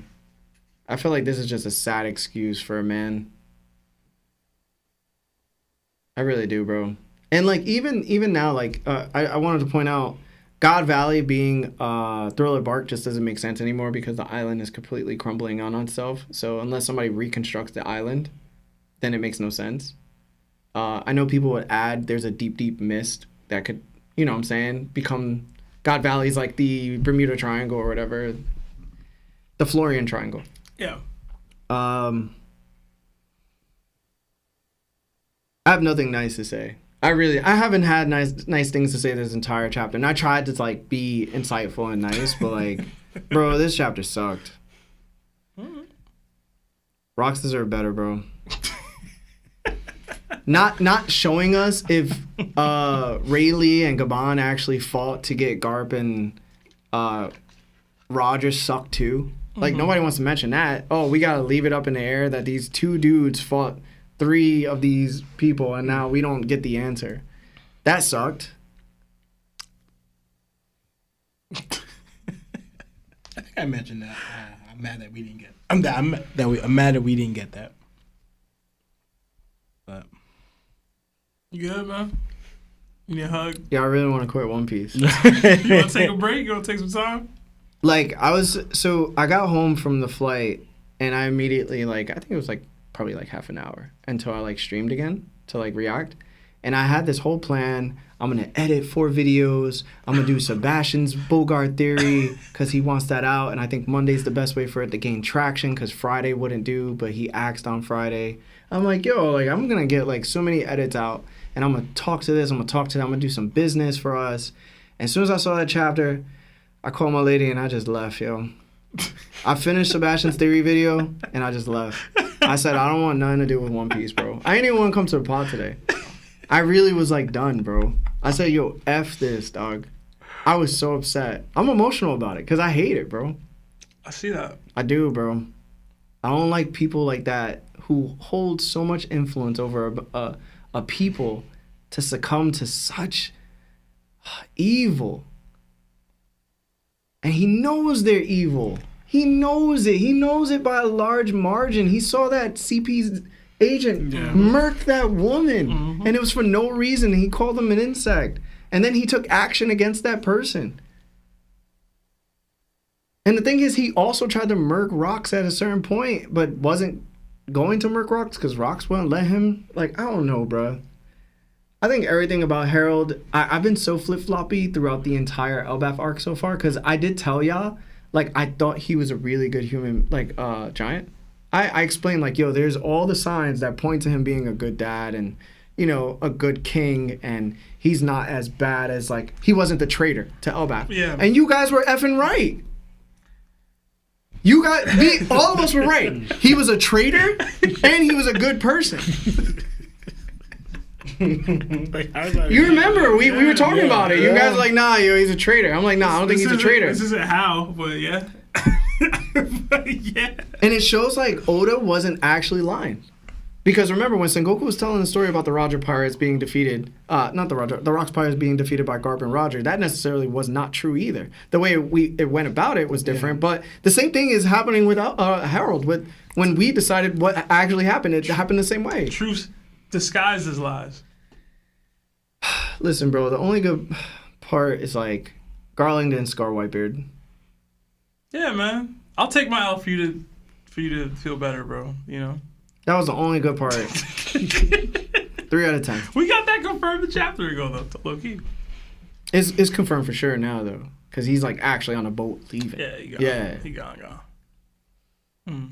I got nothing else to say, bro. All right. We do have a bunch of super chats and not too much time left, so I'm gonna get through these. But I hope y'all can console Larry in the comments, man. He needs y'all right now. It ain't gonna be me. I'm too busy. We got another 5 from Huds ZK2219. Had the same reaction as Larry, but realized Harold switched up on the world government at the end. People make the worst decisions at their lowest points. I can agree with that last part. Yeah. Another 31 months at Yonko status, our highest tier of membership, from Project Iceman. It says, I have a feeling the relationship between Garp and Dragon will be expanded on later. There must be a reason why he trusted him with Luffy afterwards. #Larry, #Tax. Ice. True. Maybe, bro. Maybe. We'll see. We got another 5 from Sincere. It says, but there's no super chat attached. Next time, let us know your thoughts. Yeah. Why'd you say it? Because that's the super chat. That's what I always say when there's no super chat. I know. I got that. I wonder why he said that. That's so funny, man. Oh, man. Another 5 from Chupa. It says, in the words of the almighty Larmu earlier this year, what better he got to do? #BBC, #Latino Gang, #me and Larry like Toxicas. We all do, bro. Another 14 Canadian from Last Resort. Health getting better and finally getting back to work on Thursday. Hey, let's go. Podcast helped me through tough times, so thanks. Also, Whitebeard still has the best death in One Piece. It's definitely not Rocks right now, I'll tell you that. Whitebeard, Odin, Roger. Who else we talking? Who's that fourth person? As it talking about Great Pirates? Best passing. I think it's in general? because he died standing and protecting his family, I guess. I put a poll up. Stoic. What about Ace? Ace, another really good one. There's not a lot of passing in One Piece, so those are the 4. Those are the big 4. All right, we got another 13 months at Nakama status from Figureland Shampoo. Man, now I understand why Teach hates Shanks' face. I don't know if that's why. You know what I'm saying? But we'll see. Another 4 months. At Warlord status from Don Pablo VP. Yo, we need to get Luffy versus Mihawk to run it back on DDT. Larry was cooking and Luffy was robbed with the clapping emoji. We'll see. Another 2 from Jada Rube. I'm so mad I missed the crash out yesterday. I think somebody recorded it and sent it into Discord. If anything, I can send it to you, bro. Another 23 months at Yonko status from Cheesy Wombat. Get up! As always, much love, guys. I hope all of y'all have an amazing Thanksgiving. Thank you. Quick question. Just how strong do you think Frankie's radical beam is? Hashtag bang bang buggy gang. It's enough to make a Seraphim have to move. Yeah, the minimum. Another 5 from Buzzgroove. Based on what Garp said in chapter 1165 about rocks guarding with Conqueror's Haki, do you think that Conqueror's Haki can actively be utilized defensively like armament hockey? Yeah, 100%. Sure. I think that's the whole thing that they were doing. Another 9 New Zealand dollars from the Dragon Truck. More like Box Dizabek since Garling put him in the dirt. Wow. Love the pod. Glad to see both twins present. Bro. Hashtag ball takes. Hashtag Schwebby. Hashtag Milkman. Hashtag topped on top. In the dirt is crazy, bro. Disrespectful. Another 5 from Demetrius Anderson. Who do y'all think utilizes hockey better, and who do you think wins in a fight, Prime Garp or Prime Shanks? Hashtag Nika the world. That will be decided in a DDT shortly to come because I do have that matchup lined up very soon. Yeah. I would say Garp. We gonna see. You say both Prime? Prime. Well, against Shanks right now, and then Garp. I just don't know if Shanks can do the critical mass Supreme King hockey attack. But I do think that he utilizes it in other ways that Garp probably can't. Yeah. But I think it does come down to like power. It's gonna be interesting. Another 5 from Lucky Root. If a girl bad enough, does the way she eats on a date change anything for y'all? Even if she ate like a pig. Hashtag Larry Text. Hashtag Dragon Top 1. Like if she ate with her hands, like her straight hands, it'd be slightly. Yeah, it'd be slight. No, anything. It could be like mashed potatoes or something like that. Yeah, that's what I'm saying. Like it depends on what we eat. Because I don't mind girls eating in front of me. That's not a thing that bothers me. But if you're if you're eating eggs, like a fistful of scrambled eggs, like that's just weird. You know what I'm saying? I'd be slightly turned on, but it would get tiring over time. Like a monster. Yeah. Because I'd be embarrassed if like we went to like a family dinner. That's what I'm saying. Like you gotta have some decorum. Yeah. Some etiquette. But girls eating don't bother me too much. Word. Another 5 from Pastor C. Do you think if Harold never met Ida, he'd have joined Rocks? We kind of went over this a little bit earlier. The answer was probably only if he got defeated, and our other secondary part was he wouldn't be able to fulfill Rocks' other part of the dream of uniting the Gallilaw people. Another 5 from Pastor C. Do you think similar to how Kuma could push out someone's heart? I don't think so. I'm gonna go no. Yeah. I'm gonna go no. Another 5 from Mr. J 2070. I want to give a first-time Larry Tax and tell you guys thank you for your content. Just to start my One Piece anime journey, just got to episode 62. Wait. Episode? Wait. Please tell me you've read the manga this whole time and you're just now doing the anime. Are you really only at episode 62 and somehow still deep enough into the One Piece culture to know what a Larry Tax is and then donate it on the stream? Wait, what's around episode 62? 62 is like... That's so big. That's like... I want to say... Logtown? Am I tripping? Or is that... No, is it later? Is that later? I'm going to check right now. Yeah, check for me, bro. 62. Marv, do you remember what 62 was? That's crazy. Yeah. I don't know. Another 5 from Takeem. It says, dang, Rocks really was a Garling victim. Hashtag God Valley champion Garling. Y'all so petty, bro. Another 10 from Teo. Now we know Rocks' hair color. Do y'all think there's more evidence for Buggy being related? Plus, how did Blackbeard get all that melanin if his parents are white? LOL. We don't know Eris's actual skin tone yet. No, we don't. Yeah, She's probably really white. Yeah. Oh, this is when the giant whale Laboon appears. So just after Lookdown. I was close. I was mad. This is when they meet Crocus and they have that stare down. Ah, okay. Yo, enjoy that. That's a good episode, man. Another 5 from the Astro Jack. Love the show. You guys are amazing. Only issues is y'all hate on Jiraiya and Goku. LMAO. Have a great show. I think we generally like those 2 characters. We just... Nobody's above shade, bro. Yeah. Nobody's above slander. Okay? Everybody can get it. It's not slander, all right? Oh, it'd be slander. It's not slander. It'd be slander. Another 5 from Just Key. Do you think God's Knights are serving Emu due to the power and fear, or the God's Knights actually believe in Emu's vision? The latter is scarier to me. I do think it's the latter, actually, and I think the fact that they get the power from him enhances that belief, because they're like, no one else would be able to provide us with this. You know? Yeah. Another 5 from Press Adapt. I know Rox's death is sad, but truth be told, this chapter was full of victories. Everyone accomplished their final missions, including Rox. I don't know that I see that, Press. I'm not gonna lie to you, bruh. Not gonna lie. Another 20 from Senior Sombrero. What's goody players? Emu had the power pole extension of a lifetime after hearing Harold's words. Yeah, stupid. Listen, his slave radar popped up. People have been saying it. Yeah, he did. Oh my God, Harold. Okay. So gangsta. Why? Another 2. Yeah, Jada Root. Bogart gotta be Garb's imaginary friend at this point. Came to life. Yeah. Maybe, bro. Maybe. He hockey manifested him. Another 10 Canadian from Mookie. Maybe dying with a smile is not tied to the D-Clan, but it's about knowing your will lives on. Like Odin with his retainers, Roger starting the new pirate era, both knew something about inherited will. Thoughts? I actually really do agree with that.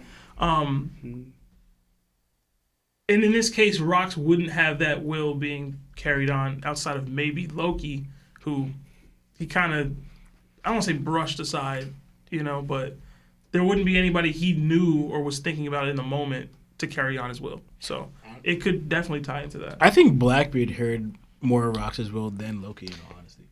Do you think that's why the Whitebeard didn't smile in his death? Because nobody was able to carry on his will?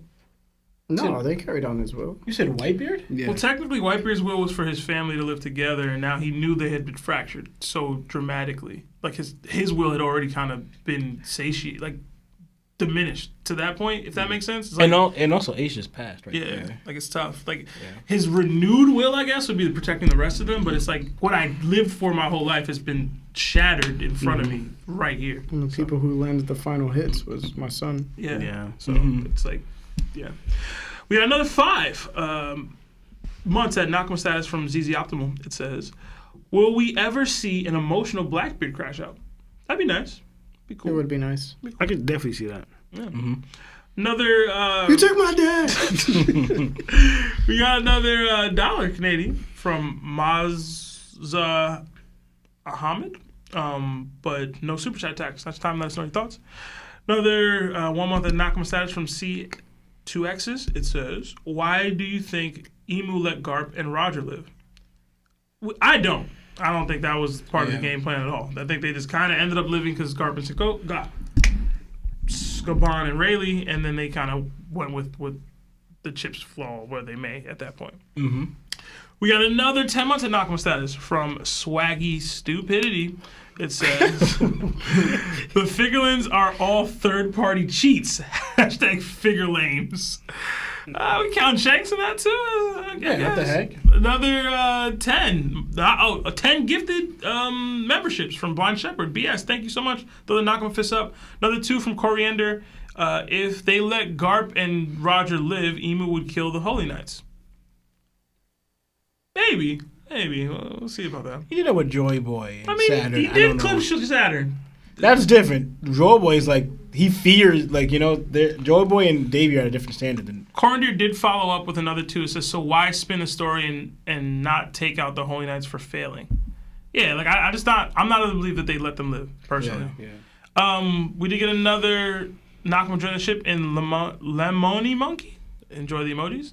Another 5 from T-Raw. Could Horus have been a galley lot giant? I think Horus is why the government wanted Moria dead, and Horus' body still might have been in Wano, where Pluton is also. Horus was too stupid. No? To be like creating stuff? I'm sorry. You could have been having your handmaids. You know, like it does. You could be ordered to do something or be genius in one element of life. You know? Okay. Yeah, that's true. Another 9 New Zealand dollars from the Dragon Truck. I don't think this is the last we see of God Valley. I think we will get a Garling flashback that shows Rock smiling and it will traumatize him. Lawrence kind of spoke to that a little bit earlier, so y'all, it's simpatico.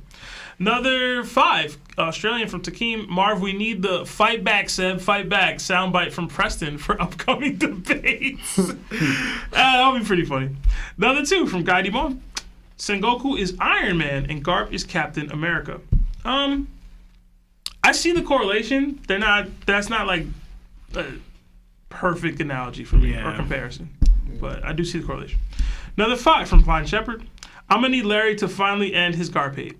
What's it gonna take, bro? What's it gonna take? Hashtag justice for Garp. It just increased.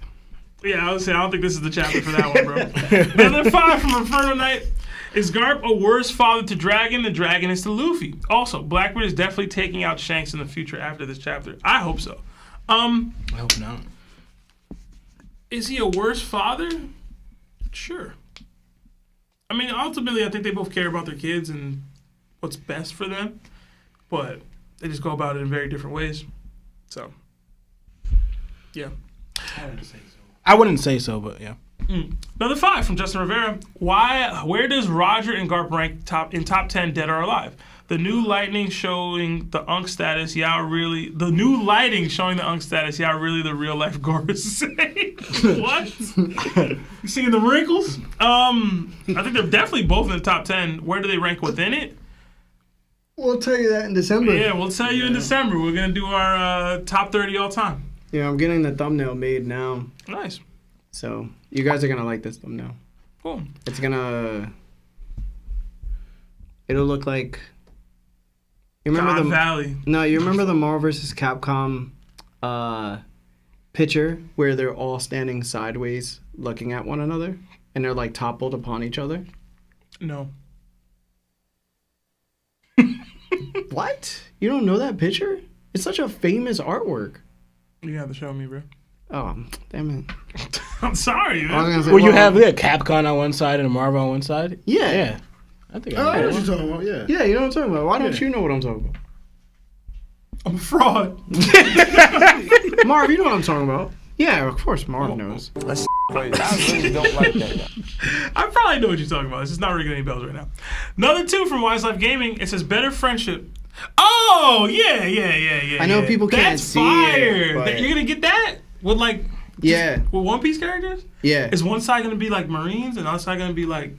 You'll see Fire? it when you see it, bro. It's gonna be fire though. I have my guy making it now. Okay. Yeah. Alright, we got another 2 from Wise Life. Same guy that did the I figured. DDT. Yeah. Yeah. I love his artwork. Fire. He's amazing. Kunio, right? Nuno. No. Sorry. Yeah. Another 2 from Wise Life Gaming. Better friendship, Harold and Rocks or Garp and Sengoku? Garp and Sengoku. Yeah.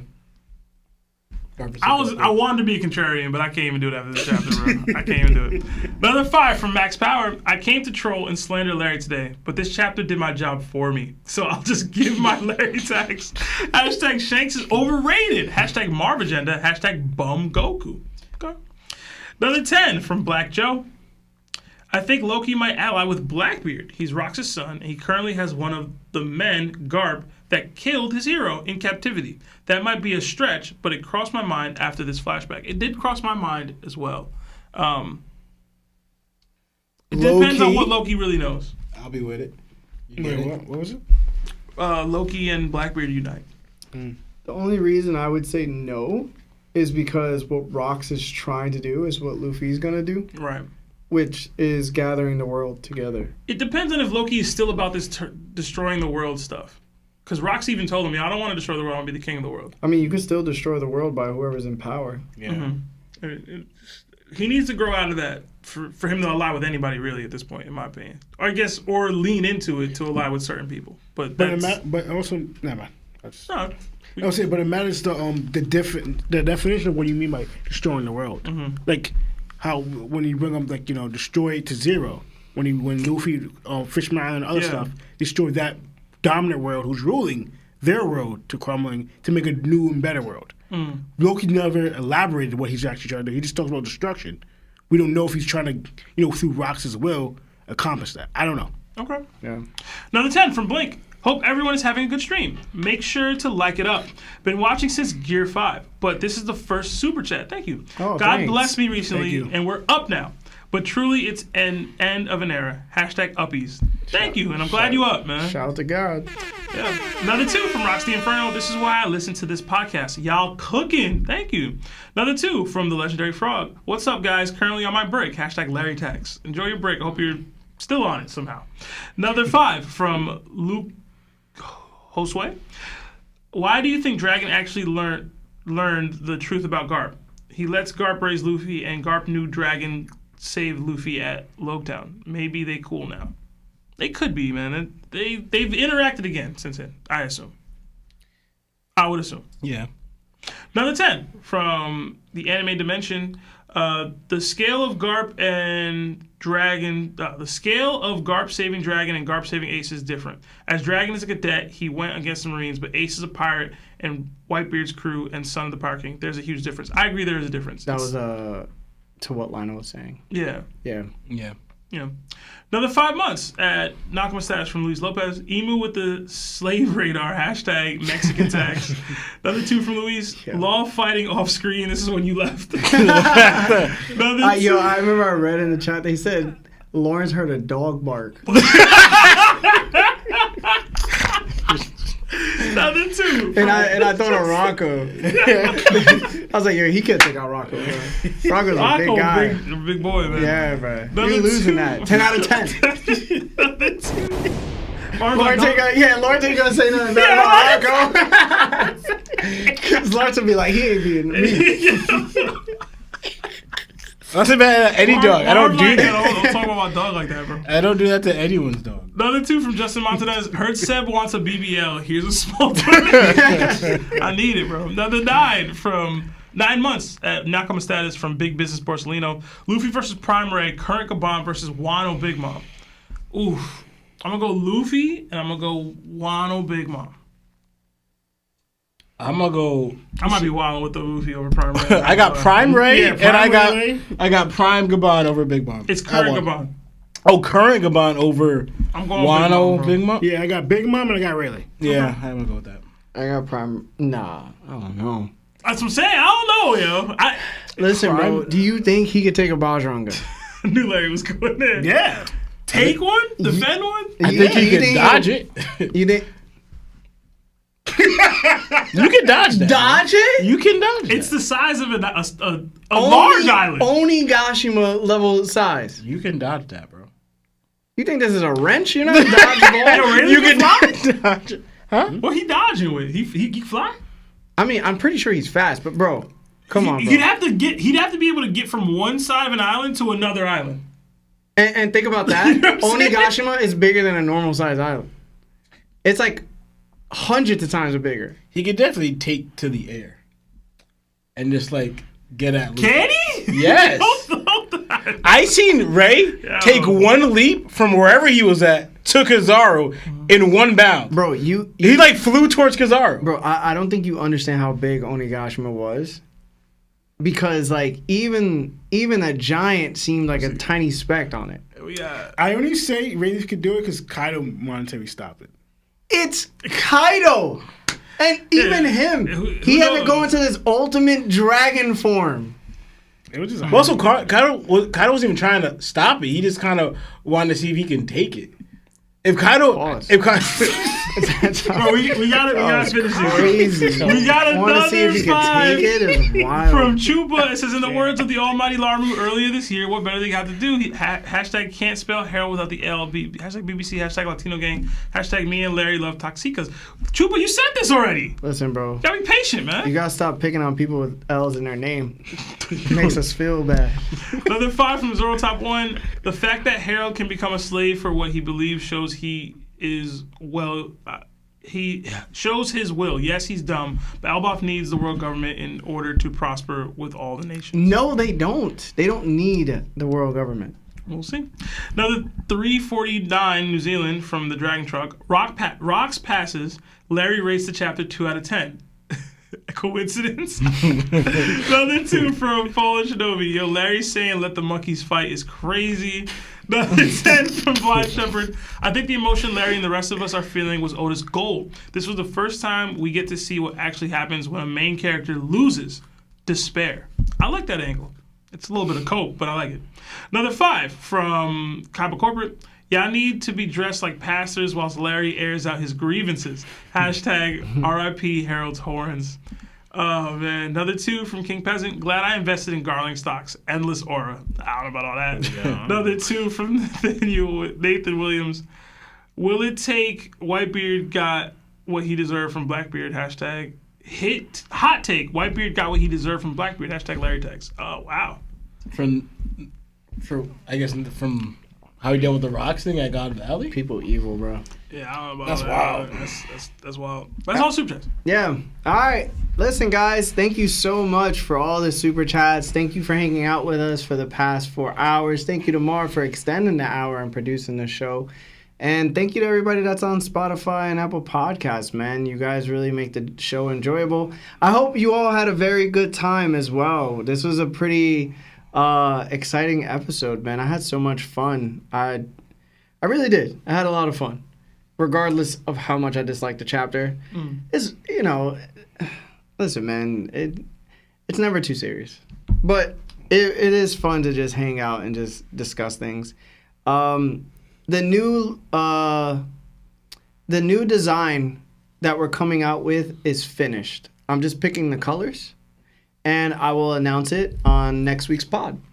So be on the lookout for that, because I also have to send it so they can make the shirts and the other items.